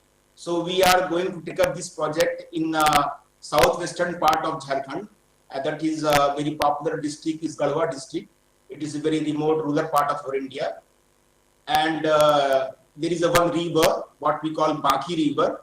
And Baki is originating from a small hillock. That hill area is almost 2 by 3 kilometer area, and that is having energy to supply water throughout the year. And this Baki River is tributary of North Coel. North Coel is tributary of Son River, and Son is tributary of, as you know, is Ganga River basin. So, in sixth physical basis IPCC report, physical basis of science, it is mentioned categorically that we have to work at local level. So we have adopted this philosophy, and since become a part of this Siganga mission, and we have started this project in Garhwa district to design and develop the methodology which is acceptable scientifically and also socially, so that the sustainability part or responsible part will be reflected in the outcome. So we are delineating the hotspots of all types of land use, land cover planning. LULC changes taking place since independence in our country. And it is very, very important. We have to give importance to rivers just like tigers. I have seen in nearby my Dhanbad, one river is called Isri River, a tributary of Damodar River. In 1973, it had almost 47 streams connected to this Isri River. But today, there are only 11 streams are now part of this Isri River. So you can say almost 70 to 80% feeding streams we have lost. And to bring them again, to regenerate them, it is very difficult, because we can postulate theory of growing tree out of forest, what MOEF has given its mandate in climate change policy. But can we allocate land for river out of forest or river out of agricultural land? So it is going to be a very difficult scenario in coming future, because what happened in last 400 years is now taking place only in 20 years. So we have to act very fast and very systematically at individual level or at community level or in integrated way, involving all the stakeholders into confidence and highlighting the importance of rivers for not only for human being, for its livelihood practices, also as a part of ecosystem services. So this is my submission, Mr. Tariq. I'll come back to you. Of course, I didn't understand quite well about what you were saying. Maybe I'll come back to you and you can elaborate. What do we mean by the administrative boundaries of the river? Because rivers naturally have their own natural boundaries as their basin. And of course, you have made a good point that we have lost many rivers. And that's the initial effort that we are talking about. Presently, whatever river systems that we have, small river, we should know about them, where they originate from, where they should go, what was the earlier status. So all that is, of course, good. And are you trying to say that a river basin will come under different administrative boundaries? So do we have to delineate that? I'll come back to you on the second round. So you please think about that in the other. Meanwhile, I would like to give the opportunity for the first round to the other panelists. So can we now move on to Dr. Zaleski to share his experience and opinion on this? Thank you, Mr. Chairman. And first of all, I would like to express my appreciation for inviting me for this very inspiring brainstorming. And I think we all agree that the role of water as key determinant of sustainable future we want is increasing. And second, we agree is the action without vision is wasting time and resources. And any vision has to be precisely defined by words or by acronym. Because in this moment, the way we are talking determine way our acting, how we are acting. And I'm saying that this is very important, this clear vision definition, what we do and what we want to achieve, because I think in recent situation, rivers are most important renewable water resources with high regenerative potential, however, highest vulnerability because they are in the lowest point of landscape.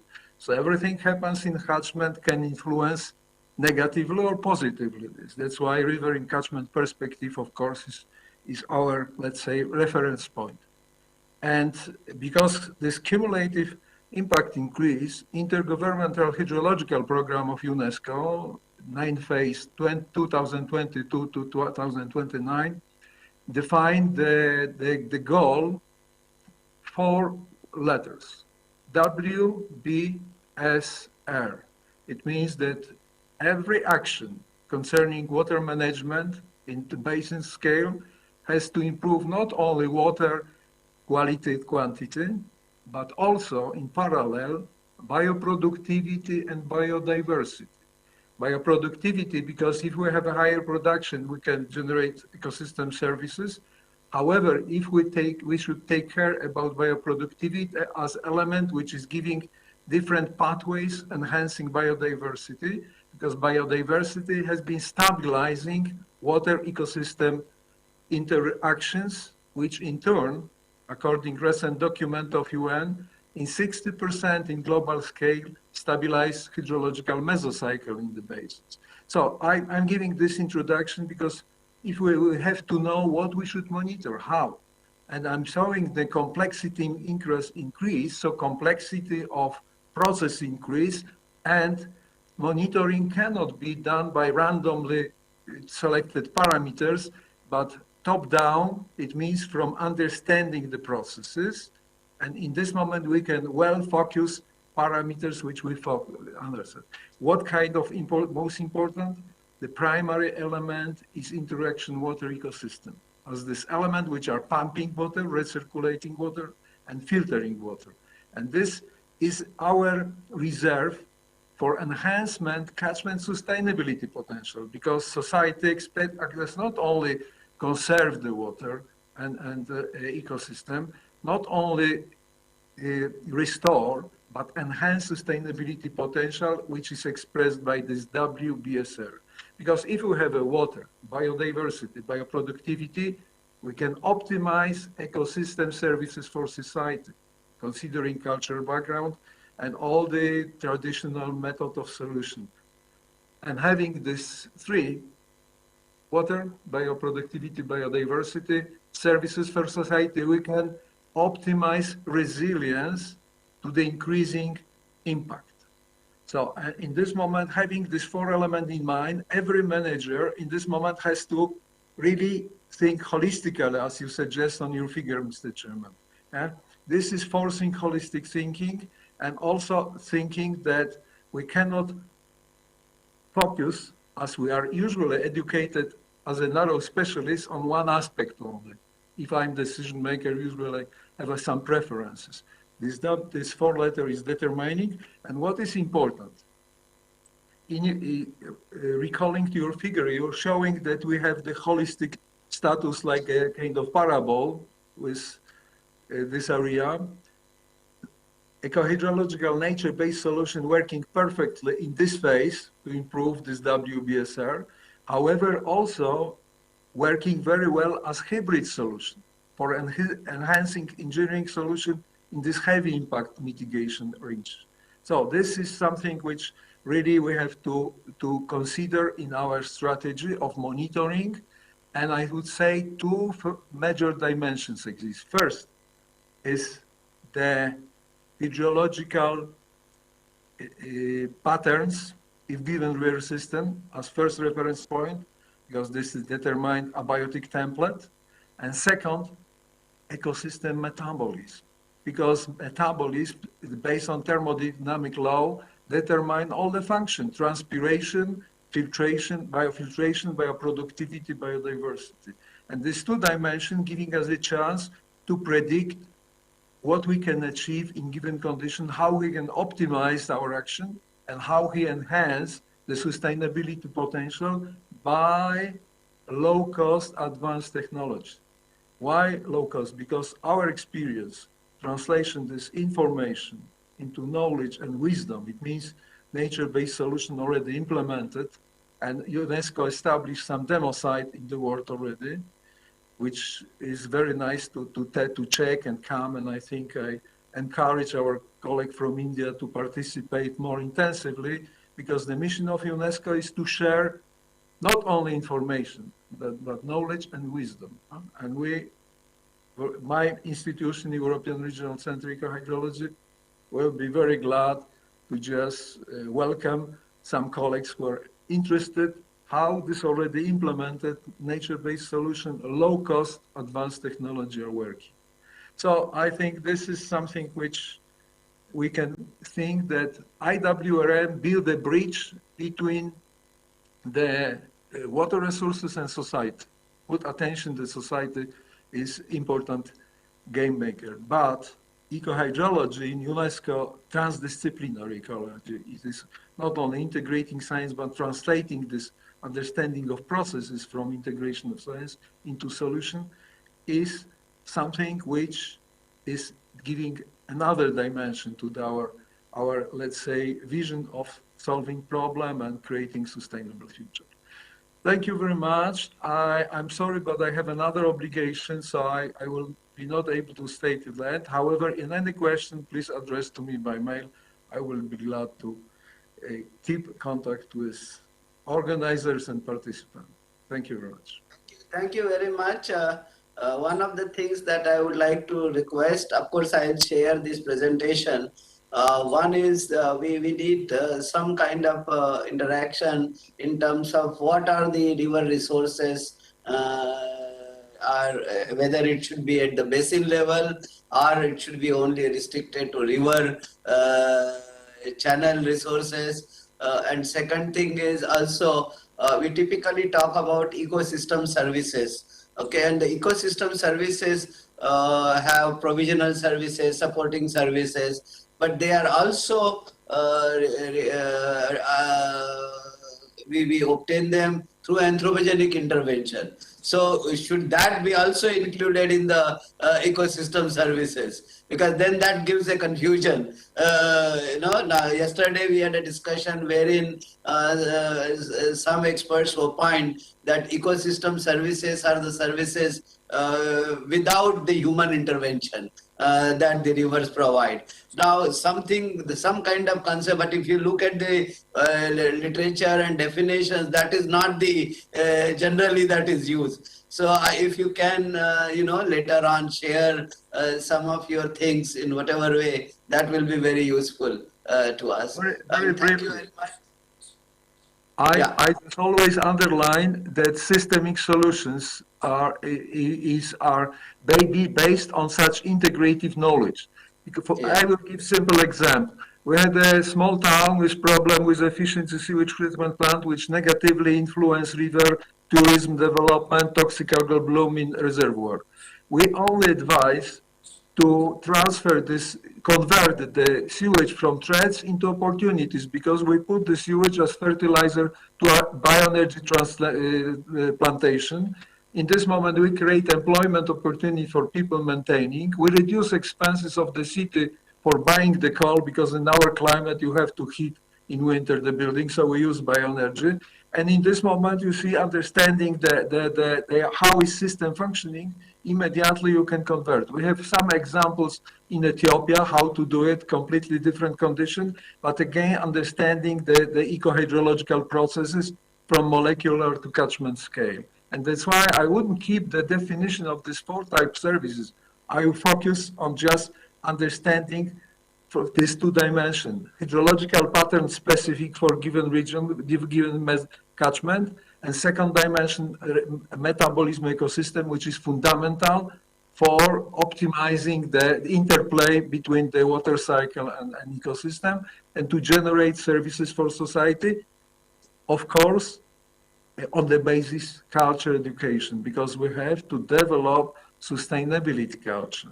And society involvement, as I have seen in this excellent movie on the beginning of our meeting, this is something which is fundamental. The people must feel the member of action, and also they must understand rudimentary element, the eco-hydrological processes, and the consciousness, they are 50% success is depend on the 50 on decision maker. And that's why it's so important to do that. Okay, thank you very much. Thank you very much. We hope to continue interaction with you subsequently. Okay. Right. So can we now move on to the next panelist? Can I request Dr. Srivastav to share his views, opening remarks? Dr. Srivastav? Yeah. Thank you, Mr. Chair. All the esteemed panelists of this particular session. Good afternoon to all of you. And at the outset, let me thank Professor Tare and the organizers for inviting me to this particular session.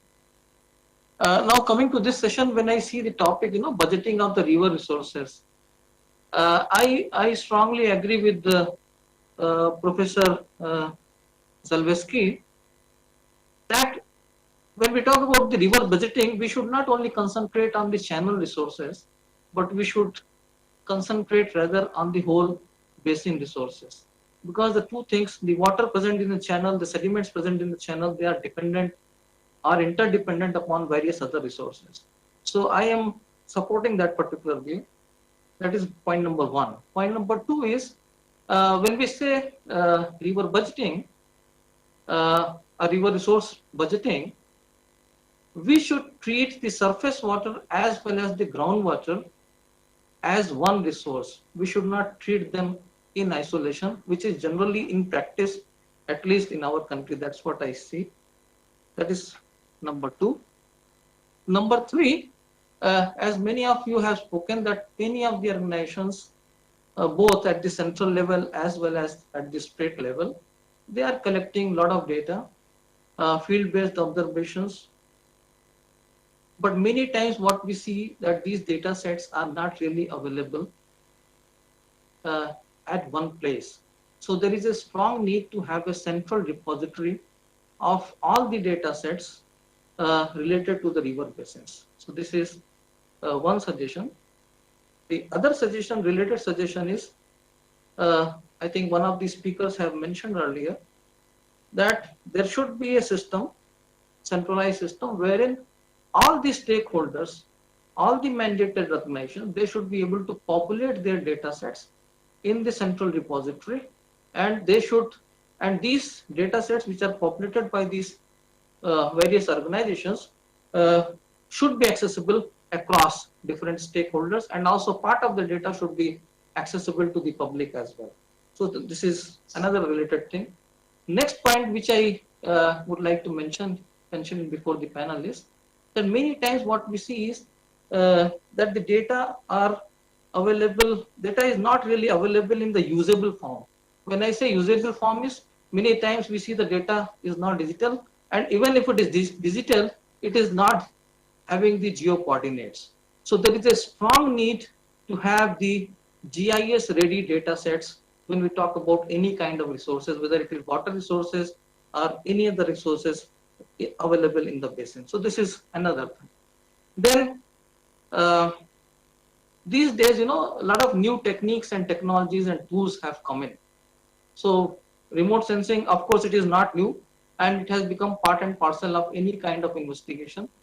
ISRO and its various centers, they are engaged in providing various kinds of services related to the water sector and many other sectors utilizing the satellite data sets. And many of the data sets are the products which are generated they are available in few of the portals which are maintained by ISRO, particularly by NRSC, as well as the Space Application Center at Ahmedabad, as well as my own center, Indian Institute of Remote Sensing. So the panelists, you can have also the look at certain portals, particularly the Bhuvan portal, which is managed by the NRSC, the Vedas portal, which is managed by SAC, and there is a biodiversity portal, which is managed by our institute. So a lot of database on the resources in the country which are mappable from the remote sensing data sets. A lot of efforts are going on, it is available in the public domain. So that is something which can be utilized when we talk about the budgeting of the river resources. Another point is Somebody also mentioned that we have to involve the children, the students, both at the school level, college level, public, and so on.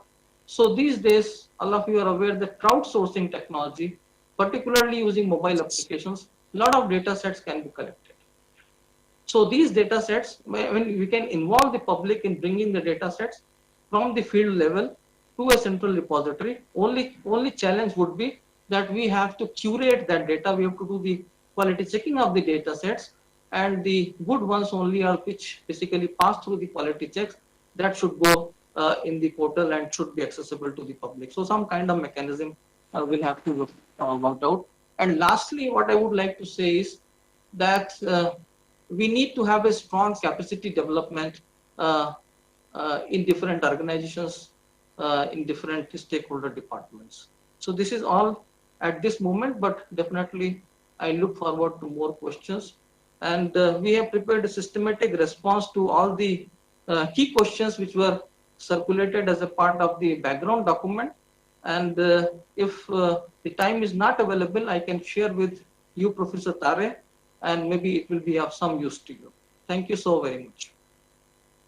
Thank you so much for doing that exercise. I really appreciate it and look forward to receiving your answers to that. And you mentioned that yes, data sharing is an issue, and how do we resolve that? Because we also have to understand the psychology of the people who generate data, and if they are not in a position to share, they have their own concerns and issues.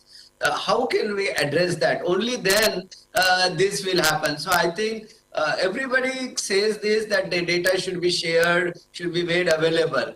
But then we also have to look at the psychology of those who generate data, why they are not in a position to share, because after all, they have spent efforts, they have spent, done the work. They would like to get some kind of return on that, whether it is in the form of credit or it is in the form of cash.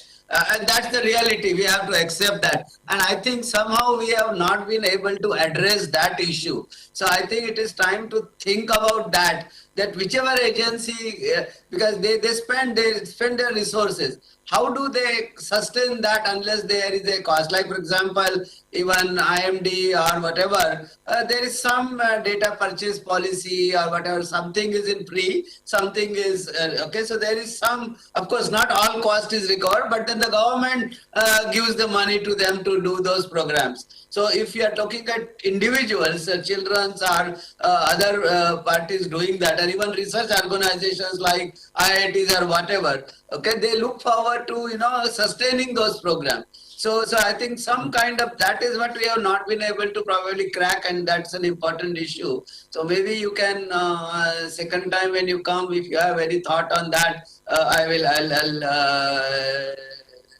how do we, what should be done? Yes, every forum I have seen this, people say that yes, data should be shared, should be made accessible, but then there are reservations on the part of those agencies, even government organizations, there are reservations, whether it is state government, they say that we have spent so much of money on that, and how can I give you so free? Okay, so there is an issue there. So if we can make some kind of arrangement, I think that way we will be able to solve to some extent the problem. So I'll come back to that, but can we move on to Dr. Sikka to give his initial remarks on the topic and share his experience. If you focus on the topic, because of course there are many issues that we have, but generally we can find some solution if we restrict ourselves to the topic itself. That is, what are river resources, who should monitor them, whose responsibility it is, and if there is some kind of coordination mechanism required, how do we establish that coordination? As Mr. Bones had said, that there are different agencies, because it's a specialized work also, it's a distributed work also, large resource, huge amount of resources are required. So how do we address this and get it into some kind of policy on that? Okay, thank you very much, Professor Tare, and I'll try and touch upon all the four questions a little bit, of course, because of paucity of the time. And I'll start by, first of all, thanking you for having given us this opportunity. And let me begin by saying that, of course, with the discussion on the channel or river monitoring to basin, I'm also of the view that we have to get into the concept of the basin, holistic basin as a whole. And rightly so, keeping the concept of river continuum concept in place, which is using the stratification right from the first stream order or the upper catchments and the headwaters to the highest order, the lowest order stream. So that is something. Now, having said that, I must also say that perhaps it will not be humanly possible also even the financially to really look into and work on each and every corner of the basin. So the first starting point could be that we try and do the mapping of certain hotspots, maybe biodiversity hotspots or transportation hotspots or hydropower hotspots or erosion hotspots. So that could be done at a much broader scale to try and pinpoint that what are those critical areas where we should be really focusing on for a much more high resolution or much more localized situations in a watershed or a catchment or a mini or micro, whatever the way we kind of call it at a local scale, so that we do the kind of things in a nested looping, because that is how it is going to be really working. And as very rightly you mentioned, yes, when we talk about this river resource assessment, what it comes but water, yes, water is the most important. It is the entry point, but we have to try and look into all other resources which are there, be it nutrients, be it biodiversity, be it erosion, and be it all the aquatic ecosystems and so on and so forth, which I'll not go into the detail. Now, the starting point from my point of view is that, as we said, that it's the water budgeting. I mean, any kind of a things which you take, it starts from the water budgeting and the water modeling. So, of course, I'll not go into those detailing of those kind of a things, because that is the first step for any kind of a river resource assessment methodology. Of course, once we have done the data monitoring and the other kind of a things. But at the same time, as I said earlier, that we need to identify the hot spot also from the first order to the higher order streams. Another important thing is I do agree with my colleague from, I think from Wadia Institute that mentioned about this groundwater, surface water. It's a continuum, as we know, being a hydrologist, but of course these are all our man-made distinctions. But we'll have to try and see that when we are looking into that, how we look into that, as we have already done with in IMI also, the games kind of a things. So this is something that we are looking into. And coming to data collection and inventory responsibilities, who will do this? We know that already, as somebody mentioned, that there are the established departments which are really working into, be it IMD or Central Water Commission or the CTWB or CPCB and so on and so forth. They are doing on a regular basis. And similarly, the forest people, agriculture ministries and agriculture departments, and also the counterparts in the state government. But besides that, we have to also see, as somebody was mentioning, the ICR institutes, the IITs. Of course, they will not be doing it at a larger scale. They will be doing it embedded at a local scale. But we can try to see that. So we need to build a kind of a consortium approach. We try to build a kind of an alliance to try and see this thing with one institution as a nodal. Say, for example, like NMCG becomes a nodal for Ganga Basin. It's already there.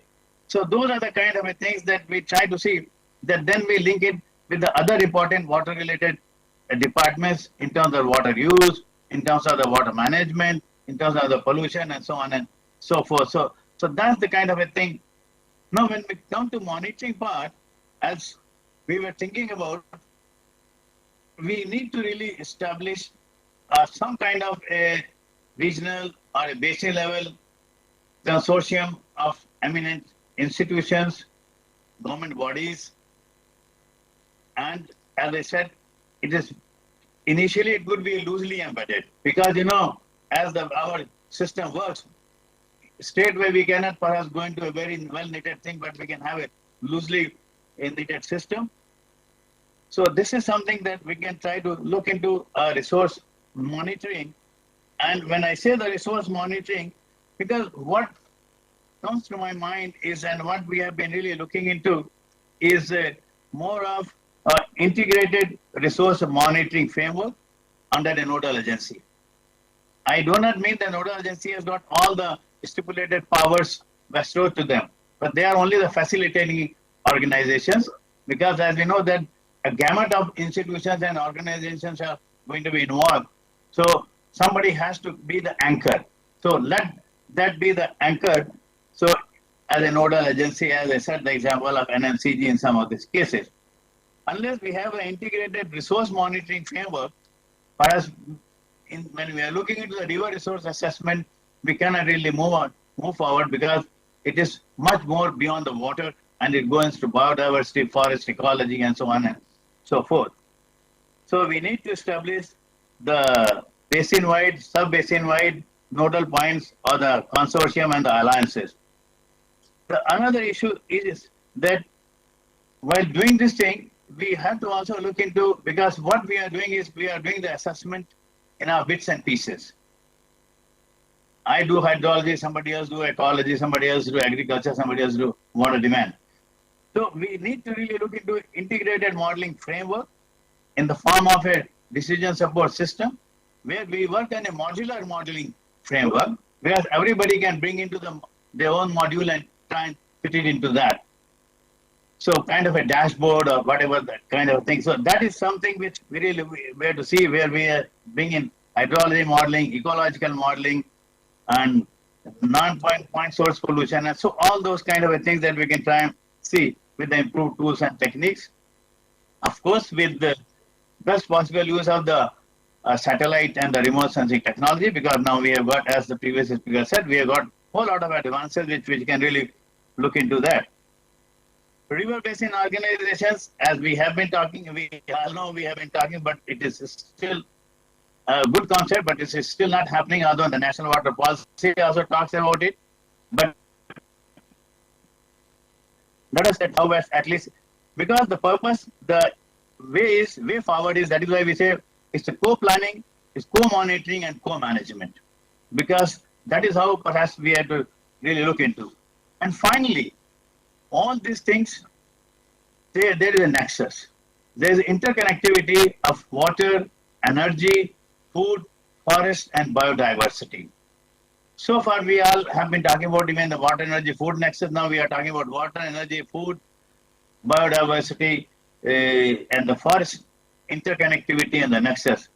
And we cannot manage water or another one thing element alone without having implications and synergies from others. Because if we work in silos, so there has to be a policy coherence also working across all these sectors. So we have to try to see that how best we can bring a kind of interconnected approach, a nexus approach into this, and what in IMI and the CGIR very recently, I think hopefully next year we are going to be starting, is Nexus Gains project.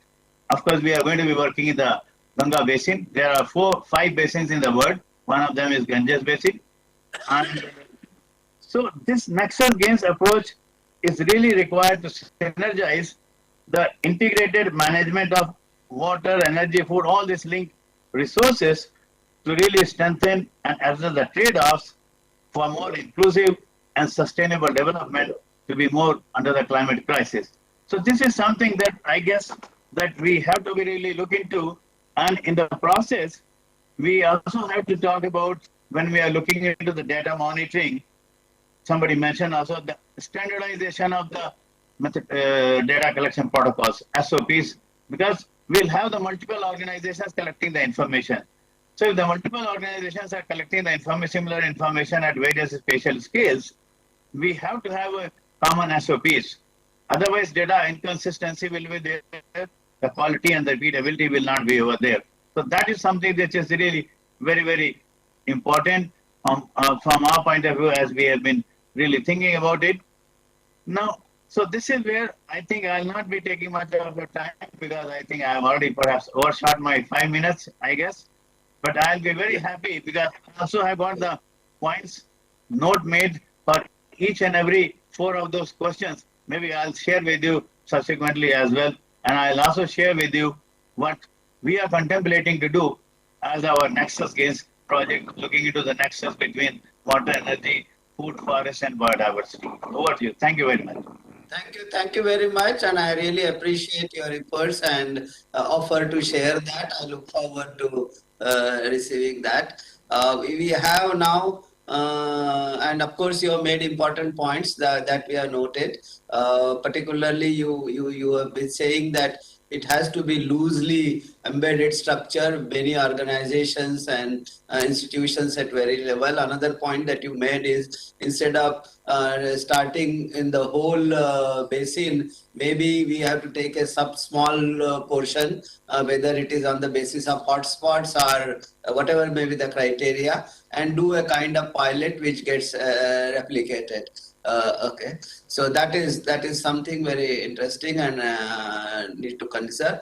I now move on to, and I'll come back to you. I move on to Dr. Vikrant Jain. Vikrant, can you very quickly share so that we have another round of discussions on some of the issues that we need to follow up?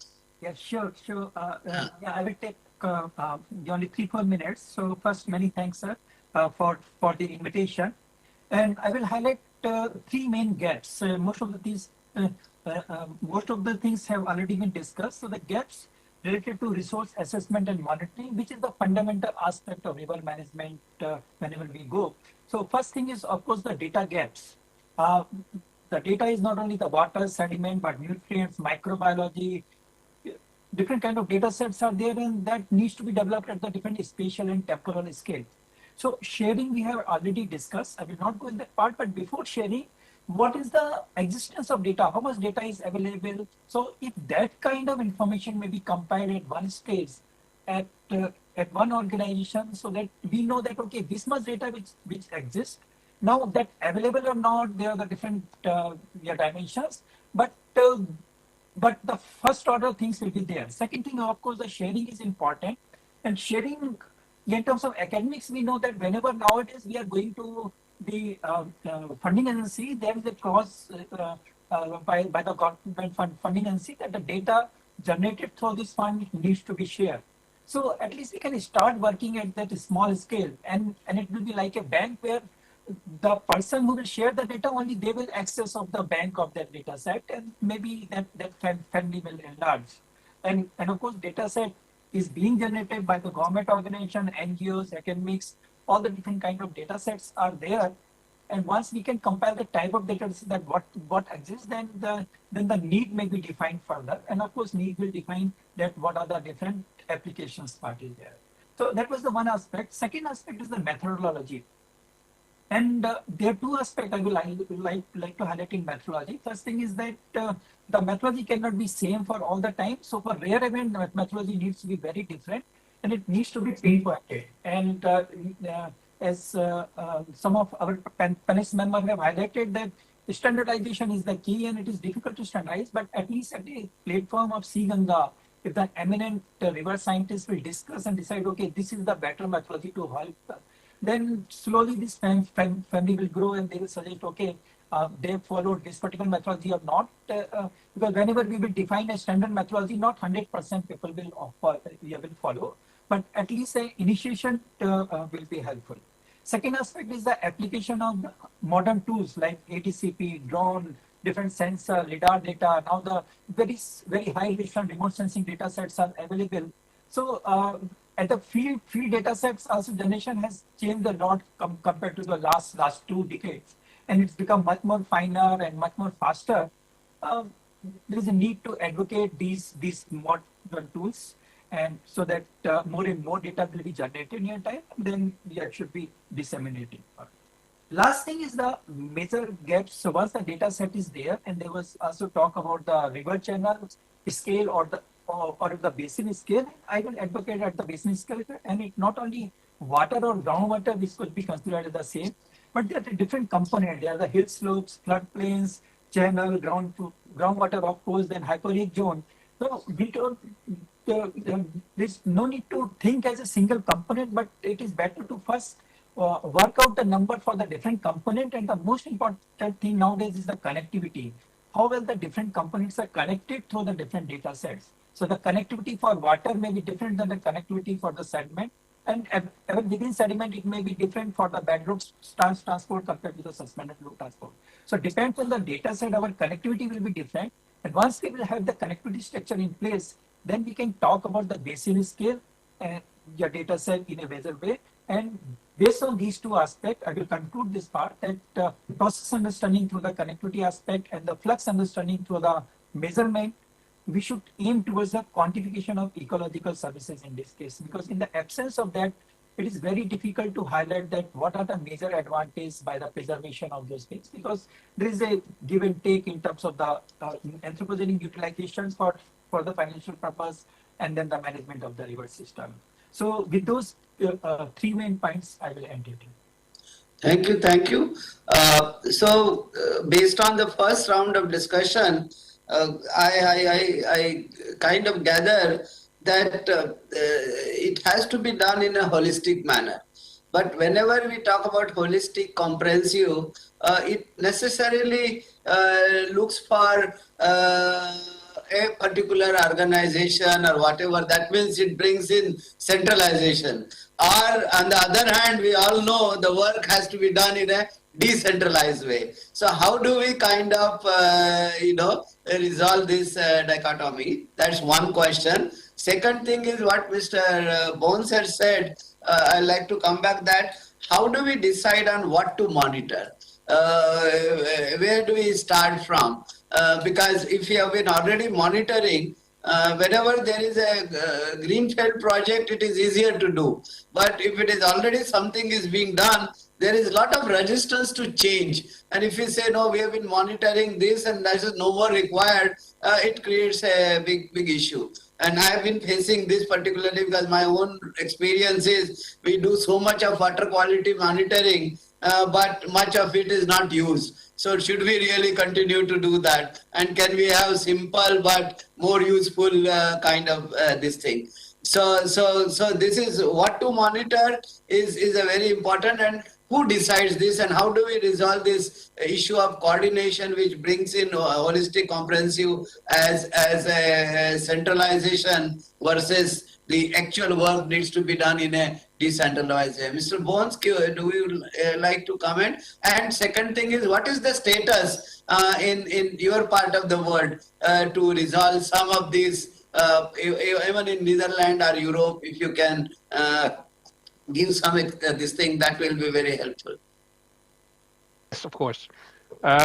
You may know that although Europe is not, the EU is not a federation, we do have a lot of aspects where we almost work in this way, and water is one of them. So after very long negotiations between the member states, the countries in the EU have agreed on the Water Framework Directive. Now, that is a very important aspect of the European approach to water. The Water Framework Directive, if I simplify it very much, basically agrees that every member country achieves good quality status. Okay, so it doesn't say good water quality. It's good quality includes ecology and so on. That is agreed, and it is not sort of an agreement that everybody tries, but there are consequences. There are legal consequences if countries do not achieve the agreed objectives. So it is mandatory to do it. So you can imagine it took a long time to agree to it, but once it was agreed, it was a very good foundation, because we have the same problem as India has. Every country has its own jurisdiction on water, but we have shared basins, and we also have we basically have one economy. So we are interdependent. So we needed this to organize it. So the Water Framework Directive is a good example, I think, what maybe India could also try to do for the Indian situation. So not the central government saying you have to do this, not the state government, but to agree together on a common objective where every individual member state is then free to do it in the way they want to do it, as long as they adhere to the objectives agreed. So that is one thing. So what then happens is that different countries who are member of joint river basins, like the Netherlands, we are part of basically 3 international basins, the Rhine, the Meuse, and the Scheldt. So we are already, before the Water Framework Directive was established, we were already in discussion with our member countries of the Rhine, because we had conflicts with them, because the French and the Germans put salt in the river, and then we had the problem with our drinking water. So we fought a long time, but that evolved into the International Commission on the Protection of the Rhine. And now that committee is very useful in setting a joint mechanism, how the basin is approached, what is monitored, joint research, exchange of data, methods and information, development of standardized procedures, and publications. So another one for the Rhine also is the International Commission on the Hydrology of the Rhine. This is part of the CHR and the International the UNESCO program. So for the Rhine also we have that, and then that has joint research. So the joint development of what to do, how to do it, it's not somebody to say you have to do that, but it is jointly agreed. And there is political involvement in these committees. So of course there are technical committees that fit into it, but the decisions are taken at the political level. Also for the Meuse, we have after the Water Framework Directive, we have the International Meuse Commission. And it's very interesting, for instance, the members of this treaty on the Meuse, that is Netherlands is a country, France is a country, Germany, but also the Flemish region, the Brussels capital region. So there are different levels of government involved in this treaty. And also in the meetings, there are NGOs participating. So this is the way, at least in Europe, with the Framework Directive as sort of the commitment, and then with basin committees, we develop approaches with political involvement. So we always talk about capacity development and awareness. I think also in India, it's very important that we develop capacity awareness programs for politicians and IAS officers, because they need to be part of this. And then on the data, the philosophy is that the data is paid for with public money, so the data is public owned. It's not the ownership of that institute, because the institute receives public money. It was money given by taxes of all the citizens of the countries. That means the data is also owned by these people. So the institute cannot ask for additional money anymore, because it was already paid for. Professor Tare, please excuse me, I have to leave for another meeting, and Okay. so I can always discuss with you later on. And just my quick take on what you said, because that we work on a holistic concept, but people are working in a more decentralized way.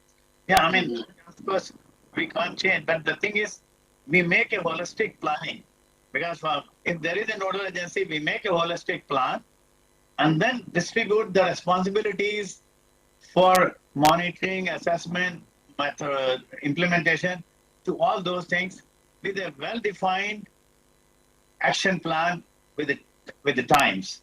And so that is something that is how in some of the other projects, even in the government, we are trying to be doing this thing so that there is a nodal who will then keep monitoring that once holistically the planning has been done by all of them with their consent, then let them take over their own responsibilities for monitoring, data collection, methodologies, and other implementation parts. So that's the way forward I think we can perhaps think of. And I'm really sorry because I have another meeting to attend. Okay, good. Thank you. Thank you. I think you have, in a way, summarized that part very well. So we'll take it forward. So we have a couple of minutes left. I would not go around, but anyone who has a very pressing remarks to make, comments to make, please switch on and you can make your comments. Otherwise, based on whatever first round you have, we will take it forwards with some of the you one-on-one offline subsequently. So if any of the panelists want to add something based on whatever you have heard, or you could not do that in the first round, quickly, please do so. May I speak, sir? Yeah, please. Yeah. Sir, the questions actually which you put forward during my discussion, I would like to say that I have gone through the first management plan, and the consortium has done a very good job.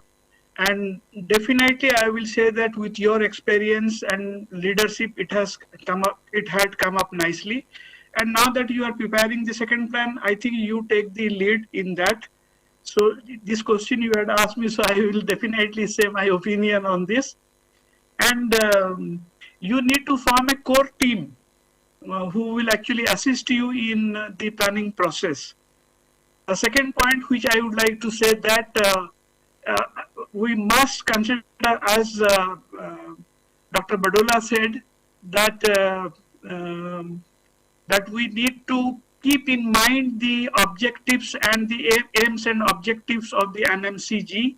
I would say that instead of making sectoral, small plan for small basin or something, taking into account all aspects, I would suggest that let's start with water management, water quality management, and the flow management so that we are at par with NMCG's objectives. So why not we start for water management that includes water quality, quantity, and the groundwater management, so that the flow is augmented. That will be the first thing. Second, if we achieve that, we can go for another plan for the basin level biodiversity conservation, including human dimension, how to involve community in both water management and biodiversity management. I think if we can achieve this within next 3 years, that will definitely help NMCG. So we should strive for that. And thank you very much, sir, for the opportunity. And individually, I will discuss with you whenever we get opportunity. Thank you very much, sir. Thank you very much. Just one more comment we can take. Anyone who has a very pressing thing, otherwise we are just running out of time, and I have got the call from the NMCG to make sure that we finish on time. Anyone would like to step in? Last comment, remarks, whatever. Okay, if not, I think we are just on dot time-wise. So thank you very much, and I have made some points. I think many good points have come up. Some of these strengthen what we have already been thinking about, and what Dr. Hussain also has said. Yes, we have made some kind of plan for river monitoring involving number of institutions, and looking into the specialization like WII and WWF can do certain things, local communities can do certain things, regional institutions can do something, high schools, colleges can be assigned certain responsibility. So we have developed some kind of template, and I will soon have a workshop on that. And I think Mr. Bone also has suggested it has to come from the experts, some kind of template, and then we probably can try to develop a consensus on that. So that's the way we will probably go. And if you have made some points or whatever, I will appreciate if you can share it, so I can include that also in those of you who have said that you have prepared answers. So that will be very useful if you could share. So with that, I would like to thank all of you, and I hope you will continue to support us in these summits in future, or in between whenever we organize such kind of event. Thank you very much for your time. I appreciate the suggestions and the experience that you have shared. and we look forward to have continued interaction with you. Thank you again, and bye for now. Thank you very much, sir. Thank you. Thank you, the team. Bye. Namaskar. Bye-bye.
not with others. No, no, I am just logging from home. I'm not in any studio.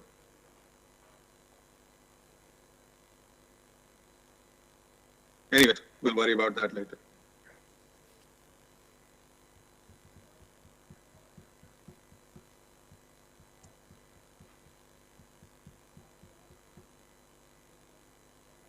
कोई disturbance है क्या उधर? कोई disturbance आ रहा है आवाज में कोई हमारा? कोई डिस्टर्बेंस है क्या रविंदर?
चलो दो।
क्या वो लॉग आउट हो गए बाकी लोग? बाकी लोग लॉग आउट हो गए क्या?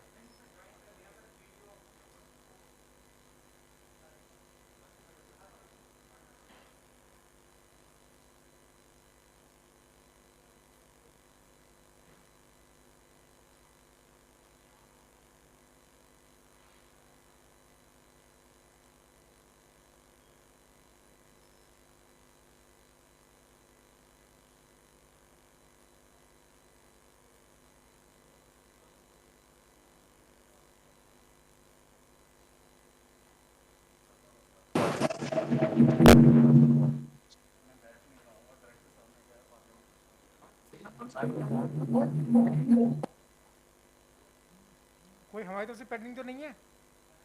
फाइनेंस से कोई पेंडिंग तो नहीं है?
Just waiting for one or two more people to join and then we'll start.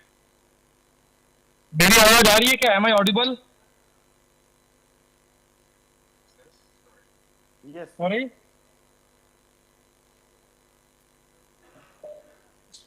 Yes, yes. Thank you, everyone.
Make Mr. Srini Sundaram a panelist. Hello? Sunil, we can hear you. Very nice.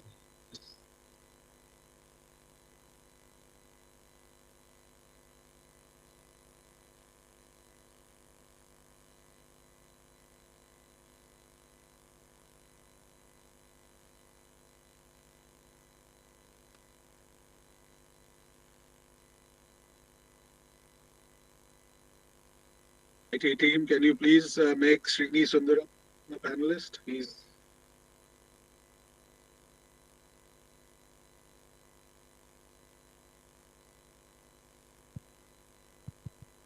Hello हाँ sir आप उनसे एक request कीजिए उनसे बोलिए Webex application से join करें otherwise वो पैनलिस्ट नहीं बन पाएंगे sir okay.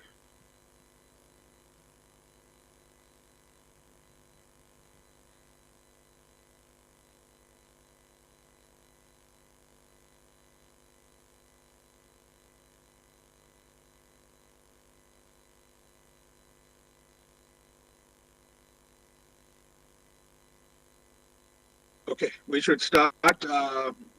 Passed on the instructions. So, good afternoon, everyone. Welcome to the penultimate session of the 6th India Water Impact Summit on day 2.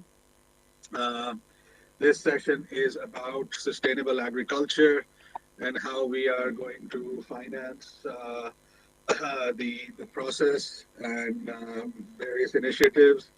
And more importantly, what are the economic conditions that have to prevail for sustainable finance to come into agriculture sector, and can technology play a crucial role?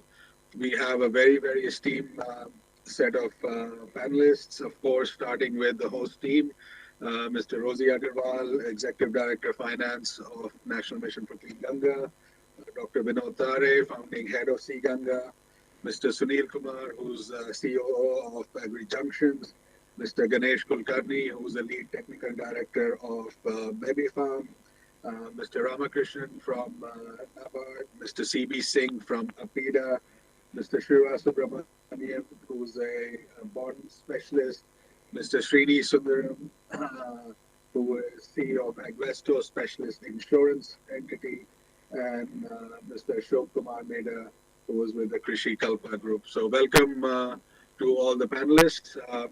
To first give an opening remarks, can I first ask Mr. Rosie Agarwal to generally talk about why agriculture sector plays a crucial role in the Namami Gange program, followed by Dr. Vinod Tare, who can explain the linkage between water and agriculture sector.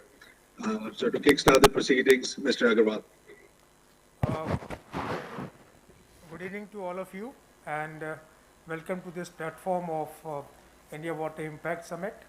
As we discuss the agriculture and the importance of agriculture in Namami Gange, we all are aware that one of the biggest I can say, activity or occupation along the banks of Ganga remains agriculture, and a large volume of water in the Ganga somehow or in some way, is utilized for agriculture, for irrigation purposes.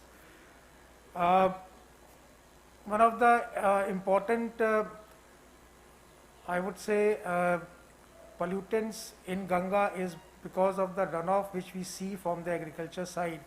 So it is important that we also try to somehow reduce the fresh water intake for irrigation purposes, and also there is a need to use treated wastewater for irrigation purposes. And there is also a very important need to bring in more, I would say, organic ways of carrying forward the agriculture, which the government of India is now very aggressively promoting, especially along the banks of Ganga in the 5 major riparian states, and huge projects of organic farming have been sanctioned along the banks of Ganga to ensure that we move forward towards the organic way of farming there and reduce the pollutants which go into the Ganga. So agriculture is very important, mainstay of our economy, not only in the country but also in the Ganga belt. The major economy or the major activity occupation in the Ganga belt remains occupation, and therefore we have to find out ways of making the agriculture sustainable in line with improving the health or ecology of the river, and also to provide good opportunities, better opportunities, alternative opportunities to farmers along the banks of Ganga. Probably, alternative cropping. This is one idea which has been coming up again and again, making them shift from, you can say, orthodox or earlier ways of farming or cropping. So these are activities which we are trying to promote, and as I said, organic farming remains very high on the agenda of the government of India, especially under Namami Gange program. And there has been a concept which has been given by the Honorable Prime Minister about 2 years back, where he has espoused the cause of organic farming linked with the generation of better employment opportunities and economy in the Ganga belt also. So from Namami Gange point of view, from the point of view of Ganga rejuvenation, keeping river Ganga healthy, keeping the tributaries healthy and clean, agriculture will have to play a very important role, and any activity which is linked to agriculture, sustaining agriculture, making agriculture more environment friendly and more river friendly, those are activities, or those are kind of mechanisms and tools which we have to move towards now. So this is what my opening remarks are, and definitely I would really like to hear from the expert panel here from various fields of agriculture and allied activities to show us the way, to give their valuable suggestions, comments, how to take this forward. Thank you very much. Thank you, Mr. Agarwal, for the opening remarks and this context and scene setting. Dr. Tare, can we request you to talk a little bit about why agriculture also is, as Mr. Agarwal said, why agriculture is very, very critical also from a scientific and technical purposes, and what does it mean for the farming community? Thank you, Sandeep. I don't think I need to emphasize on why agriculture is important. It's very obvious, has been talked about for decades now, that agriculture is one of the sectors which consumes more water and puts more stress on the river system. So I don't think that that's a matter of discussion. The matter of discussion, in my opinion, is we have been talking about bringing in some changes in the agriculture sector, be it in the form of organic farming, be it in the form of water use efficiency, be it in the form of rotating the crops or whatever. But we have only achieved a very, very marginal success, I would say, on ground on those sectors, despite the fact that the government is putting in so much of efforts and emphasis on that. So it is important that we analyze the factors and then see how we can give a jump in any of those kind of things. Okay, that's one thing. And of course, new ways of farming that also we can talk about. And unless until agriculture sector sees that the benefit in the agriculture sector will come only when rivers are sustained. So that turnaround is something that is very important. Now, it is important to understand that why organic farming, though it is so important and it looks to be so noble, why is it not actually taking the speed at which it should go? Okay, so one of the important thing is we always rely on that organic farming is good and it is sustainable. We can have a higher value of the product, but that is something. So we have to also balance it with the other, because there is a limit to which we can put the higher value to the product. So it has to be kind of, supported by reducing the cost of the thing. And that is where I say that it has to be seen as in a more holistic way with the other programs. That's very important. And then in the agriculture also, we also have to make sure that it is linked with animal husbandry. Okay, so that is also very important. The kind of most of the places the land is not very productive, or we have to put in a lot of effort. So can we have animal fodder or whatever and then support animal based economy? And that is what in the Earth Ganga also we are looking at how this thing can be supported.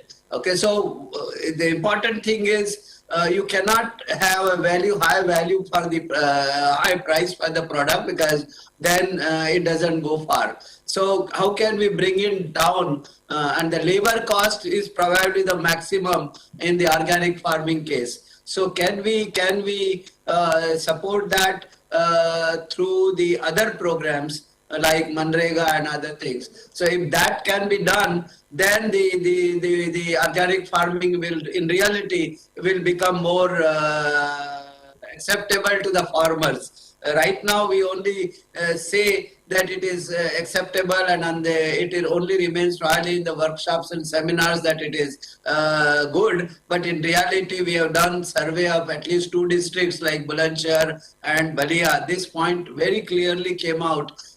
Even though they say it is sustainable, there is zero cost and things like that, but in reality this is not true. So that is something that we have to. And then of course the other aspect that wherever the land is not available or is not productive, can we go for the soilless farming, and that is bring in new technology. So that's the initial thing that I would like to say. And this is also part of the concept that we are looking at as Earth Ganga, a central theme for river basin. So the whole thing is it has to be water centered or river centered development, and agriculture plays a very important role in that.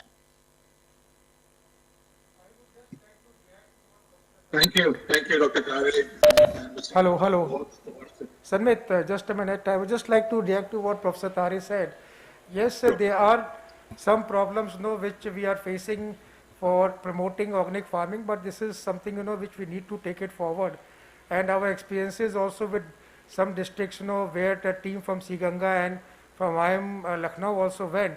While they have found some difficulties implementing organic farming on the ground, but there is a lot of goodwill amongst the farmers also who want to take up the organic farming in a big way.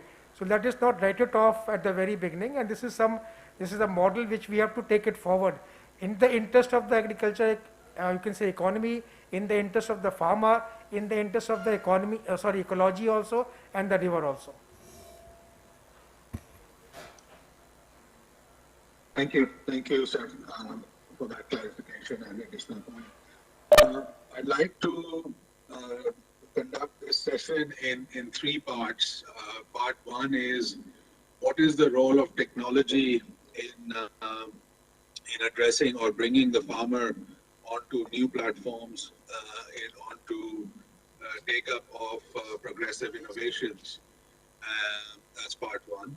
And to take us through that particular topic, I'll invite Mr. Sunil Kumar and Mr. Ganesh Kulkarni in a minute.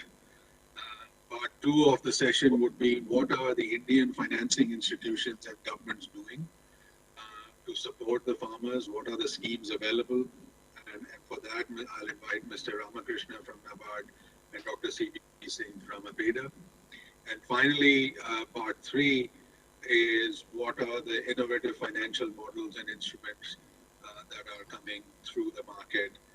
And for that, I'll invite Mr. Shiva Subramaniam, Mr. Srini Sundaram, and Mr. Ashok Kumar. So these are the sort of three different topics that we will address over the next hour and a half or so.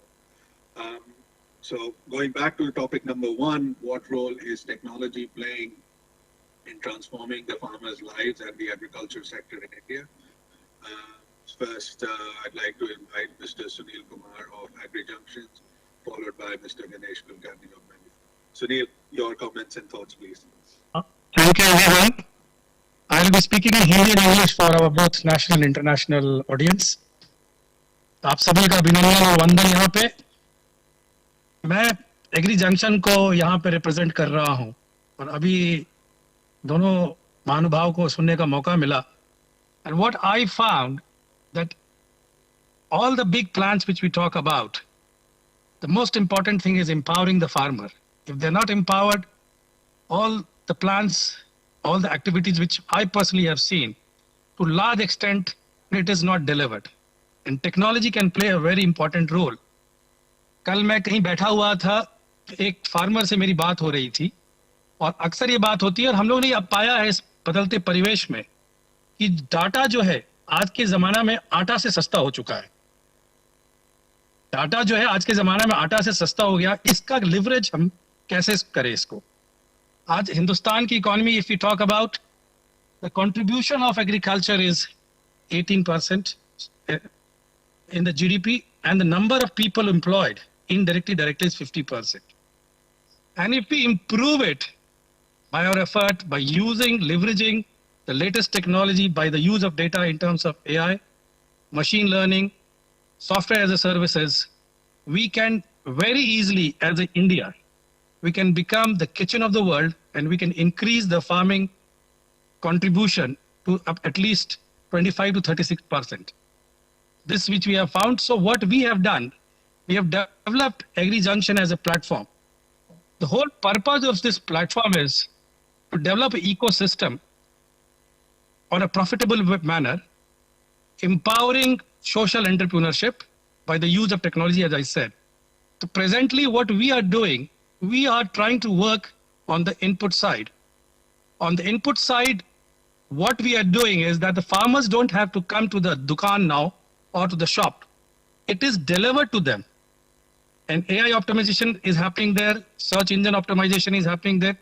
And the inputs which are delivered to them, they are verified, they are sustainable in nature, they are what you call cheaper. And with this exercise, the farmer's input cost, I'm not only talking about what you call seeds, it includes across the board, whether you talk about pesticide, you talk about herbicide, all the inputs which are required, we are delivering to the farmers, and we have done it in Uttar Pradesh and we have done it in Maharashtra. And we have found कि इसके contribution से जो farmer का input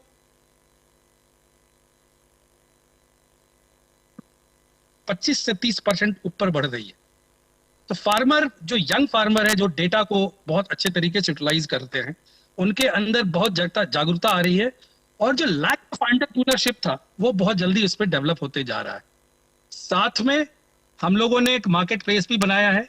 उस market place पे जो output है उसका बहुत ही बड़ा योगदान क्रिएट, हमारा जो प्लेटफॉर्म है, it is playing its role through the use of our platform. And I will be I feel honored to say that 60% of the the demand which is coming out, it is coming through this AI platform. But we have tried to make it a phygital platform where, as I said earlier, कि farmers को educate भी करना पड़ रहा है, तो हमारे पास pair partners है, जो पेयर पार्टनर्स हर ब्लॉक पे हमने लगाने की कोशिश की है, और अपने आप में ये सबसे यूनिक मॉडल है। साथ में जो सबसे बड़ा चेंज हम इसमें लाने की कोशिश कर रहे हैं, जो आप लोग बात कर रहे थे, which you are talking about organic farming. I don't use this word organic because it's very big in nature. I am trying to bring what I want is good agricultural practices to be produced, which can be a game changer, especially in Indian export, as I said. And without export, कोई भी system, कोई भी processes आप बड़ा नहीं कर सकते हैं, कि वर्ल्ड की जितनी भी चीज अगर आप कालांतर से देखें तो एक्सपोर्ट मार्केट से ही बढ़ी हुई है. तो हम लोग एपिडा के साथ बहुत क्लोजली वर्क कर रहे हैं, और साथ में मैं सी गंगा को भी आह्वान करता हूं कि हमारे प्लेटफॉर्म के साथ जुड़े और हम इस good agriculture practices through precision farming काम करना शुरू करें.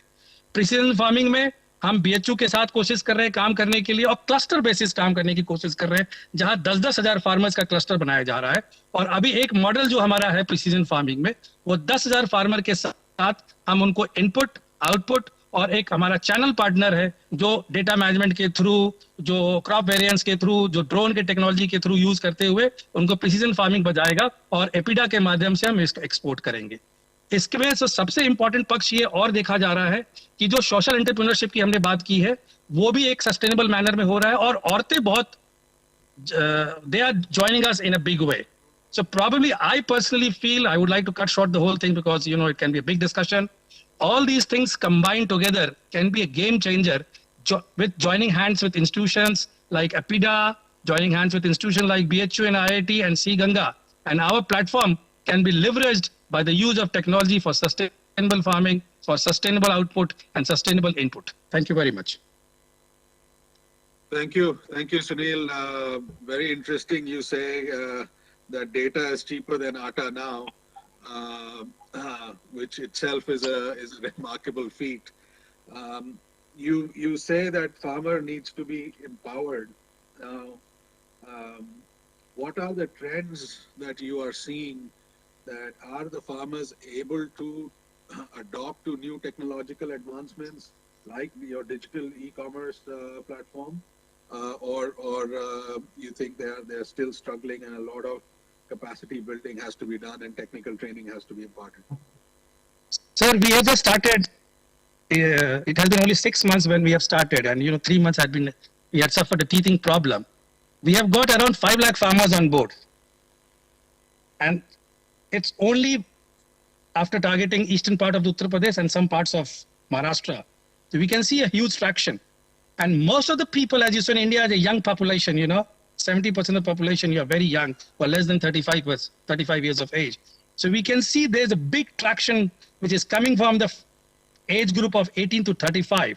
And as I said, this technology is empowering them, and we have combined with our digital platform, with digital approach by using AI and machine learning, and with our peer partners who are going to them and empowering them and educating them. So we can see a huge traction.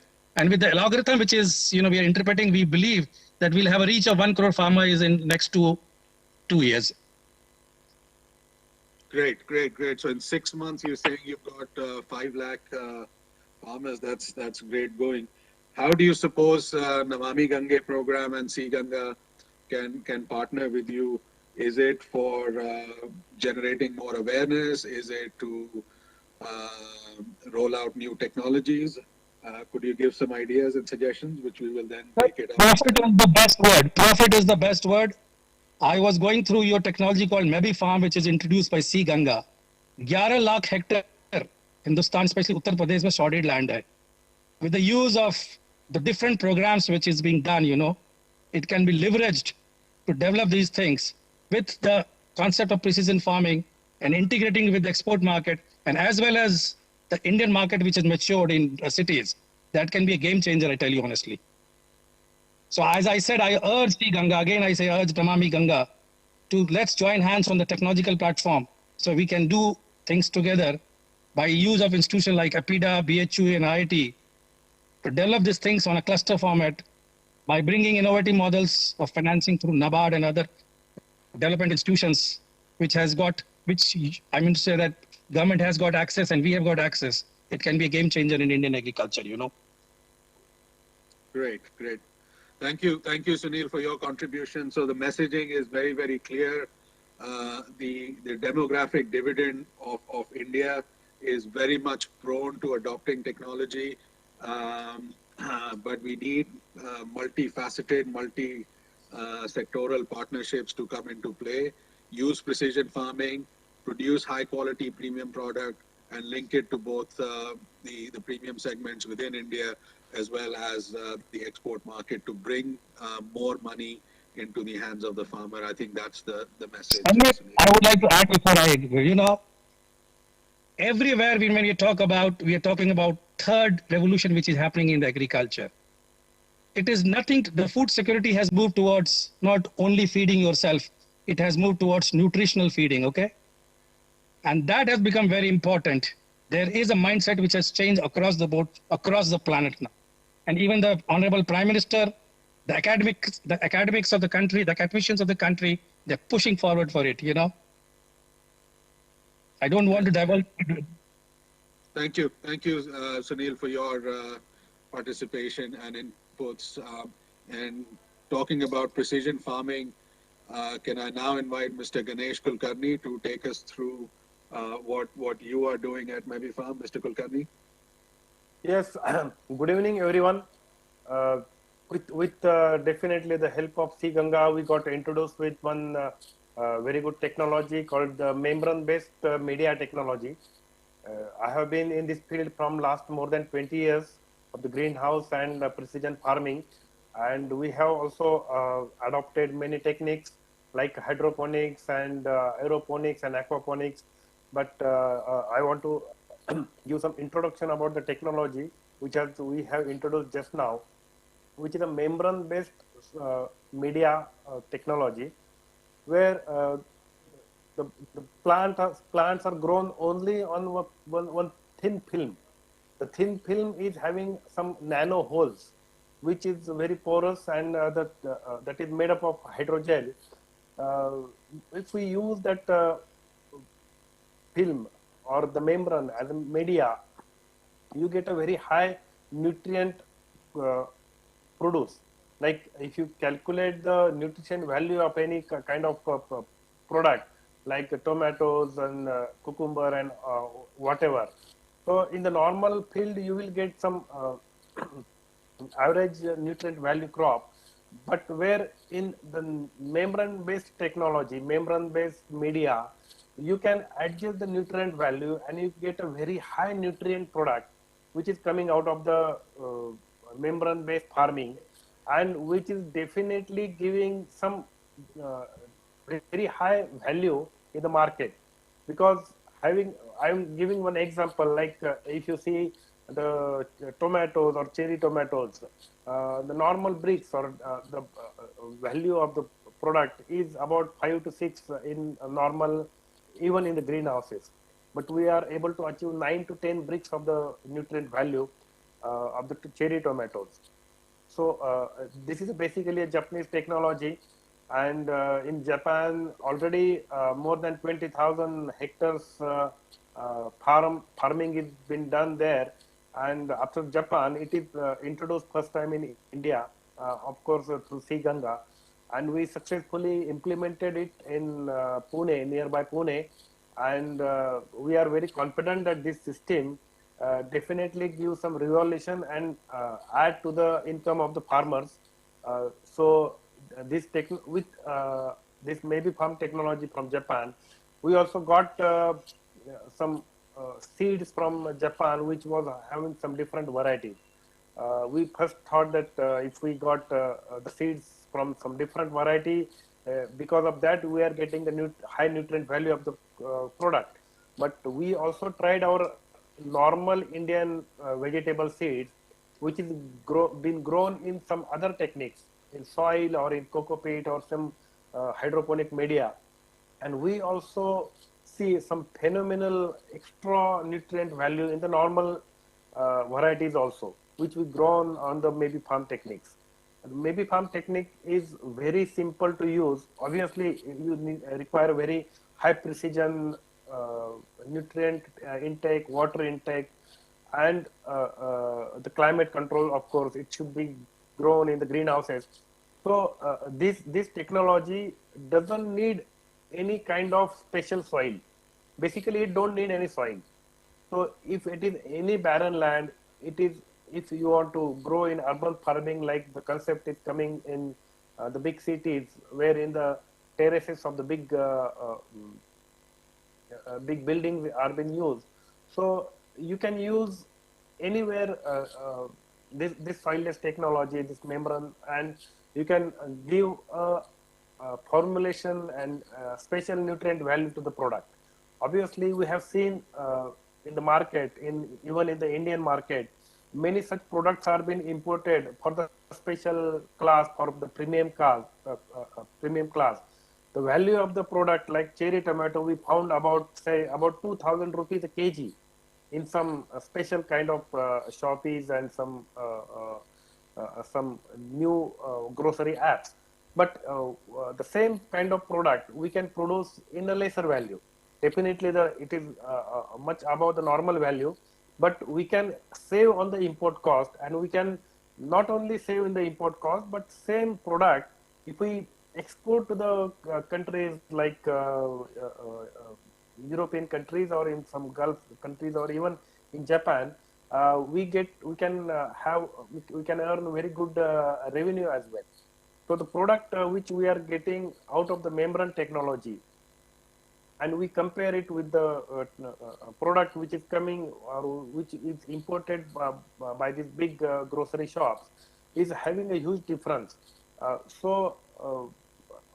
India can be a hub to produce all such kind of crops, and we can also have a hub to export to all European countries, or in whatever they can afford to buy in the higher, who has having a higher nutrient value crop awareness, and of course the buying capacity. So I invite you to see, many of you already have visited. So this technology you can see, and it is easy to implement, and we have studied many crops, and we are in the next phase, we are trying some other crops like cherry tomatoes, some strawberries, some broccolis, and some other crops.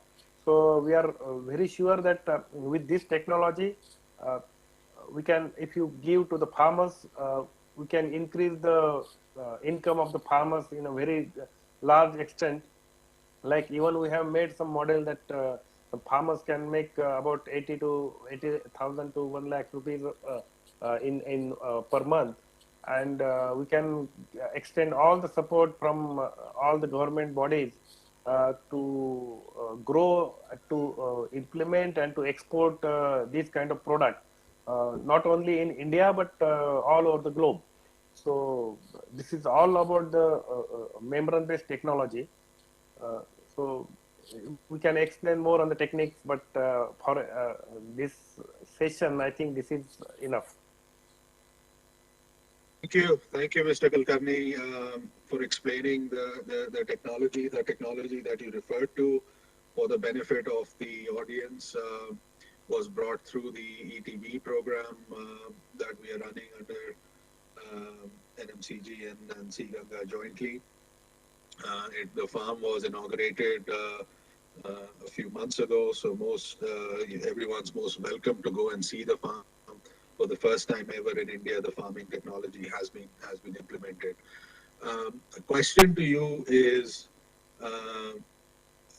what would it take for the farmers, or for us to convert the farmers to start using modern technological practices like the ones that you've just described? See, we obviously, if we are going for this membrane-based technology or any high kind of precision farming, we should have protected cultivation. The first thing you need is the greenhouses, which can save you from many things, or we can give you additional support to grow the precision farming, that is greenhouse. So you should have controlled climate greenhouse, and in the controlled climate greenhouse, you have to implement the system with the maybe farm with the best quality of planting material, not only the seed. We have to grow the plant with very good technology. That is, we have implemented that EBB trays and EBB float technology. with the plant we have growing, and we additionally with the same technique we are using a very precise fertigation and irrigation system which gives the calculated water and nutrient to the each and every crop, which the system not only controlling the water and the nutrient, it also control the climate inside the greenhouse, the light intensity of the greenhouse, the CO2, the pH value, the EC of the water, and whatnot. All this technology, all this greenhouse, you can see on the web, and anywhere you can see the what is going on in the greenhouse, and you can change if any value is you see want to change. So it is all controlled remotely. You can see it's a ultra modern kind of technology we are used in the greenhouse, and if we use the same technology with the different farmers, by anywhere we can guide the farmers, anywhere we can suggest the farmers how to grow this kind of crop, how to harvest, and everything related whatever there with the technology. And definitely if it is precision farming into it also involves the technology of greenhouse and the maybe farm techniques.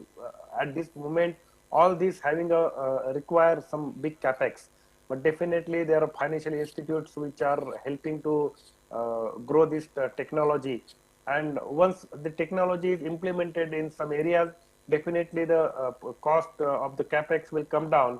But at the same time, one thing all you need to understand that in the protected cultivation, the ROI, the period of the getting back your investment is the same.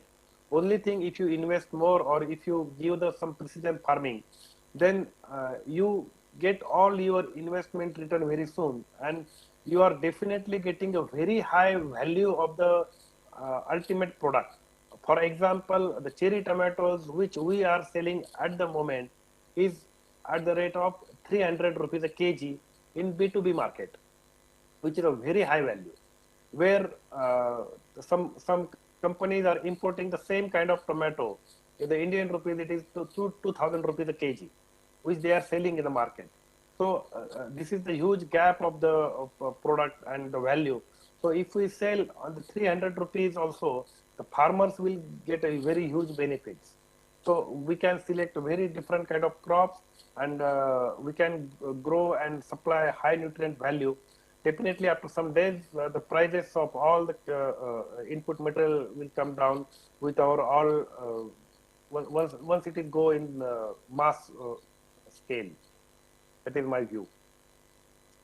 Great, great. Thank you. So what you are saying, let me just try and summarize to the previous speakers, Mr. Sunil Kumar's point, that precision and nutrition focused agriculture is now possible, that the market has sufficient capacity to absorb high value produce, that by create, like if you're selling the produce at 300 rupees a kg, and that is how, and if the benefits is passed on to the farmers, that is how you're saying a farmer can easily earn 80,000 odd rupees a month, which is a 5 or 6 fold increase in their earning potential, which of course has a direct impact on the economy, to which both Dr. Tare and Mr. Agarwal mentioned right at the beginning.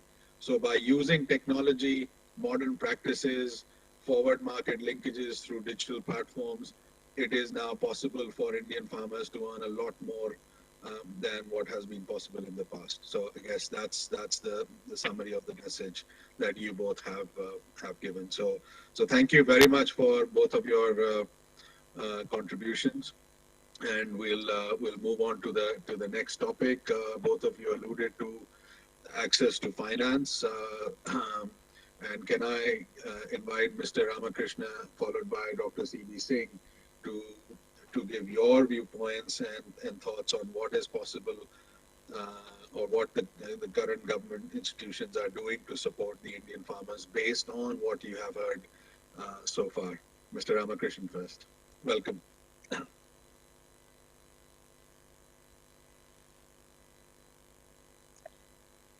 audience from India and perhaps good morning to people from other parts of the world. Uh, uh, Before I would try to organize myself as follows. I would briefly talk about why agriculture and sustainability is important uh, for for the globe and for India. Then I would talk a little bit of NABARD and what NABARD does and what is NABARD mandated to do and what we have been doing so far. Plus a little about what the banking system has been doing for the benefit of agriculture. So I think to start with, if see, agriculture is the world's largest industry. It employs about 1 billion people across the world and generates about 1.3 trillion dollars worth of food annually. And pasture and cropland around the globe occupy 50% of the Earth's habitable land, uh, which is quite a thing to think of. In India, agriculture again forms the primary source of livelihood for about 58%, 50 to 55% of the population, and the gross value added is about 280 billion US dollars. We have again close to anywhere between 110 to about 114 million farmers who depend on this source of livelihood. And we should also think that worry of in the next 25 years, the world is going to add another 2 billion people to the globe, which means we have to feed another 2 billion people in the world. And therefore, I think this is agriculture has to be practiced in a sustainable manner so that we are able to provide and produce enough for everyone. When it comes to and farming is also the only viable livelihood option for almost 3/4 of the world's extremely poor people. In India also close to 85% of the farmers are small and marginal farmers, and and in India, we also have the problem of division of lands as the generations evolve, and the land which a small farmer has is close to 1 hectare, which is sometimes not a very viable source of farming unless one practices farming in a smart manner and one tries to aggregate at the level of the small farmer. So, and what actually contributes to negative climate action is if agriculture expansion normally happens by deforestation, which I think causes a lot of ecological destruction and loss of biodiversity. This is something which one has to worry of, and one can also look at the fact that during the last 150 years, I believe, almost half of the agricultural topsoil has been lost by erosion, which we also face in the country. We have a lot of soil erosion which is happening here, and therefore all our actions are trying to look at how we can solve these issues. In India, close to about 155 million hectares is the total cultivated area, of which only 4.3 million hectares is the area under organic farming. So if one has to look at increasing the organic farming area in the country, but at the same time one should also worry of the fact that the hardcore scientists are not very convinced of organic farming because they feel it as a threat to food security. That's one thing, because at least in the first 4 or 5 years of organic farming, there is a loss in the yield. And it's very difficult to convince a farmer to take up a practice which does not yield enough for his livelihood. So that is something which one has to look at, and therefore organic farming perhaps may not be the only solution for climate smart or sustainable agriculture in the country. We'll have to also see other means of trying to practice agriculture, but which is sustainable on the climate. So that so much about agriculture. But let me also tell you something about NABARD. NABARD, as you all know, is the National Bank for Agriculture and Rural Development. We are the we are India's development bank set up for promoting agriculture and rural development. And our vision is development bank of the nation for fostering rural prosperity. And how we go about doing it is we promote sustainable and equitable agriculture and rural development through participative financial and non-financial interventions, innovations, technology, and institution development that fosters rural prosperity. So broadly, the functions of NABARD are four, if I can classify them. One is, as you know, the word bank in our name. So we are a bank, but not a retail bank. So we don't deal with the farmers directly. We are a banker. We are banks. We are a banker to the bank. So we mostly promote. We give refinance to the banks for whole sort of agricultural activities. We also lend for infrastructure, rural infrastructure, which in a way contributes to the growth of agriculture and agriculture marketing and the agriculture economy. So we lend to the banks. We also lend to the state governments for setting up rural infrastructure in the area of agriculture and rural space. So that's about our credit functions. We are at the word development in our name again. Development is is a mandate which we take very seriously, and close to 50% of our staff is involved in one or the other development activity in the area of farm and off-farm sector. As an example, if I can tell you, NABARD has promoted a watershed concept that is catch rain where it falls, the rich to valley approach in about close to 2.5 million hectares in the country. Areas which were at one point of time not fertile, did not have access to rain, were not productive agriculturally. I think today they are quite productive, and we've tried to promote concepts of soil conservation and water conservation in these areas, and in addition to addressing a lot of other issues. We also promote tribal livelihoods, again on the concept of sustainable agriculture basis, sustainable agriculture and sustainable horticulture. We have closely supported about 5 lakh tribal families across the country during the last 10 years. Of late, what we have also been doing is, while we know that perhaps it's difficult, it may be difficult to convert a lot of area into organic farming.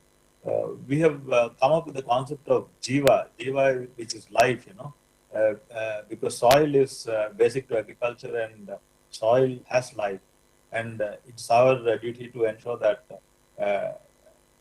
we regenerate this life as much as possible so that soil is productive. We adopt all principles of agroecology to do this the Jiva concept, and we practice mostly in all our watershed and tribal areas. This is on the development aspect. NABARD is also the supervisor. We are empowered by the Banking Regulation Act to supervise rural banks such as the regional rural banks and rural cooperative banks. So just like how RBI supervises and regulates the commercial banks, NABARD supervises the rural cooperative banks and rural banks, and passes on the regulatory recommendations to the Reserve Bank of India. So we are in some way we are a quasi regulator, which because of our supervision role.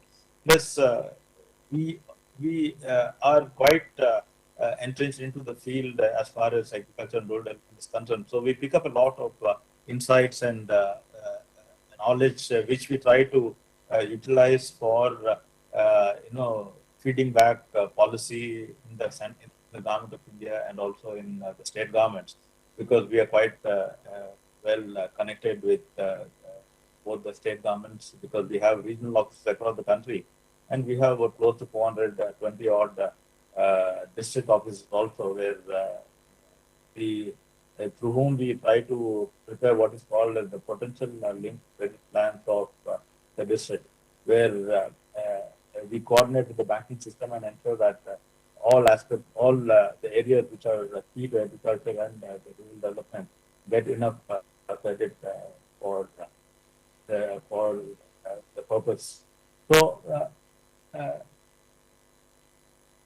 So that is one thing. And we also have some subsidiaries, which is, we have an app which is trying to demonstrate microfinance for NBFCs. We also have NAP Kisan, which is the largest, which is the NBFC, which lends to the largest number of FPOs in the country. The banks are still not there as far as lending to FPOs is concerned. FPO is Farmer Producer Organization. Since, as I told you, the small farmer and small farming is not a very viable proposition, we have tried to aggregate small farmers into big groups, close to 500 to 1,000 of them, so that there is economies of scale in procurement of inputs and also in marketing of their produce.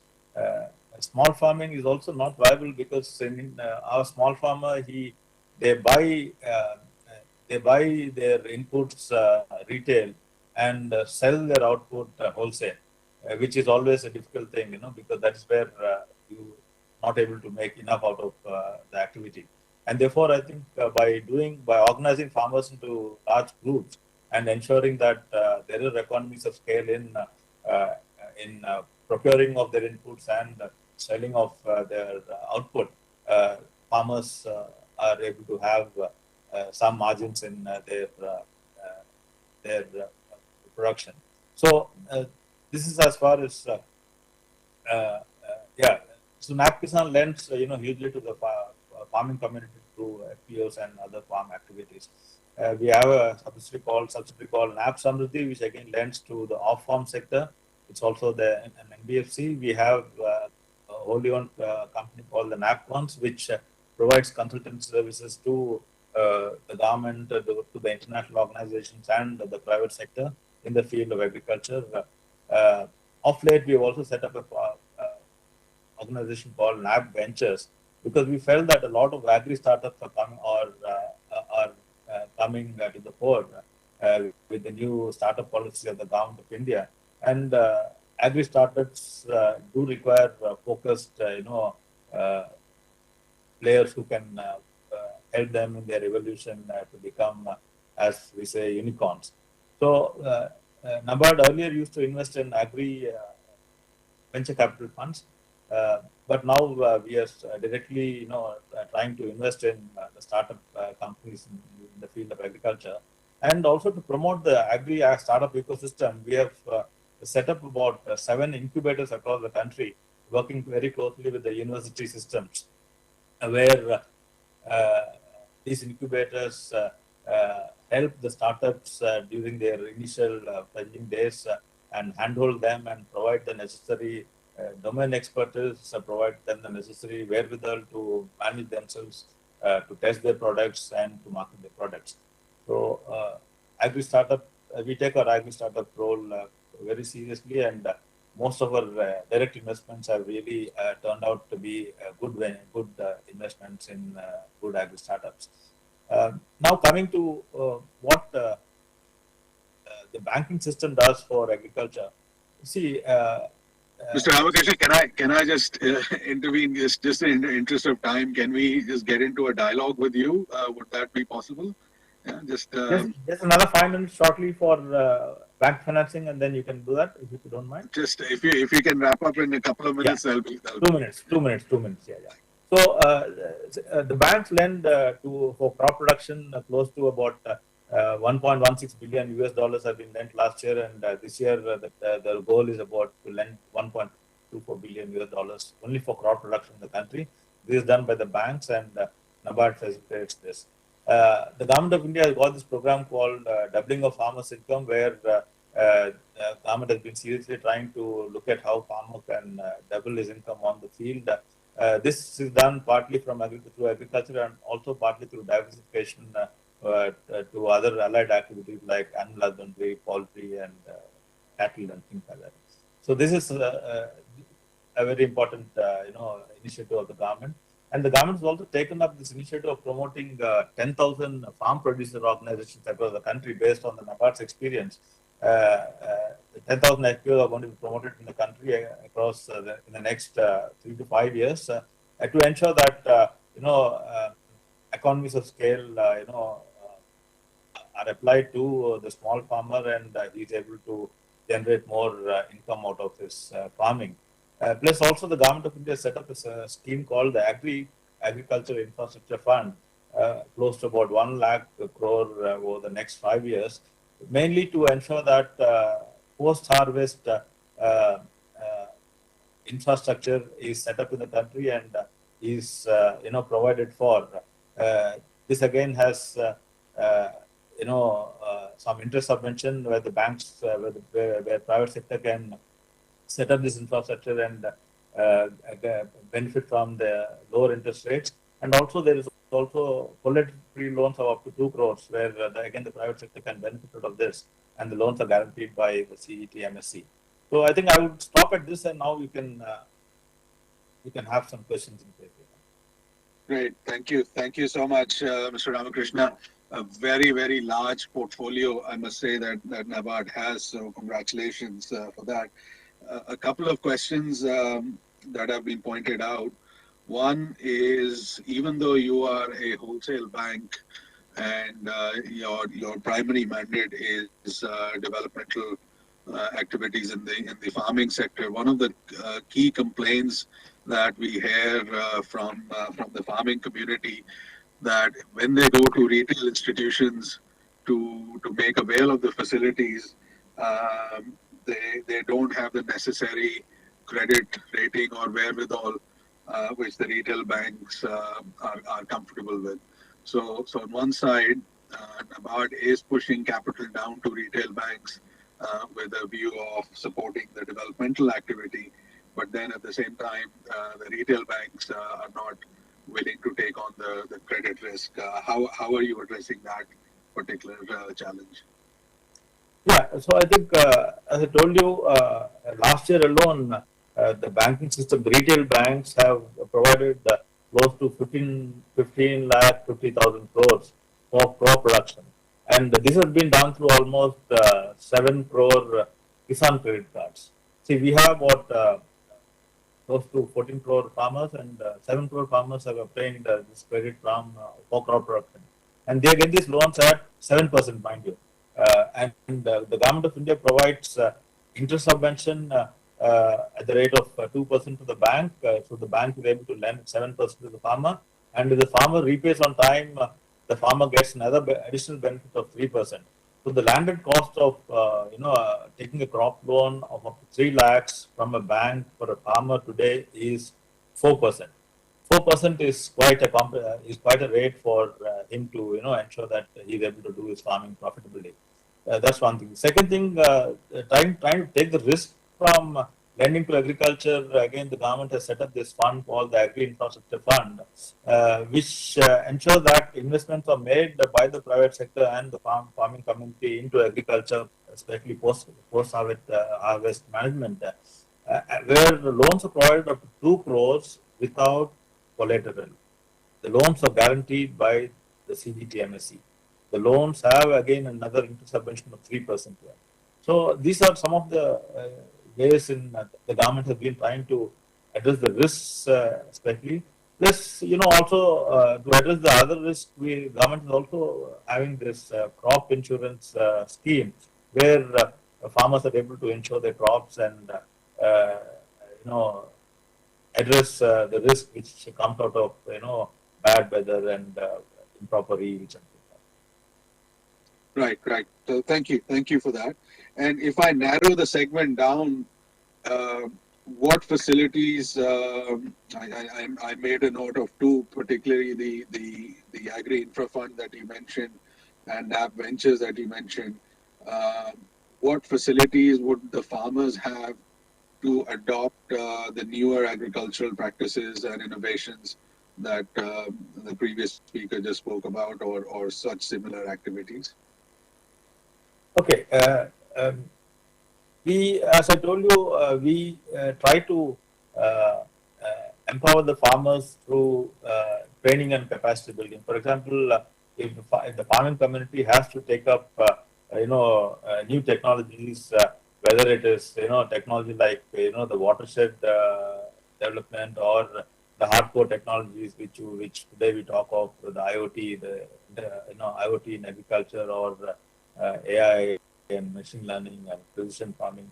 We have a fund called the Farm Sector Promotion Fund in NABARD, where we try to pilot farm innovations both on the technological front and otherwise. So we work with research institutions like the ICAR and their sister organizations, plus also the civil society organizations who can provide that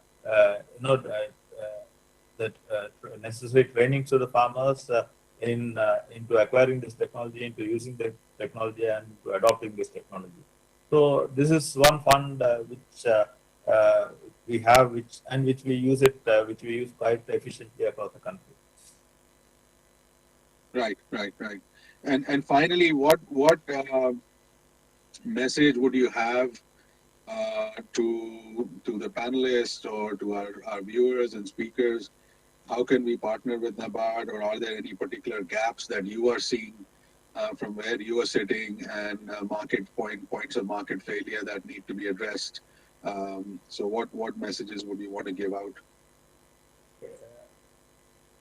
To be frank, I think I'll have to look into what you've been doing across your activities, and I'm very sure that since both of us have this common factor, which is development of the farmer and ensuring that the farmer has better access to income and technologies,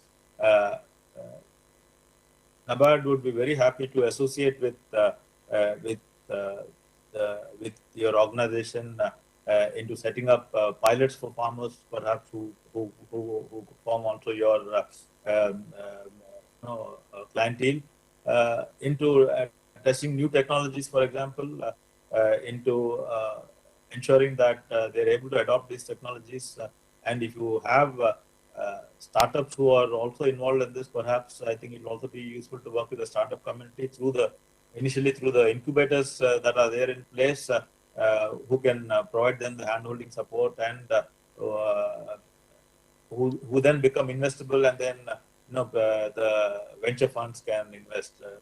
I'm not only focusing on the NAB venture, because there are a lot many venture funds who are investing in the agri space. So we'll be happy to associate with your organization. Great. Thank you so much, Mr. Agarwal, Dr. Tare. Any specific questions, or anyone else would have questions for Mr. Ramakrishnan?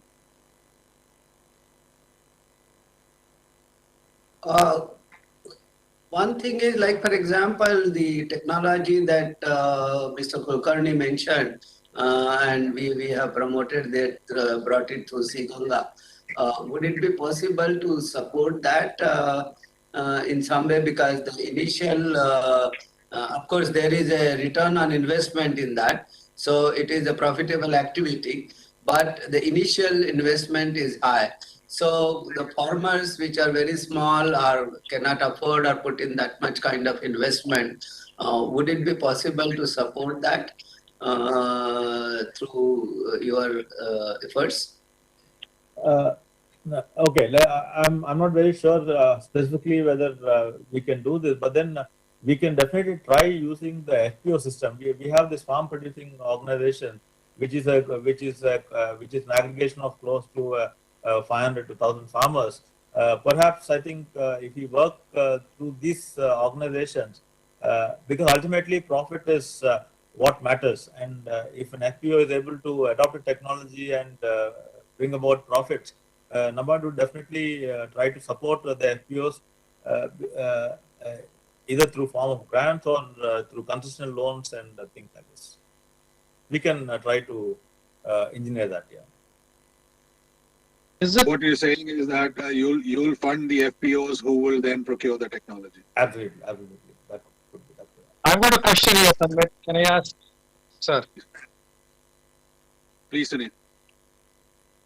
As I said, that we primarily using technology to increase, to find the right outputs for our farmers also through our platform, the e-commerce platform which we have got.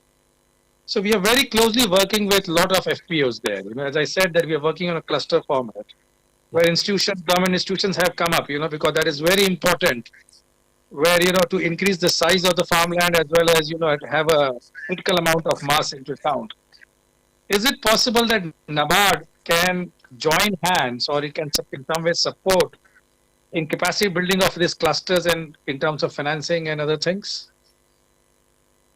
Yeah, I think we can look at it. We can look at it, and I would encourage you to visit our regional office, since most of your farmers are in UP, right? So I would encourage UP and Maharashtra there, sir. Maharashtra. So you can visit our regional offices in UP and Maharashtra, in Lucknow and Pune next time you're there, and then try to discuss these ideas with them, and they would definitely, I think, we can work together something which will help the farmer and the FPO. Because at the end of the day, if you really want to change the agricultural space of the country, the quantum of the export has to increase, sir. You talk about any trade. So today we are doing 40 billion. CB Singh is there. I believe he will speak more about it. But if it has to be, if we make it double, NABARD can play a very important role, and this technological interference is very much required, in terms of maybe farm, sea Ganga, and precision farming in different format, as well as cluster-based approach, so that it can be well augmented, Yeah, absolutely. I think given also the importance the government of India gives for agri exports, NABARD has also signed an MOU with APIDA, and we are trying to take things forward and ensure that we are able to play some developmental role either in the market development or other aspects of development in agri exports of the country. Thank you, Mr. Ramakrishna, for your interventions. We will follow through up with you on all the points that you mentioned, and I believe from Namami Gange's standpoint and Sea Ganga's standpoint, there are multiple touch points with you. So thank you for your interventions and contributions today, and we'll definitely follow up with you. Can I now invite Dr. CP Singh? I have. Can I? Please. Okay. Please. I also, of course, I have a question to Kulkarni. Like, for example, this technology that we're talking about, soilless, does it have potential in urban agriculture? Because the kind of products that we are producing, they are more probably have a demand in the urban centers, and we can thereby reduce the cost.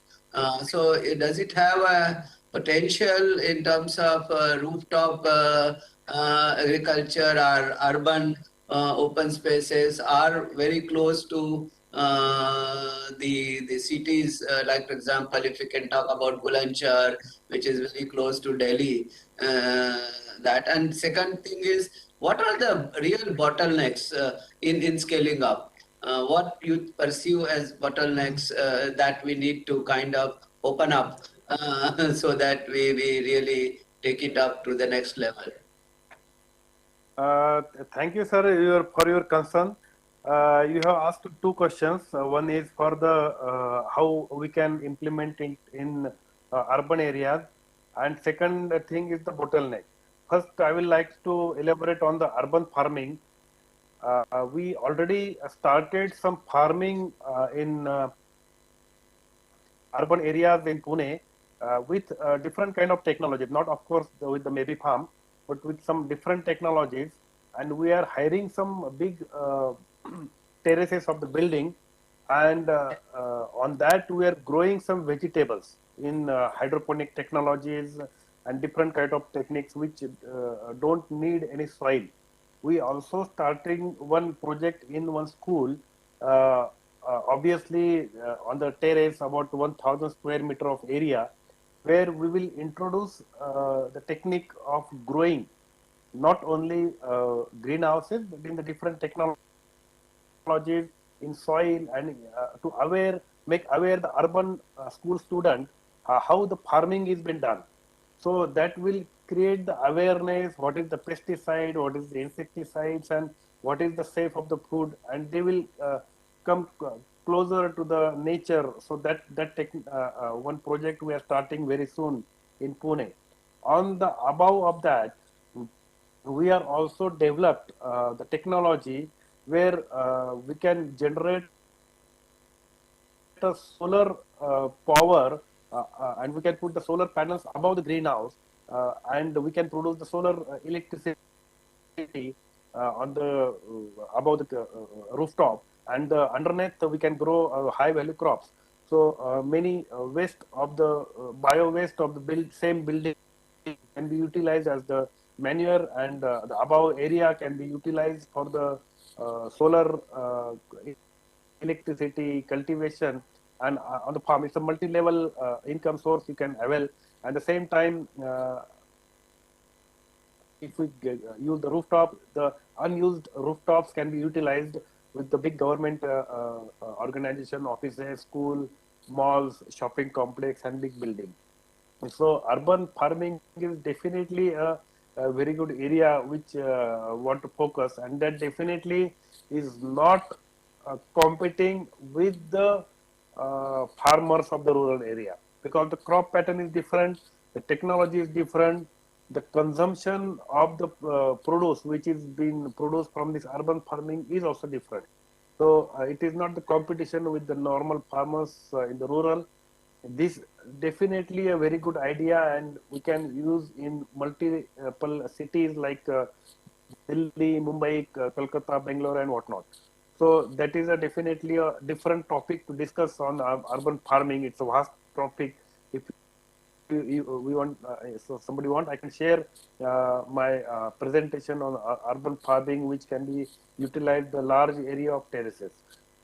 Now coming up with the bottleneck of the technology of the membrane farm. So there are different techniques like right from the open farm cultivation, the soil, hydroponics, NFT system, aquaponics, aeroponics, and all. This is one of the technology where you can produce some kind of crops where there is a huge volume of produce required in the whole area. So, Mr. Tare, I think I hope you have seen. We will discuss in detail. Urban farm is a very big topic. We will discuss in details. I hope you were on the some other call, but urban farming is a very good area to focus on, where we can consume the area of the terraces. We can cultivate solar energy. We can aware the urban student for the farming techniques. So I'm coming. We will discuss in detail personally. Cannot take time of anybody all more. The second thing is the bottleneck of the technique which you are implementing. So that technique in maybe farm is one of the technique like the hydroponics, NFT. You can say the organic and everything. So there is definitely some limitations also of the technique, where you can have some selected crop which we can grow on the maybe farm. Basically, you can grow wine crops, any wine crop, cherry tomatoes, cucumber, watermelon, muskmelon, and strawberries you can cultivate. So that kind of all crops, crops you can cultivate. Then you can cultivate the leafy vegetables on the maybe farm, our Indian vegetables, and of course the lettuces and all. So the limitation is you can say the aerial root system cannot be grown in the maybe farm techniques. and definitely you require some kind of expertise to operate the system, which as maybe farm we are definitely will give the training to the farmers how to use the technique. Definitely once you start using it, you may find some difficulties because you need a very precise calculation of all the farming, all the water and nutrient. Like in the NFT or in even soil also have some limitations where you can get very soil bound diseases which comes in. So this is one of the technology where you can overcome some of the problems of low quality soil, less water availability, and that you get a very high nutrient crop. So this is one of the technology we can come up with the other problems of the soil cultivation. So I hope this is fulfilled. But if you have some further questions, I'll have to pause this discussion here, sir. Now we have to move. There are three more speakers, and I only have 23 minutes left, so we can carry the discussion afterwards. Can I invite Dr. So all the subsequent speakers, can I ask you to speak for 5 minutes to give your key points, and then we will have an opportunity to ask one or two questions. Dr. C.B. Singh. Sanvit, I hope you have listened me. Yes, please. So thank you. I have only 1 minute. Don't worry. Don't go to the 5 minutes. I have only 1 minute.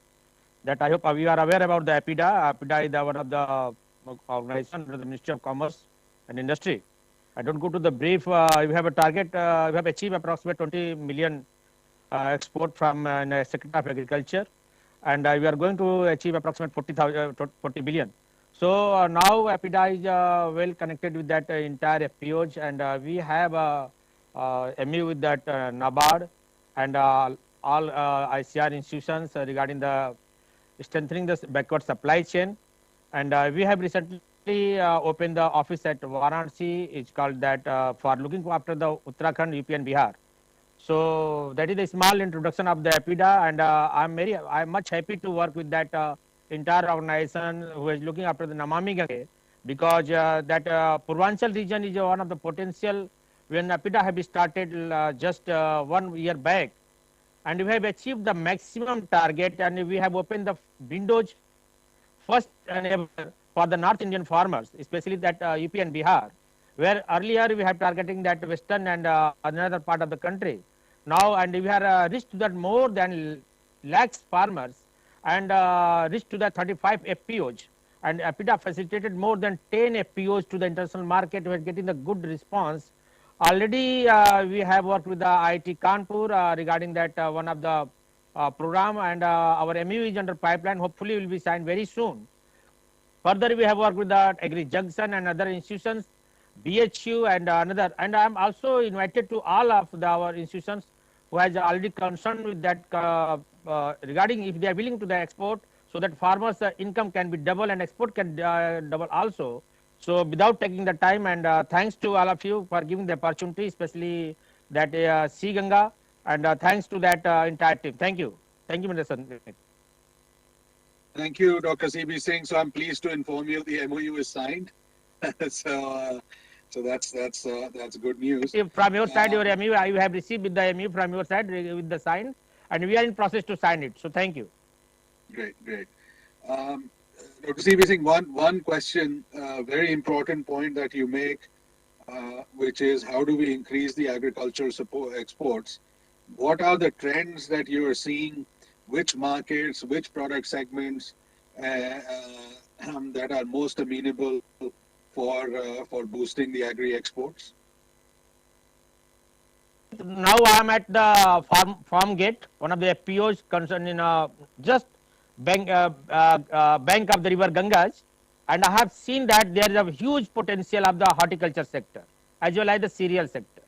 So always I hope you have received the message. You have achieved the more than 40% increase of the cereal sector growth in the agri sector.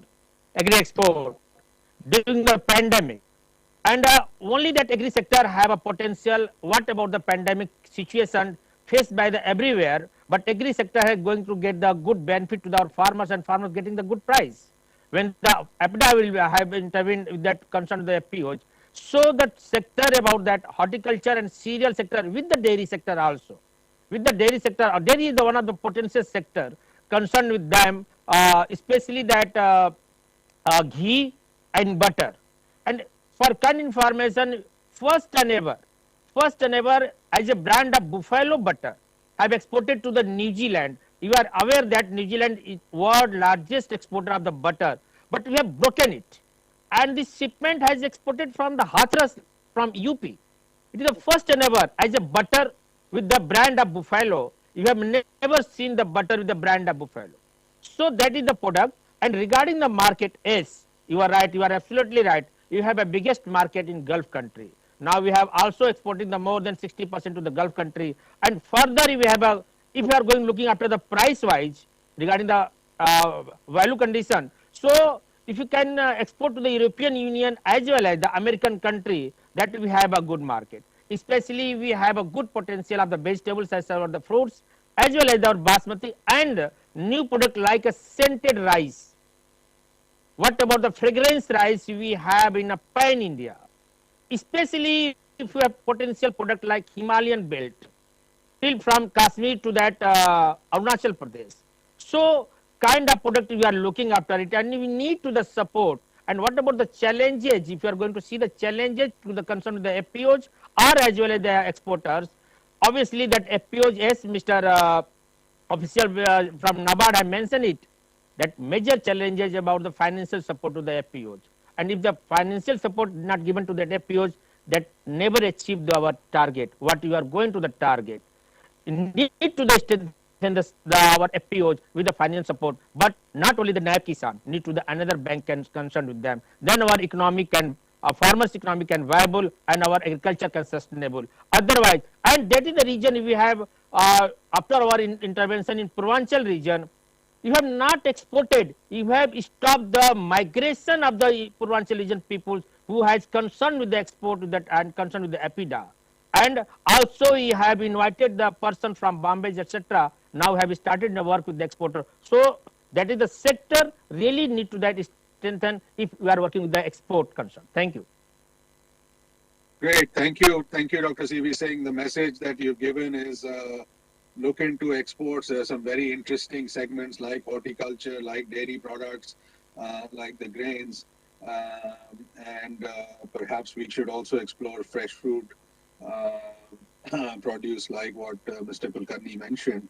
And by boosting our exports, you bring more capital into the country and finally into the hands of the farmers. So working with the PIDA will be very, very important in the times to come. So we look forward to our collaboration, and thank you for your contributions. Two points just I mentioned about the organic farming. For kind information, APIDA is the nodal secretariat. We are the secretariat of the organic, NPOP organic regarding the export. So also you are working with that organic, and we have a 32 certification bodies in a pan-India level, and we are keen interested. If the Namami Gange team can work with the APIDA to promote that organic farming in the pan-India, especially the Gangetic belt, from especially that that is the one of the project of Clean Ganga, so that APIDA can help to them, assist to them with the kind support of the infrastructure support as well as the financial support, capacity building, training, etc. And we are also provide to that our FPOs as exporter or anyone to explore the market of the international market. Second, that one of the major concern, especially the sector of horticulture. Obviously, we need to the strengthen the supply chain. That is a big task. So all of the support, especially from the and technical support. What about the we have worked with that IIT Kanpur and C Ganga, need to that precision farmings. What the Mr. Sunil had mentioned, and also we need to the help of that Kulkarni. What about the technology they have, and the such kind of technology need to them change the entire scenario and farmers' economy as well as the sustainable agriculture. Thank you. Thank you, sir. We will definitely follow up with you, and of course, looking at interventions we can make in the Ganga belt. Look forward to our partnership and collaboration in times to come. So thanks for your contributions. I've got about 20 minutes left. I know it's not enough and 3 speakers to cover, but let's try and be sharp and succinct. Can I invite Shiva Subramaniam, followed by Srini, followed by Mr. Ashok Mehta. Gentlemen, couple of minutes, brief remarks, and then let's have a dialogue on this very, very important aspect of how do we scale finance. You heard from the Development Bank of India. You heard from APIDA, which is supporting market acceleration and market linkages. But what about commercial capital, the instruments available to bring more commercial capital into the farming sector? Shiva first, followed by Srini, and then Mr. Mehta. Pleasure to be here. I've been watching all those that has been said with a lot of interest. But what is important is when you export or when you are going to bring in technology, there's a need of a lot of capital. On the capital, of course, NABARD is there to support, but for the companies, we have to look into the angle of the big bond market and the loan market that is available globally. So the world that I am in, we have 4 instruments which is very commonly used. The green bond, which is where the bond proceeds are used for some eligible environmental projects. Then you have the social bond, which is where the proceeds are used for social activities. And then you have the sustainability bonds, which is a mix of both environmental and social. And lastly, the sustainability linked bonds, where the issuer gives some targets in terms of what he is going to achieve in terms of KPIs. So this is a very big market, almost close to $1 trillion. Between the green bonds is the majority, about half a trillion is in green bonds. The social bonds is about 200 billion, and the sustainability is about 170. And then the loan market is half the size, about $500 billion. And what I feel is for all those technological companies and those big platforms, this could be one very good potential to go and explore the market. Again, this is available in local currencies. This is very popular in China, in Russia, and we will talk a bit more about who are the buyers and who are the investors. But that's the sort of an opening remark in terms of that sort of capital that is available to be invested in these type of bonds. Who's the issuer in the Indian context? You have Adani, who has issued very successfully, and then again there are lots of other companies which are in the pipe. But one very classic example is Adani, which has done some very good size in green bond markets. No, but how do we link the $1 trillion market that you're talking of to the Indian farmer, right? Indian farmer is not Mr. Adani or Adani Enterprises. How do we make that linkage? Correct. So I guess if you can't retail this product at a farmer level, I don't think a farmer can be an issuer of this bond. So what we need to do is a wholesale pass-through vehicle. Okay. So if you have, as we are talking of technological disruption, if you have some sort of a company which is taking all the satellite images and trying to get that sort of intelligence into some good data for the farmers, you can use that sort of an entity, a pass-through vehicle which has got the scale and the size, or the gentleman doctor was explaining in terms of exporting butter to New Zealand. That's the scale. So we need an enterprise which has got a scale which can be explained to the investors, because today there's a lot of demand for investors to look for these type of opportunities in a place like India. And if it's a new concept and a new entity, a new pass-through entity that's set up, it would neither have the track record nor the balance sheet. But of course, the use of proceeds can go down into establishing infrastructure. How do the investors view that particular scenario? Yeah, so yes, it is very crucial that the use of proceeds and the sort of collateral that you get on the back of the proceeds. So if there's any capital outlay, we need to have a very clarity in terms of where this capital equipment is being purchased. and where is the money going through, and what is the sort of revenues which is coming into the pond.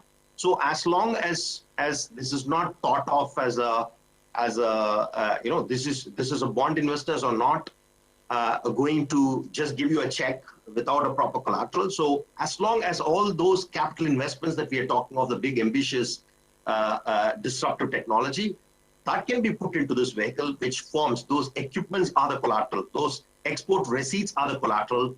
I think there's definitely an opportunity to go and tap this market. So one of the constructs we've developed at Gange is exactly that, which is setting up an SPV. Now, where that SPV sits, does it sit under a government entity or it's a PPP model, that remains to be seen. But you develop large acreages of greenhouses, which itself becomes a collateral. The equipment that goes into the greenhouses becomes a collateral, and the use of proceeds through exports and other domestic sales becomes the sort of guarantees in form of receivable guarantees to the bond investors. Would something like that be amenable? The investors would have the appetite. Indeed. As long as we are able to identify and earmark and ring fence these assets for the benefit of the bondholders, and it doesn't have any multiple charge, and then you're able to clearly identify the proceeds of revenue proceeds into the vehicle, then there is a lot of clarity, and definitely we could get investors to be of interest. Plus, of course, a sponsorship from some sort of a governmental angle, and the sectorial balance, and of course institutions like NABARD could play a role in terms of giving a comfort letter, so on and so forth. And we can have the crop insurance, just to make sure that all the checks and balances on all the coverage is there. That could definitely bring in a lot of interest from the investors, that their money is safe. 2, it is going for a good cause. And 3, this is a type of asset class that people feel that, yes, you have a return, plus you have also done something back to the society. Great. And finally, Shiva, what kind of investors would be keen, also keeping in mind that they're having to take a underlying risk in rupees, not in dollars? Right. So this asset class goes normally to the emerging market funds who already have exposure to India in the form of either the GSECs, the Government of India securities. They have the Indian equities in their book. They've got the private debt. They've got the NPLs in their book. So they are sets of investors who are already exposed to the full paradigm of the scope. Right. We've got from the AAA to the sort of D, the defaulted assets, and so these are asset managers. These are wealth funds, individual family offices, and some ETFs are coming, hedge funds are coming to the space, of course, with the proper the FII license, so on and so forth. What is important is the collateral or the security of the underlying, and what is the sort of the pickup that they are getting, and what is the potential liquidity that they're going to have in case of if something hits the fan. Great, Shiva. No, thank you. That's been very, very useful. Sorry, it was a little bit of a rush dialogue, but clearly there are dozens of such projects that we already have. So it'll be great to pick your brains and see if we can work together on issuing some of these very interesting bonds, particularly targeted at the farming sector. So thanks for your contributions. Can I now invite Srini to talk through, Srini, your platform on agri-insurance? Thanks, Amit, and very good afternoon, gentlemen. Some of you familiar faces, so it's nice to see you virtually as we were planning to meet in person in Delhi, but unfortunately couldn't. In a nutshell, I guess, obviously we talked a lot on the water bond and impact bond in the previous kind of meetings and discussions. I think one thing that becomes quite valuable for us to think as a community is Gange basically covers thousands of kilometers where agriculture is a key part of the ecosystem along with the rest of the infrastructure as well. As basically we're starting to see climate change affecting in multiple kind of extreme events, and they affect different value chain in different way. whether we talk about the heat-induced events or we talk about flood events, which is quite common in the Ganges Plain, it's very important for us to think about farming's resilience as a whole. And we, as a business naturally based in the UK, we recently launched a subsidiary in India as well for the last 12 to 18 months territory. What we've seen is, having spoken to a number of FPOs and also companies who work in the value chain, there's a very clear need for a private sector insurance scheme that can sit alongside the government scheme, PMFBY. While PMFBY does an extremely good job in the smallholder world where you don't have the collateral or you have affordability problems, there are many companies in the value chain that probably may not benefit with the government scheme, which is where we are stepping in. So we already started to roll out a few programs in Gujarat, Maharashtra, Rajasthan area, both in the crop and also in the livestock sector. And our focus predominantly comes from climate-related risk transfer. So one proposal that we have is we can design a bespoke risk transfer program which can cover all the major risks that we think from a climate change point of view. It also sits quite nicely with the COP26 commitments that we made, with the UK, where there's flood, drought, and frost, we can remove it from the farming value chain by setting up this insurance program by working with Clean Ganga team. That means we can identify in 2022 a set of FPOs or a set of farmers who can be grouped under the scheme, and we can design and basically bring the capacity both from a domestic market and also from overseas reinsurance point of view. So that is one proposal that we are thinking about along with the water bond. The other, just to leave it out there, it's more of a medium term. The entire area also got a lot of forestry and agroforestry assets as well. And conservation financing and carbon sequestration is becoming one of the major themes in the institutional investment community globally. We have a very good opportunity across the plain to see what kind of forestation we need to be thinking about. How can we actually store the carbon? How can we sequester the carbon? Which actually brings like new revenue scheme for the farmers as well. And there are funds in the overseas market we are currently working with who could potentially finance this project, provided there's a scale there, there's an institution level readiness where, let's say 10,000, 12,000 hectares of area can be done in a forestry and you can create jobs for the community. So they otherwise basically have to go and move to like an urban area to actually find livelihood. So if you are able to identify across as a part of the Clean Ganga program, how can we link basically water, agricultural community and the forest, the conservation financing angle could also potentially become very, very useful for us to actually explore. So I'll leave probably these three in mind. Obviously, from an insurance point of view, it can be the kind of first mover in the market where we can clearly demonstrate resilience working with Clean Ganga team. Conservation financing still requires a little bit of a thought process in terms of how Department of Environment is thinking in India. Obviously, there's carbon pricing discussion, which has been happening at the moment in terms of how do you set basically the pricing for the carbon. And those actually, as they mature, we can start to think about it can be a part of the bond where certain bond proceeds can be allocated to conservation, or it can be a separate instrument like Shiva was explaining. There are many ways you can think about this impact, but we just need to have the clarity about how do we dissect basically the value chain around Ganges River. So we're talking about river financing, then the farming, and also the kind of natural kind of assets like trees, for example. Ultimately, we create jobs and we make community better. So that's basically where we are thinking toward. Srini, thank you. Thank you so much. Very interesting point. And I was reading somewhere that lagoons and particularly like the ones in and wetlands are able to capture carbon at a greater rate than even trees.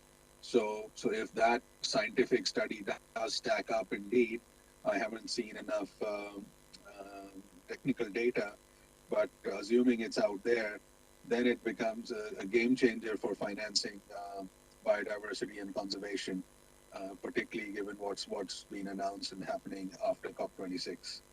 Yeah, totally agree. I think we can look at basically around the areas where they are conducive for mangroves. They have different carbon potential compared to what you see probably in Uttarakhand area or like in the higher hilly regions. But the most important element, why is it linked to the Clean Ganga, is depending on the level of canopy that you have in a hilly area, you're going to basically show flood resilience. So when there's an extreme rainfall that's happening, we generally look at insurance purely as a single instrument. But if you look at certain mechanisms or interventions that you in the forestry areas would impact basically how the community who's living downstream could get affected down to flooding. But if you do post-event and they do payout, which is what insurance traditionally focus on, we probably get an optimal output. But if you actually combine that with the intervention we do within the bond program, we can achieve multiple objectives. You create resilience. B, the financing will actually improve the community. And C, naturally, we're improving the conservation potential that can happen throughout the Ganges Plain. I think when we come with that, it sits quite nicely with the institutional investor community on what's the social impact we are creating, what's the environmental resilience and environmental potential we're realizing, and see on the back of it, coming back to the revenue, ultimately those smallholders need to have a good revenue potential, not necessarily just by the crop they're selling, but the way they're using their economy and environment also needs to become realizable potential-wise. So there are multiple things we can talk about, but I think that's the high-level kind of commitment that I'm looking at in the program, where along with insurance, we could be thinking along this conservation financing, and together it forms a compelling bond picture when we come to the institutional market. Correct, and that combined with what Shiva just mentioned, that the investment product is not a retail product, it's an institutional product, but you the sort of buffer or the conduit through which the wholesale financing comes down to the grassroots level, right? Yeah, that's right. Great. So Srini, thank you for your remarks and contributions. Clearly, you're a good friend of the Clean Ganga team and already very much engaged with yourself, with us. Let's pick it up offline, and we will deliberate on this further and roll out an interesting project and a program in the weeks to come. So thanks, Srini. Last but not the least, Mr. Ashok Mida. Ashok, you were having some problems joining in, so I didn't factor the time in, but we will give you a few minutes for sure, and we have to close sharp in 6 minutes time. So Ashok, quick fire remarks from you. Yeah, thanks, Sanmeet. It's a pleasure calling you. I'm right in a CSR leadership summit happening in Bangalore. I think it's more relevant for the convergence traction you have here. Why I say convergence is I was listening to you last 40 minutes. I see tech coming in, I see the investment coming in. I also see the risk sharing done by Srini. Thanks to Srini introducing me here. Namami Ganga is one of the, very passionately I'm following the kind of initiatives you have. I represent Krishi Kalpa Foundation, which is originating from Bangalore. We have 4 co-founders putting the domain from my side, and it's also a banker. And we have venture capital led by Prashant Prakash, who is a Axel Ventures, and then Tata Trust is with us with Manoj.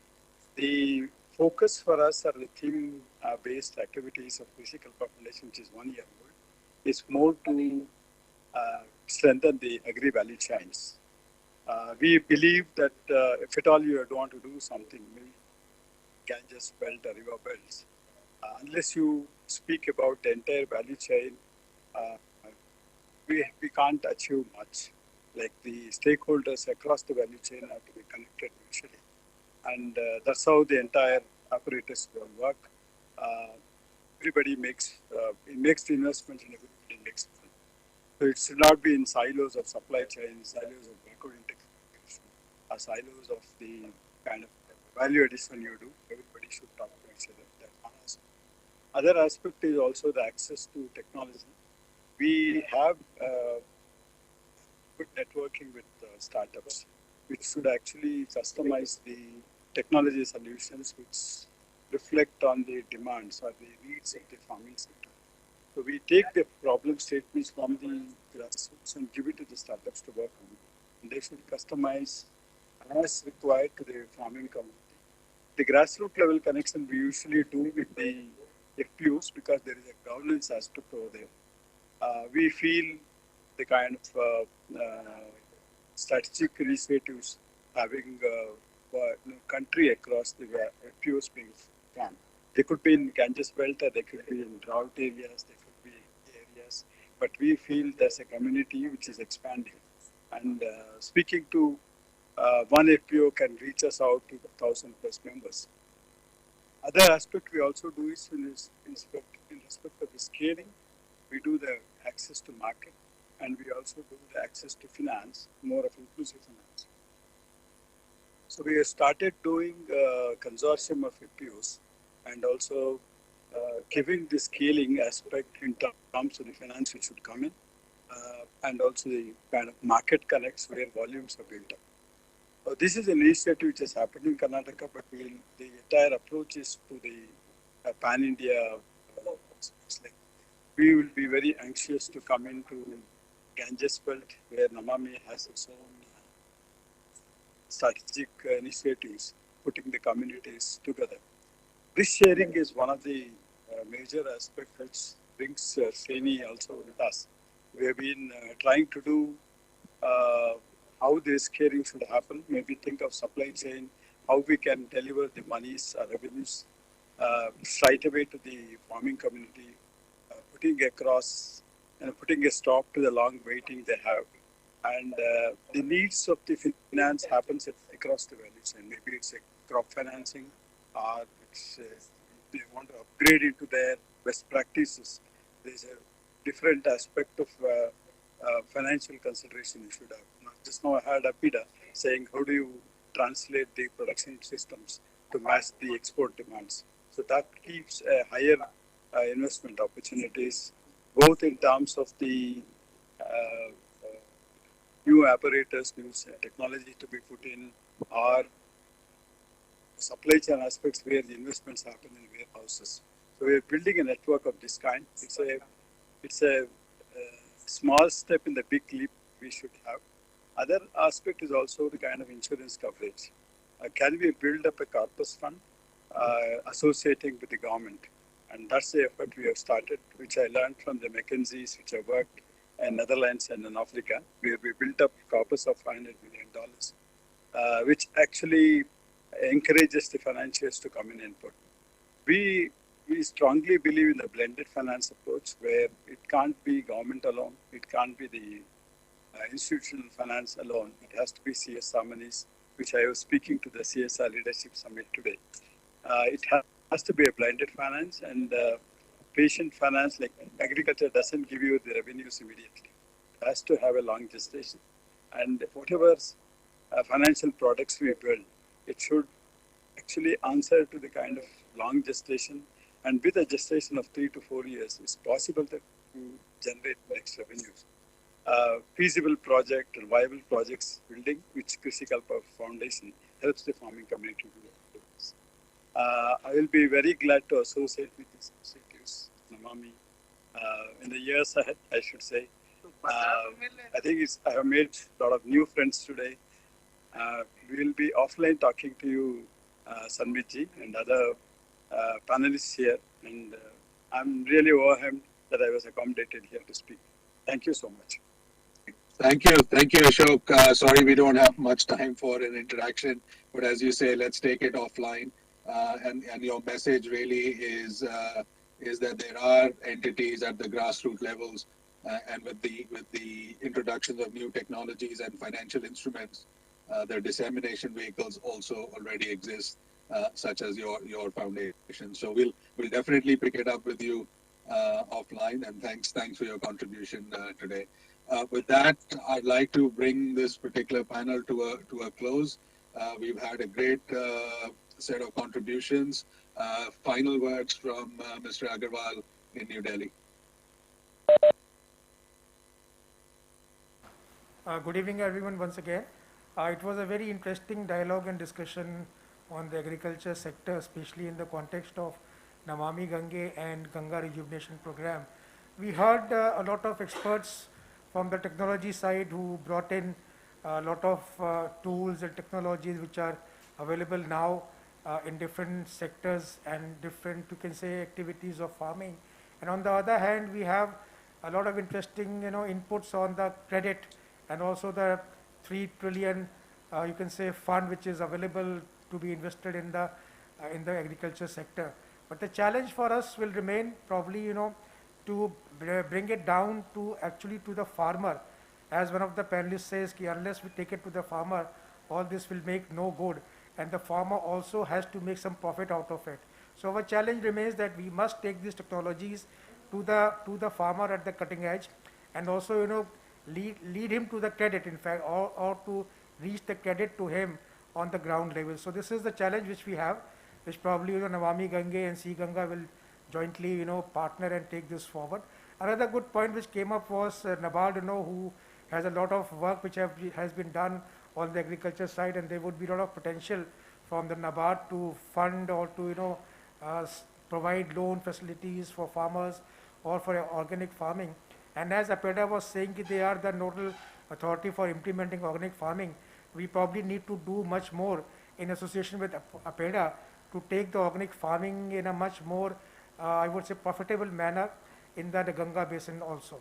So these are my final words, and thank you very much for joining us today here for this very interesting subject and very relevant to also for Namami Gange. Thank you everyone, and have a good day. Thank you all. Thank you.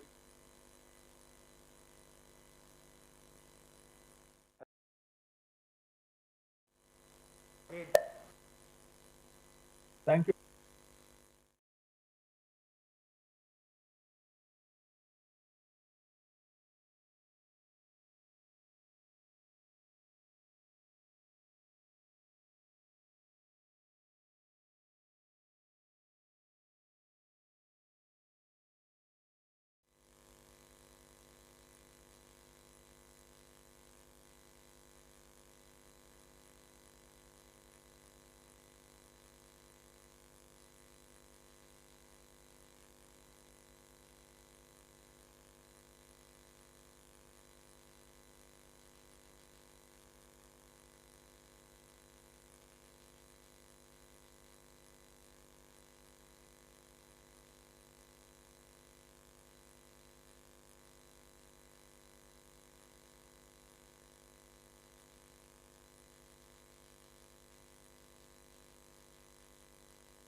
Driver और German embassy का है, अभी जो दिखा रहे हैं Vikrant Tyagi Hilda.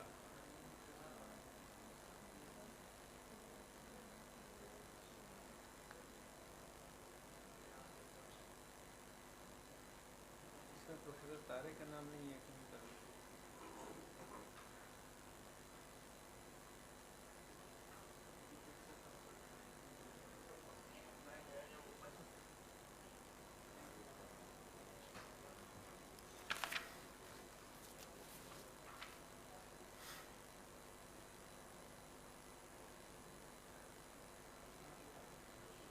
UPS हंगरी कैची।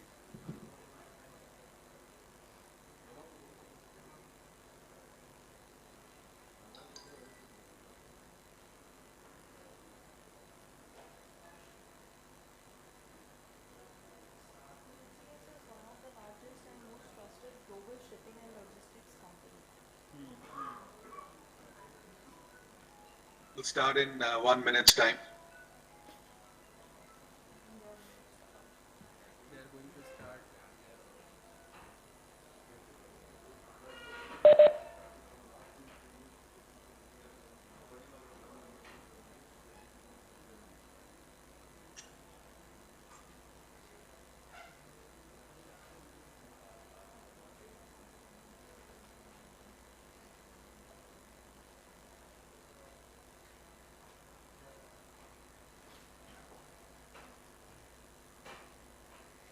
Okay, I think we're ready to start.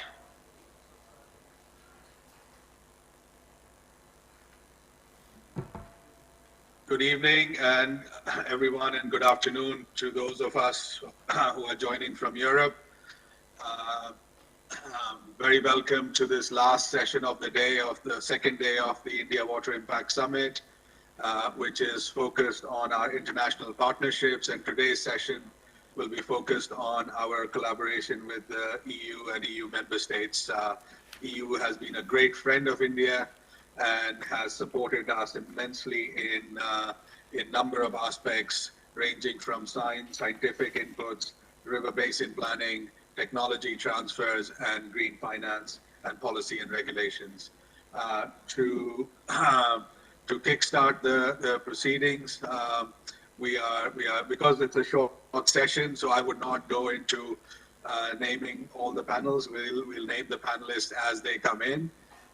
We're very, very delighted and honored to have Mr. Ugo Astuto, the ambassador, EU ambassador to India. So you were with us last year as well, and we're very, very delighted to have you again this year at the 6th India Water Impact Summit. So please join me in welcoming Mr. Ugo Astuto for his opening keynote address. Thank you very much. It's a great pleasure for me here with you again on this year's edition. So dear colleagues from India and from Europe, it's a privilege to be here with colleagues also from EU member states to discuss about our vision, about the vision of the EU and in India on a more sustainable management of water resources. And let me start by recalling here the IPCC report published last August. I'm sure you're all familiar with it. And among other things, it also stated that continued global warming is projected to further intensify the variability of the global water cycle and the severity of wet and dry events. I was quoting here. So this could mean that food security could be at risk, notably in parts of the world where agriculture relies on a predictable pattern of rainfall. And the same report also clearly advocates a new approach to climate policy where the water cycle is given a prominent role. So in short, we are globally facing a time where increasing water scarcity and quality and the quality of the water will be issues. In the European Union, at least 11% of the European population and 70% of the European territory have already been affected by water scarcity.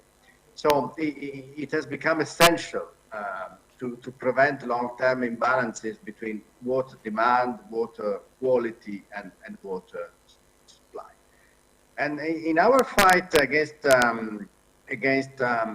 climate change and the biodiversity loss, we must avoid the worst, and we must prepare for the unavoidable.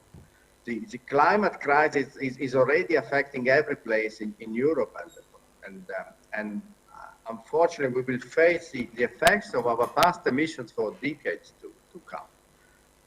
So we have an opportunity now in the coming 2 years to address these issues through mitigation and adaptation. And governments around the world are now setting aside considerable amounts of money, and the estimation is 10 trillion euro to address the economic fallout of the current epidemic of COVID and to foster recovery in the wake of the pandemic.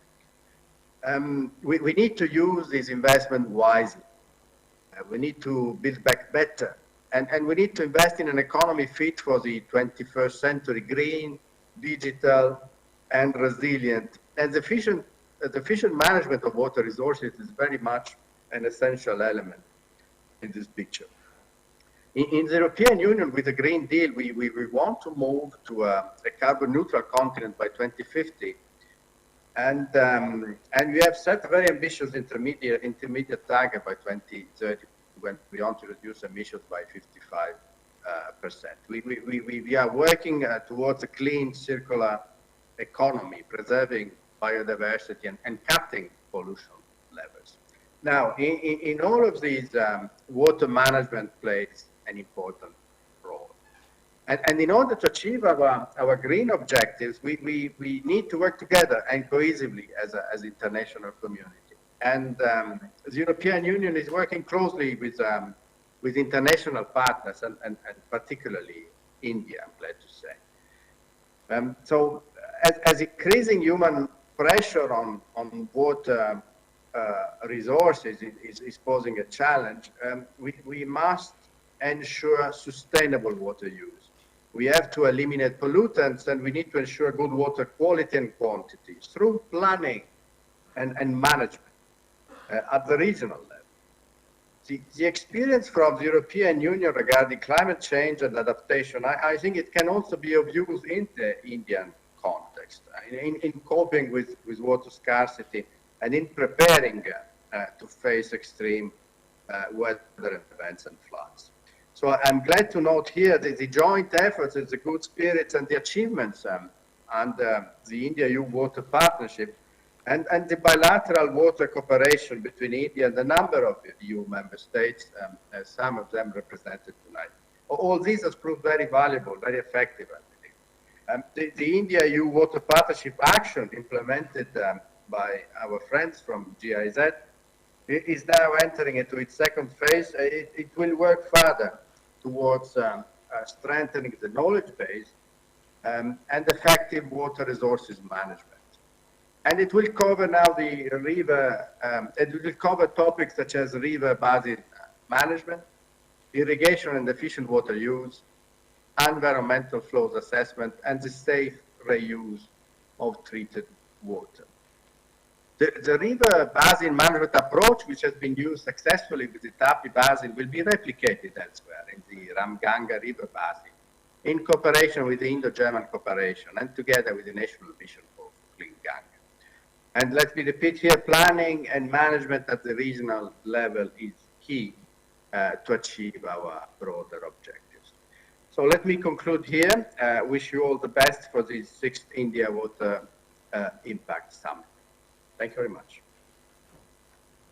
Thank you, Your Excellency, for your opening remarks and stressing the India-EU Water Partnership. And we've achieved quite a lot in that.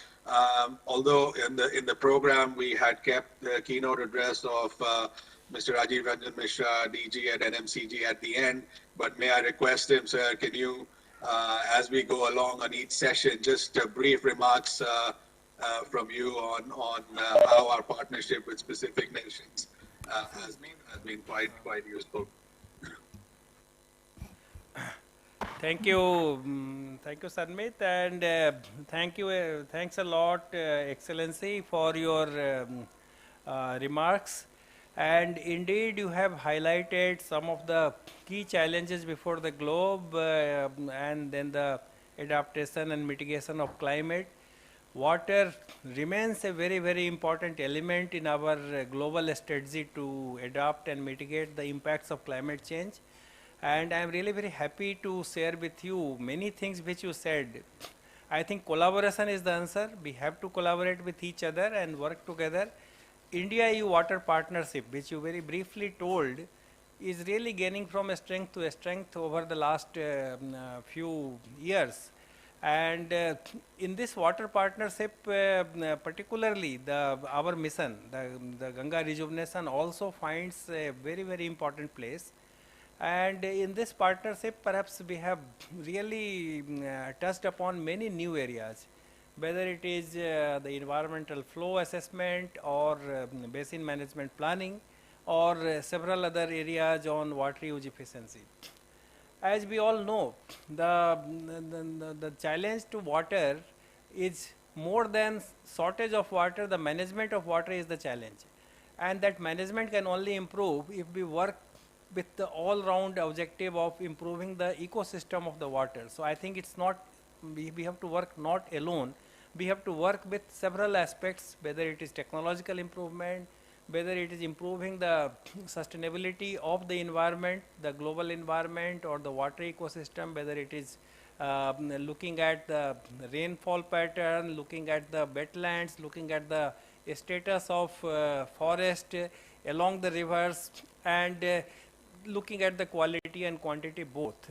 And not only under India-EU water partnership, India is also working and really gaining from the bilateral cooperation with several of the member states, and I am really very happy to be here, and then we are going to listen, and we are going to interact with several other member states today also, and perhaps we are also going to have some sort of collaborative arrangements and MOUs exchange also with some of the countries. So you mentioned about GIZ, and Indo-German cooperation has been very old and has been really growing in strength over the last few years. But apart from that, we have been working with several other countries. The Netherlands is certainly one of them. We are going to increase this cooperation more with the Hungary. Denmark has been a very, very strong partner, and then last few years we had got several collaborative events, collaborative arrangements, and in fact we are right now also working from NMCG as well as from the Sea Ganga side to finalize several other areas of cooperation. We are also I think later on we are going to also discuss about some of the circular economy aspects. That's again an area which is very important, and we are in the process of developing a national framework for reuse of treated wastewater. And just treated wastewater is not the only thing. There are several byproducts of the STPs which can be reused, which can be actually can help us in growing, developing the economy. So perhaps we have a lot to gain from each other's experience, and then move in that fashion to improve circular economy, whether it is sludge, whether it is wastewater, or whether it is developing bio-CNG gas and several other things. I mean, so this IWIS is a very good forum to interact with all of you, to learn from each other, and not only discuss today, but carry forward with some specific development of technologies, a specific development of certain business models. And when we deliberate at this level, Excellencies, you will agree with me that the countries, India and the member states of European Union and EU, we have an excellent and very strong strategic relationship. Now that relationship at the topmost level should give us a very nice support and comfort to actually translate that into active projects, active collaboration at different level, be it with the academic institutions generating collaborative research projects, projects, or some of the technology providers or the industry coming up and then looking at certain investment opportunity in India. Or there could be several areas where the monitoring, I mean the data analytics could be looked at. There could also be different ways of collaborating and learning from each other.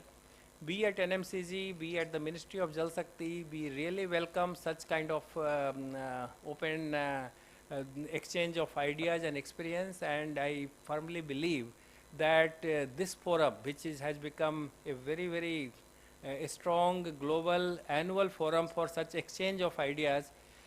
Between two India Impact Water Summit, we have been also able to achieve some specific results and complete some projects.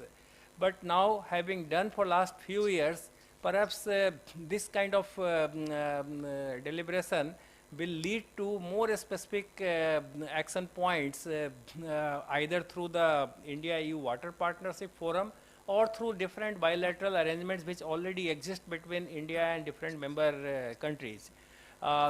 There will be possibility of developing some more such bilateral arrangements, and today I am really very happy to see that some of those MOU exchange or some of those arrangements will happen between Sea Ganga and some of the institutions in these member countries. So I think at different level we have to work. I fully agree with the sentiments expressed by His Excellency Mr. Astuto, that collaboration is the key. The global warming is a big challenge. Water is going to face a challenge, but water and vegetation, these are two areas, two elements which we have to work well, work together, because they actually can give answer to the mitigating and adaptation to the climate challenge also. So the water, whether they are in the agricultural system or the rural area or the urban water, there is need to have a kind of integrated approach. There is need to look at the basin management. There is need to have a kind of holistic approach, and then no one agency will be able to be enough to meet this challenge, and that's why need for a very strong collaboration and a very strong sense of learning from each other, working with each other and finding solutions together. So I wish all of you the very best. I thank all of you for joining in this session, and then I'm really very eager to listen, to interact with more speakers, and then if time permits, again come back and then discuss some of those issues if there is need. Thank you so much. Thank you. Thank you, sir, and thank you, Your Excellency, for both of your remarks and setting the context for this strong partnership and collaborations. Moving on, can I invite Dr. Stefan Graber, who's the Deputy Head of Mission for the German Embassy in New Delhi. He has just joined, so Dr. Graber, welcome to the summit and welcome to India. Please, could we have your opening remarks? Thank you very much for having me at this outstanding panel and at your summit. I am very happy to be with you and would like to share some of our thoughts and approaches. As you might have seen in the international media, just a few days ago, we had a new government in Germany coming to office. It's a government of 3 different parties, but this government is united by the joint spirit, the common spirit, to move things forward, to make and prepare a greener economy, to be more progressive, and to put, and this is a crucial point, to put a climate policy at the core of their policy. So yesterday, when our new foreign minister, Mrs. Annalena Baerbock, made her first statement, she clearly said that also at top of the diplomatic agenda, it is climate policy, because this is the overarching policy that we want to follow, and this therefore has to be on top of our diplomatic agenda.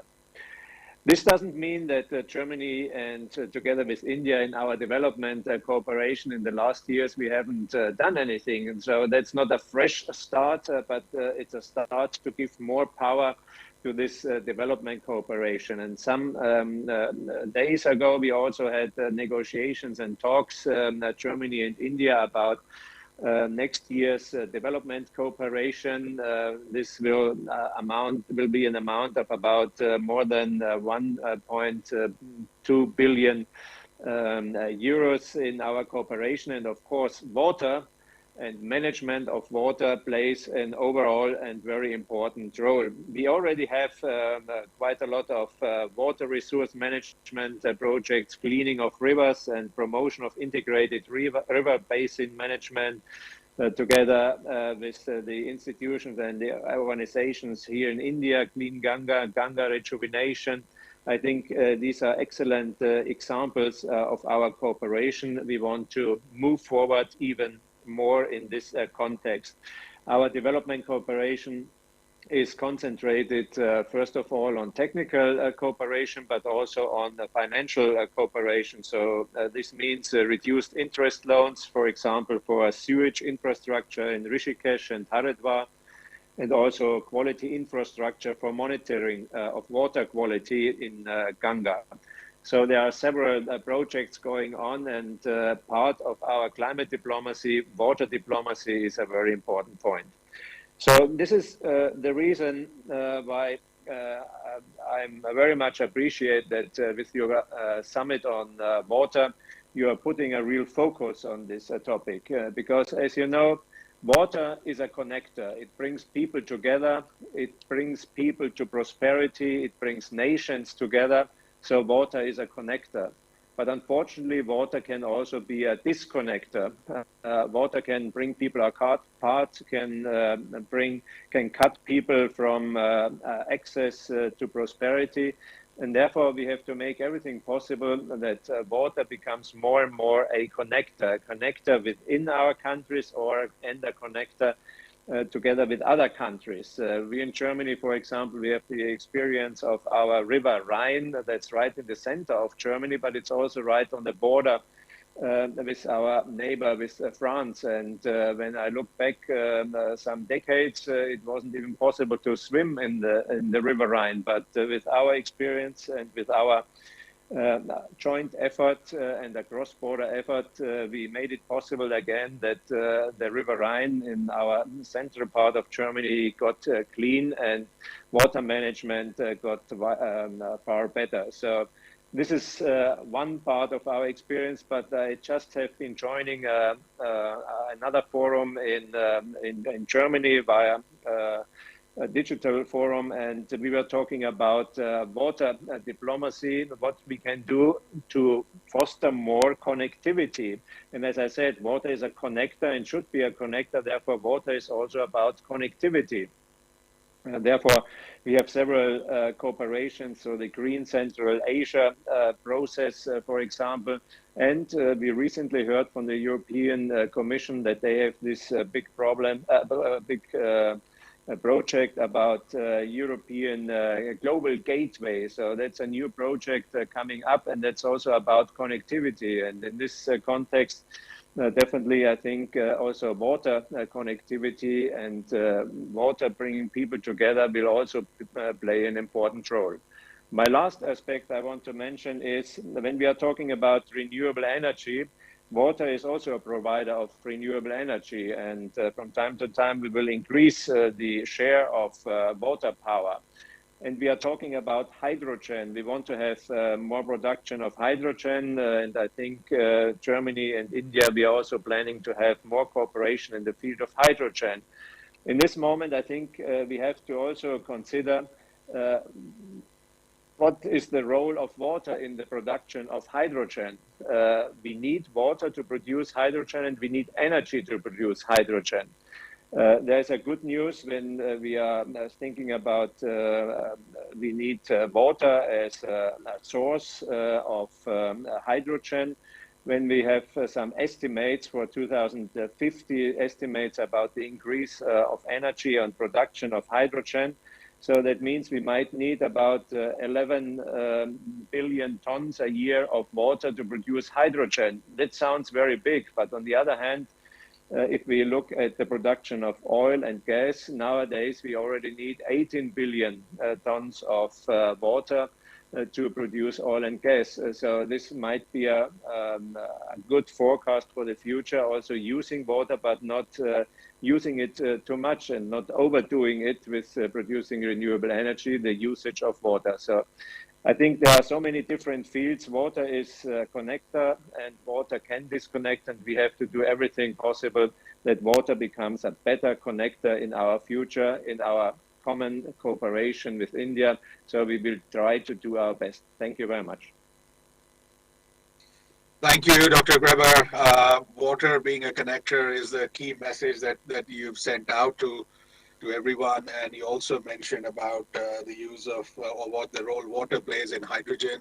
I'm delighted to inform you that on Monday we launched the Gange Hydrogen Forum, which links into the National Hydrogen Mission of India, and there are quite a few companies from Europe and Germany very keen and interested to participate and support us in that endeavor. So thank you for your opening remarks. Can I go back to Mr. Mishra if there's a specific comment, or Mr. Mathuria to what Dr. Greber just mentioned?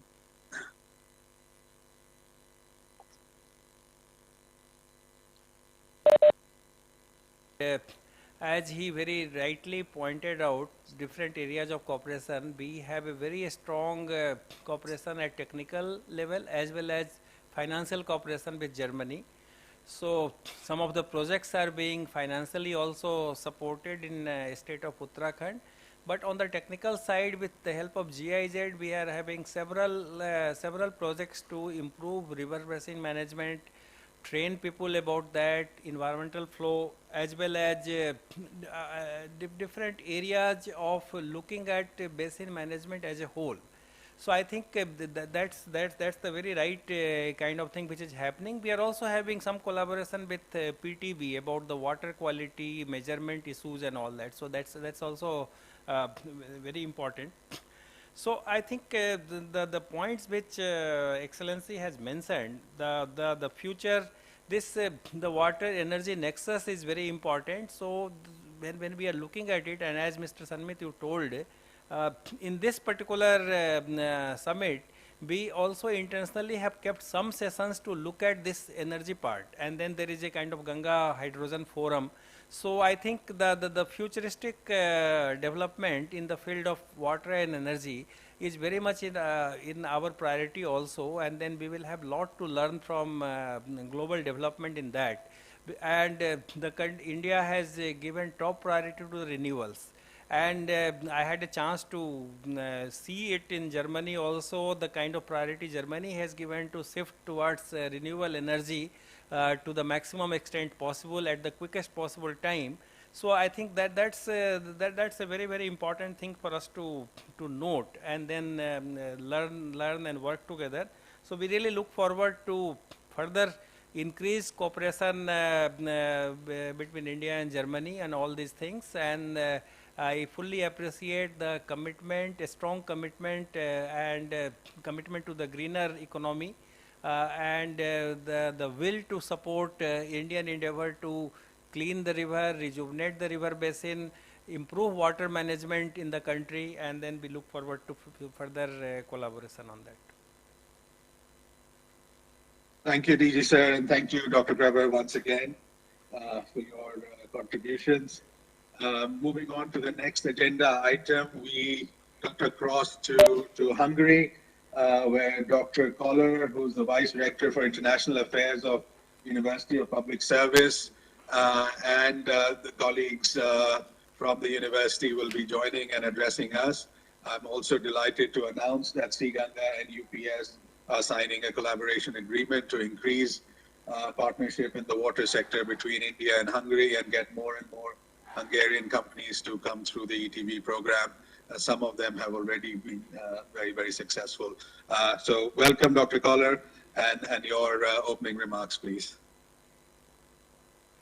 Good evening to all our partners in India.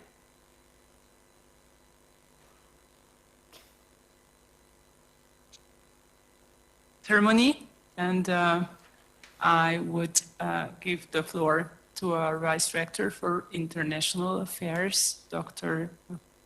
Koller, Dr. Boglarko Koller. So please, Vice Rector, the floor is yours. Thank you very much. I also welcome all of the speakers and participants. Greetings from Budapest. The water science and water science studies are very important for us at the University of Public Service. We have 4 faculties at our university, and one of the faculties, water science faculty. And we are very much focusing on all the research developments in this field. We have bachelor, master's programs, and also doctoral students in the field. Listening to the German colleague, we also have a water diplomacy master's program, which is actually taught in Budapest, while the faculty is actually based in Baja, along the Hungarian, or river is the Danube, so different rivers were mentioned by the speakers. I think that the best location for the water science faculty is close to the Danube at Baja. So the memorandum of understanding we are signing today covers various research aspects. We believe that we can provide the necessary know-how and research background for the partner institution. We aim to share our knowledge. We have a wide knowledge in the field of water sciences in Baja and also in Budapest, because part of our activity is carried out in Budapest. We would like to provide a bridge to support the Hungarian stakeholders in the industry also, and to involve them in this cooperation. So that's our second aim. And also our aim is to develop a common project with you and with India, with other higher education institutions as well. But this memorandum of understanding is particularly aiming the Indian Institute of Technology. So we are here. The dean is sitting next to me, who is leading the faculty at Faculty of Water Sciences in Baja. So we are dedicated to continue our research, and I think we can provide a lot of theoretical and also practical background to the research. What I'm going to do now is I'm going to sign this memorandum, and I'm going to just online, I will show you the memorandum. Just a minute. So we agreed on this text. Showing this, so this is what we just signed, and I think this is again a milestone in our common cooperation in water sciences. Can we have Dr. Tare to also speak from IIT Kanpur? And DG Folks also doing the same? Thank you very much, Sanmeet. I'm very delighted that this MOU has been signed. We have been working on it for quite some time now. And I just want to mention that Gange, which is led by IIT Kanpur, is actually a consortium of a number of Indian institutions, not only Indian Institutes of Technologies, but also Indian Institute of Science and Research Education, also Indian Institute of Management, as well as various National Institutes of Technologies. So in fact, signing MOU with Gange, led by IIT Kanpur, essentially means establishing cooperation with almost most of the top national institutions of technology, science, as well as management. So I'm sure we will be able to take forward the various areas of cooperation. that are mentioned through various programs that also have been mentioned in the program. So once again, thank you very much for this initiative, and we look forward to taking it forward with the support from the National Mission for Clean Ganga, which of course is supporting fully the Center for Ganga River Basin Management and Studies led by IIT Kanpur.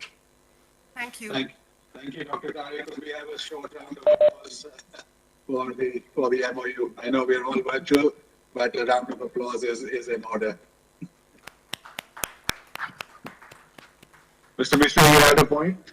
Yeah, no, I just wanted to share the happiness and welcome this cooperation. And as Professor Tare from Sea Ganga said, this actually this cooperation is not just with one institution in India. Sea Ganga brings a kind of group of institutions to work, and that mutual benefit. And then the areas in the MOU, I just saw the area of cooperation. I mean, of course, it's an key themes, the circular economy, ecosystem services, river restoration, water pricing, etc. I think they're all very relevant, and what Dr. Kohler very rightly was saying about the water science, the expertise in water science, and you running a course, a special course on water diplomacy, which the Excellency from Germany had also mentioned. I think we are in for some really exciting time in this cooperation. I fully support and welcome this this cooperation between Sea Ganga and UPS Hungary, and I wish the very best, and then NMCG would be very keen to support it in whichever manner possible to see that we actually pick up few projects. Dr. Kohler very rightly said that we will also develop few projects, few specific activities in this collaboration, and by the time we come next year in the India Impact Water Summit, I think I'm quite sure we will be seeing some active cooperation and some active tangible projects to showcase in the next summit. I wish all the best to the both parties. Thank you. Thank you, sir, for your support, continuous support as always. And such partnerships are so crucial. We, with the EU, we have a number of them, and Hungary is the most recent entrant to the family. So thank you once again, DG sir and Dr. Kohler, to you and UPS and your colleagues, and Dr. Hilda Farkas. I must recognize her on this forum. She's been worked tirelessly even during the holidays to make this MOU happen. So thank you once again, and we look forward to working together. Moving on to the next session, we have a partnership with Denmark. Unfortunately, I'm told that the Honorable Ambassador is stuck in a ministerial meeting. He's unable to join, but we have Jakob Orge from the Danish Embassy, the Innovation Center for Denmark, joining on behalf of the Danish Embassy. Jakob, welcome, and a few opening remarks from you.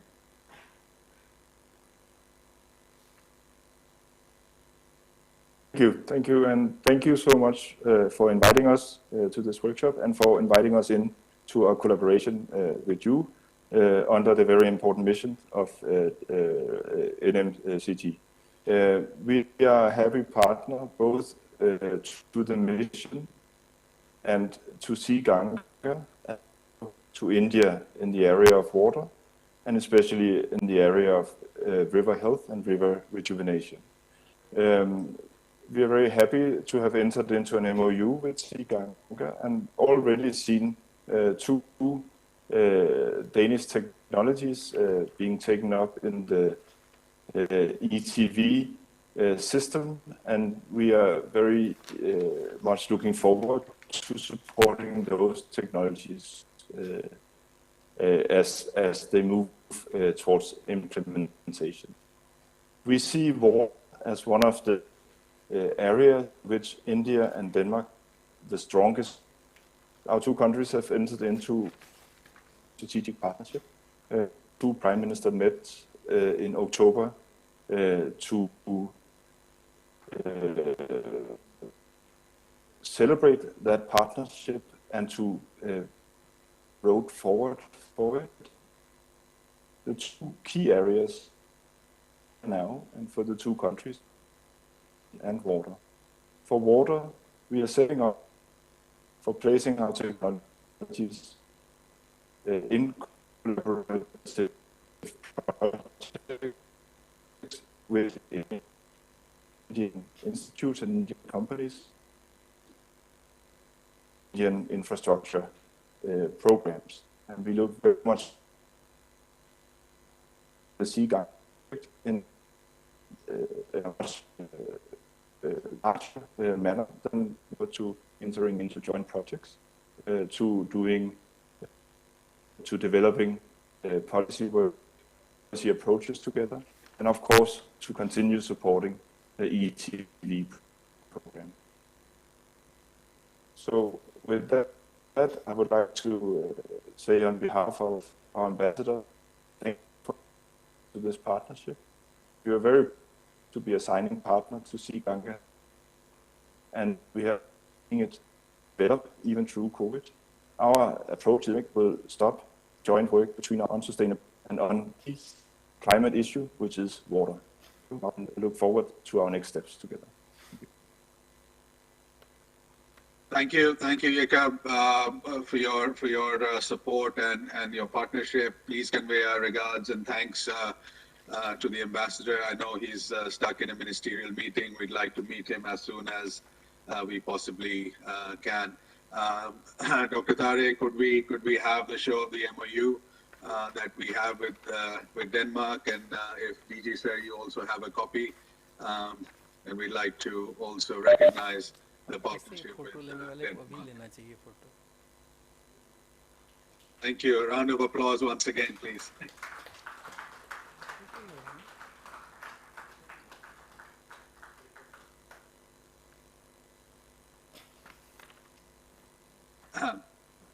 Comments from DG sir and DG sir, short comments. Yeah, I think I am quite happy to see this MOU between Sea Gange and Innovation Center Denmark. The areas identified, the themes identified for this cooperation are really very vast, looking at almost every aspects of water, environment, circular economy, climate finance, also sensitizing the market and industry awareness. So I think a very, very elaborate areas of cooperation have been identified.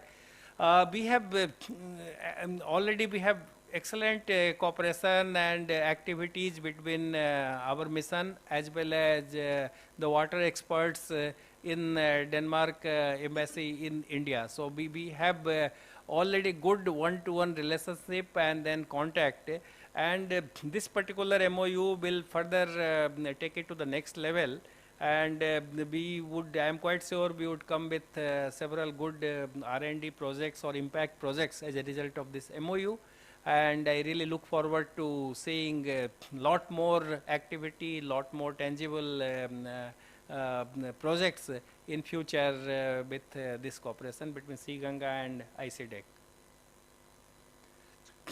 Thank you, sir. Dr. Tare?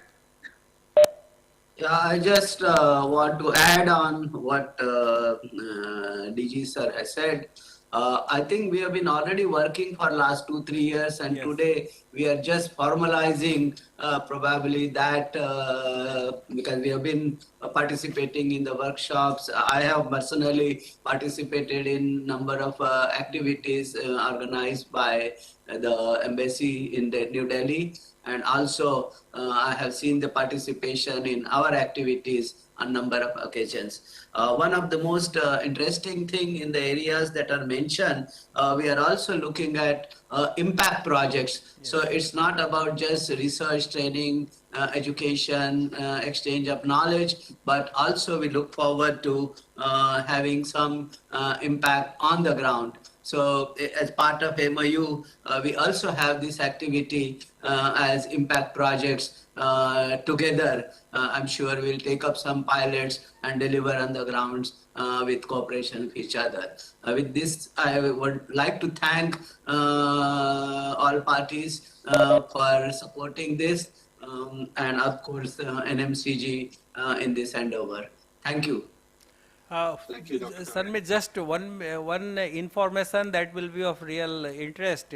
As Professor Tare told, and recently we launched a very innovative forum called River City Alliance, like the cities which are on the bank of the river. So we are trying to create an alliance where they can learn about making the cities water sensitive, making the master plans river sensitive. So I think the delegates, your expert from Denmark was also very much part of that deliberation, and they participated, and then we are interacting. So I think not only Denmark, the GIZ was very much actively participating in that. So I think several countries. So this could be a very good, interesting area. I mean, these MOUs can also help. Like you are anyway writing several areas of water cooperation in this MOU. So maybe we can pick up how we are doing urban planning for the river cities in Denmark or in Germany, and then what are those lessons, and if we can just share it with that forum, it will reach out to a very large number of cities in India. And cities are very key. I mean, right from the His Excellency, the EU ambassador talked, and Germany also talked about climate change.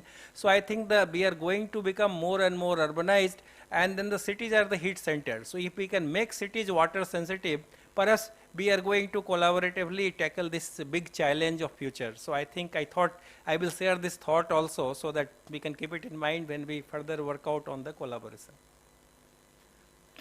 Thank you, sir. Point very well noted, and we'll make sure that the River City Alliance aspect also gets included, not only in the MOUs that we have executed, but also all the subsequent ones that we are going to work upon. So thank you for highlighting that aspect. And moving on to the final session, or rather contribution from the EU side, is an alliance of EU-India Circular Economy Finance Partnership. It's a private sector-led initiative from across the European countries, particularly focusing on technology transfer and finance. And I'd like to welcome Heike Zackerstorm from Boson Energy, Jan Grimbrandt, if he's there, Jan, Aditya Sharma, who's the president of Indian Business Chambers in Luxembourg, and Daniel Scholten, who's partner at Clinica Capital in Germany. Welcome all, and we'd like to hear your comments on why you're bringing a forum of this nature forward.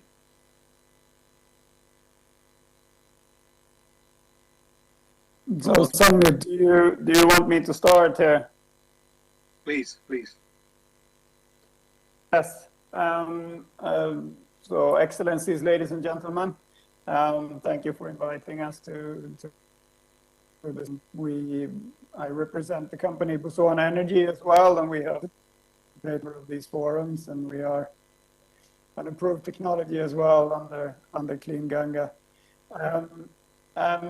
What we're seeing is from an industry perspective and from a clean tech industry perspective, we absolutely see the need for the platform that Samit was talking about, and to really bring clean tech into its full potential in the Clean Gange initiative.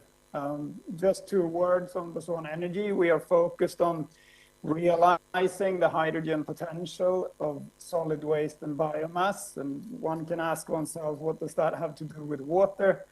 But the technology as such can actually produce water while producing hydrogen. And we absolutely have to stem the flow of waste into rivers, but to do so in a clean way, so that we don't end up polluting air and soil instead when we clean the water. That is not a solution. So as a representative of the EU clean tech industry, not in a formal way, but as part of that ecosystem, we feel that the EU clean tech industry can be a very good partner to India, and to make that happen, to make actual solutions happen on the ground, we need to build relations and cooperation, to build capacity in India, to drive circularity climate mitigation, and improving the environment. India has vast resources when it comes to waste and biomass. And they can contribute, instead of being a problem, they can actually contribute and catalyze a self-sustaining India in many ways. So bringing in knowledge from the EU and technology from the EU and make it in India and make it fit for India conditions can only be done in cooperation between Indian industry and EU industry. And doing that, we can unlock a vast resource that is waste and biomass and create a quantum leap with its potential. So we see a big potential for a platform like this that is industry driven. Politicians and policy has to do their part. Academia, as we see with these MOUs, are making an important contribution, and also NGOs. But we see a need for a platform with industry that really can drive circularity and climate mitigation and build local capacity. And yeah, I will just start with that. Thank you. Thank you, Heike, for your sort of contribution and your comments on, or rather the interest from European industry to use India as a strong market and using the Clean Ganga platform as the market entry point. We'll just dwell on that in a little bit. But first, let's hear from Mr. Aditya Sharma, who's the president of the Indian Business Chamber at Luxembourg. Excellencies, it's my honor to be here. I'm representing Indian Business Chamber of Luxembourg. We have been over the last 3 years in various forums, have been talking about Clean Ganga and Namami Ganga initiatives, and we have seen that— Aditya, could you increase the volume? Could you increase the volume on your side? Excellency, is it good now? Yes. Yeah. Excellency, it's my honor to be here. I represent Indian Business Chamber of Luxembourg as a president. We have been involved in creating awareness about Namami Ganga initiative in Europe for a couple of years, and we have always been getting a feedback that can we learn more. So our chamber has taken a decision to come forward and help spread the awareness about this initiative, about Namami Ganga projects in Europe. We have been listening through all the points which have been discussed, like this morning. We are happy to learn about that rivers have distinct identities, and there is a need to define the potential and the kinetic energy flows. These are completely new and innovative ways of looking at rivers and what they can bring in. So we as a chamber see that we can connect up with other chambers in Europe, spread this message further, and try to create a synergy between Europe and India. So that's my opening remark, and I'll come in further. Thank you, Samit. Thank you, Aditya. And finally, can I just come in for a minute? Please. I think it is very interesting. For the last 2 hours, we are discussing on this issue. And I think for India, there is a great potential to connect from waste to nutrient removal to development of wetlands, and through that getting the biomass, and from biomass to hydrogen. I think this is all well connected, and India provides the best possible climate for this kind of thing to happen, and that too in a very decentralized way. What our Prime Minister has been saying, produce where there is a need and develop local economy through that. So it's a very, very interesting thing that is coming out, and that's what I was looking at for the last 2 hours, looking at various kinds of experts and things that are emerging out of these discussions. Thank you. Thank you. Thank you, Dr. Tare. Can I invite Mr. Daniel Scholten of Enica Capital from Daniel, I think you're joining us from Hamburg in Germany. Hi, Summit, indeed, yeah. Thank you very much for being part of it to everyone, and very much appreciated. And it's very excited to see the cooperation that has been going on, and the quantity of MOUs that have been signed. We're at Indica. We are supporting many entrepreneurs, especially in the impact world, on trying to find structures and solutions for finding or for financing their endeavors. And if I may quickly start a little bit on a higher state point, it has been pretty excited what has been happening over the past year or so, in the sense of how many more companies have access to green bonds, to how impact funds have been created more than before, and there's a lot of money going into this space, right? And I think generally that's extremely exciting. Nevertheless, I think the majority of, I don't want to say the majority, but a good amount of this financing nevertheless fall into old pattern, right?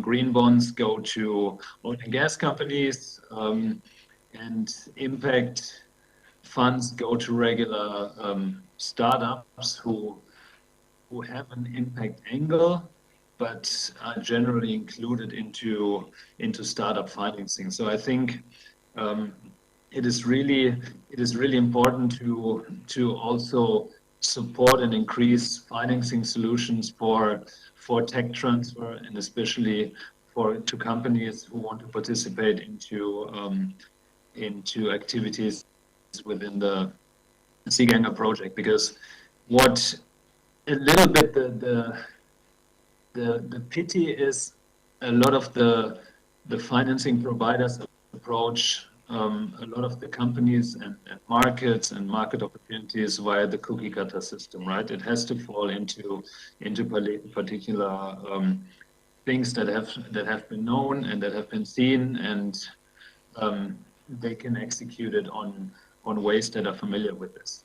But to acknowledge the potential that the tech transfer to India from the EU brings, I think it has been overseen by a lot of people, and it's really important to foster it via finding solutions that can come from this platform, and that also attracts more of the money sources that I just spoke about. So I think it's quite essential to have a platform like this to really maximize the impact that it can have, but also the financial viability of the project, which is essential for the companies to get more access to financing opportunities. And it shouldn't be always the government that pays the entire amount. It has to be an accelerator and a fostering on into the right places. Great. Thank you, Daniel, Heike, and Aditya, for bringing this platform, very interesting platform, to us, and making the Namami Gange project as your landing point in India. We look forward to developing this relationship and partnership with yourselves, and seeing many more European companies coming to India, bringing their innovations and getting the financing, much needed finance to construct and build their demonstration projects. And as was mentioned by you, that you will also link into Make in India program, which is quite interesting, and it offers a win-win for everyone. So thank you for your support and contributions. Finally, I'd like Mr. Rajiv Ranjan Mishra and the DG at MCG, and followed by Mr. Astuto. So what is your aspiration for India-EU partnership in the times and years to come? Mr. Mishra, first, if you could lead with painting a picture. We've started the India-EU water partnership a few years ago. How would you see it develop over the times to come? Thank you. I think we have deliberated in last an hour or so about several common priority areas. And if you look at water, I will like to highlight when we say water, I think we have to look at water in a bigger sense, and this partnership is doing that. So different aspects of water management, which are already priority areas in the India-EU water partnership, that plus some of the allied areas, some of the related areas, I mean the water, food, energy nexus, we are all very much aware. Along with that, the biodiversity and forest. I think this partnership will have to look at all these things put together. And what's perhaps more important, which also emerged very nicely out of the discussion, and especially some of the discussion from the business forum, and what Professor Tare also said, India presents a huge opportunity to look at the entire chain of this ecosystem, and that kind of possibility is there. So if what we need is technology, what we need is good policy, governance and business models. What we also need is good innovative way of financing some of them, and all these things cannot happen by government finance. So I think this partnership should move strength to strength. And not only India-EU water partnership at the multilateral level, but also our bilateral relationship with several of these countries is also very strong. And then today we are again further making institutional arrangement with Hungary as well as with Denmark. So I think we have to look at the aspect of looking at a bigger spectrum. Because once we look water and its entire ecosystem and then work with that, I think that is going to give us some solution for the climate related issues also. And then we have to look at what business can do, how we can facilitate through policies and also certain practices for them to come here. And then also the knowledge exchange, because I think today what we are also doing very clearly identifying Sea Ganga represents academic institutions, the research institutions in India, and similarly there are several institutions which are already having partnership, and today we are having this partnership. The environment technology verification process, which has evolved over last 2-3 years, is a very good process to basically facilitate what I said about the technology and then the business to come into India and then explore the possibilities, the immense possibility of working in water and its related ecosystem areas. So I think we need to work together, strengthen it further, and then look at different possibility, different areas. And one way to do it will be look at different possibility and start working. Have a kind of overall action plan, but it has to be a long-term approach also, because everything cannot be done over a year or two. I mean, these things take time. But idea is to identify different areas of collaboration which we have already done, already priority areas are there, how we can scale it up. Because under India-EU water partnership, several areas we have already touched. I mean, e-flow we have done. I'm just example. Now we have done a kind of modeling. Can we do it for different types of river? Can we develop it further?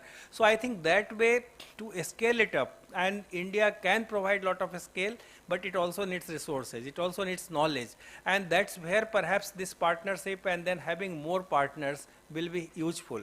But once we have more partners, we also have to have a system to make full advantage of them and then move with synergy and convergence. So I think these are some of the challenge and as well as opportunity which I see.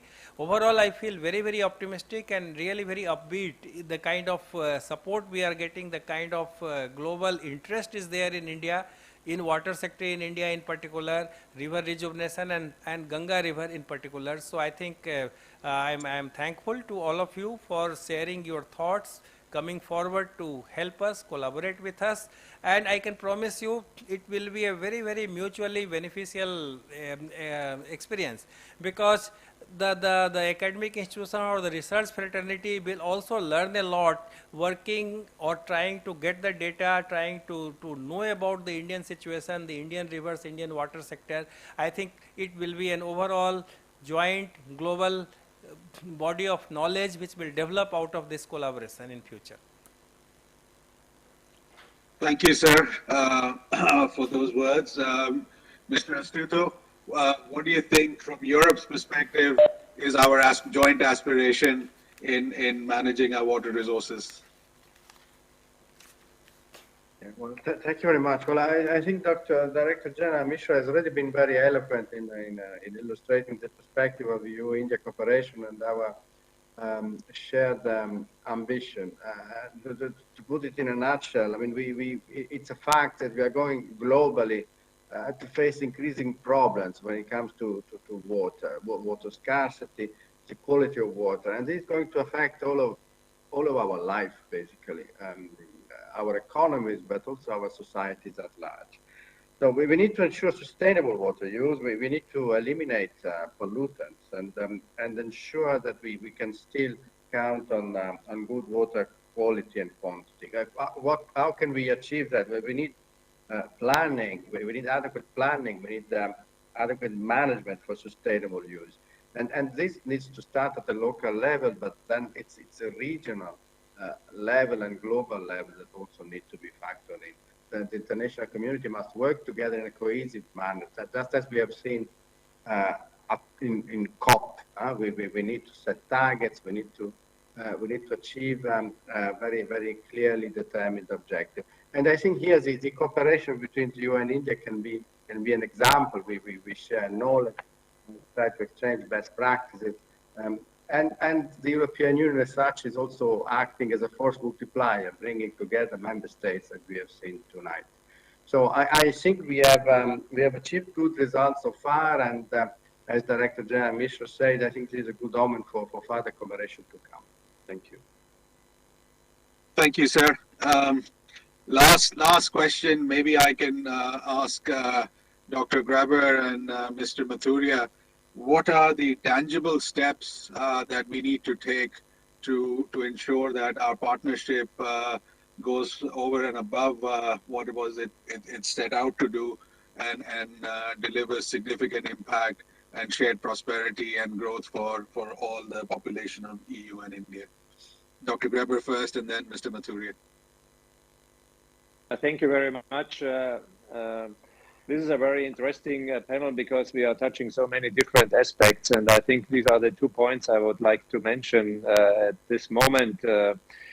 I think when we talk about water and we have our cooperations about water, we always have to be aware that this topic is almost everywhere. So therefore, in our cooperation with India, we are now moving forward a partnership on agroecology, because there's also a lot of use of water and how can you use the water more sustainable. So we always have to be keen in finding new fields where we really have to deal with water. And as I mentioned, and in the discussion, my colleagues also have mentioned, when we talk about more renewable energy, how can we produce more renewable energy, but how can we really sustainable produce renewable energy? We always have to be aware of that.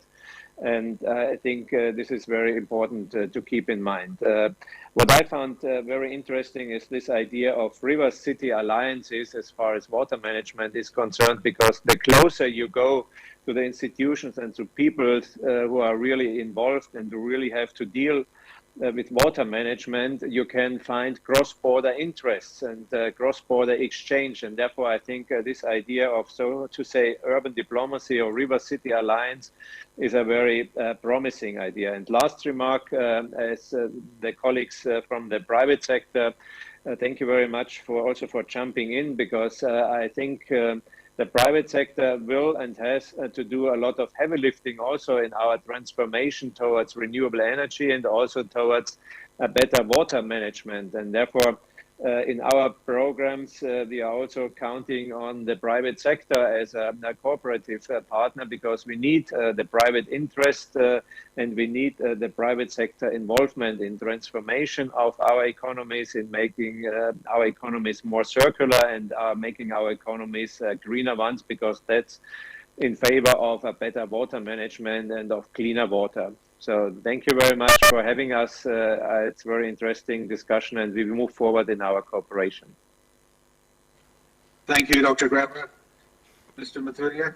Yeah, see, the rivers and river system, if you look at the bigger picture of rivers and river systems and the big river basins which are actually comprise of these river systems, we do find a lot of challenges, and it has been very interesting projects that we're working with our in Indo-European Water Partnership as well as with GIZ in strengthening of Ganga rejuvenation. We're looking at, in fact, integrated river basin plans. Now those plans will be throwing us priority options for us to act upon, and there are variety of available spaces to apply different technologies. They can be through bilateral governmental contacts, as well as some pilots and demonstrative projects, as well as actual life projects. Plus we can have private innovative novel ideas also.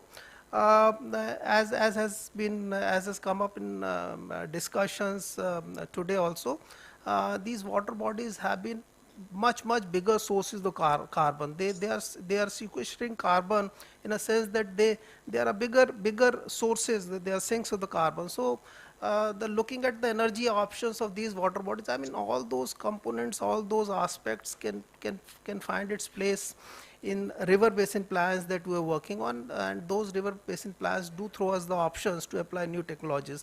These are the tangible dots on which we can work and build upon the prospects.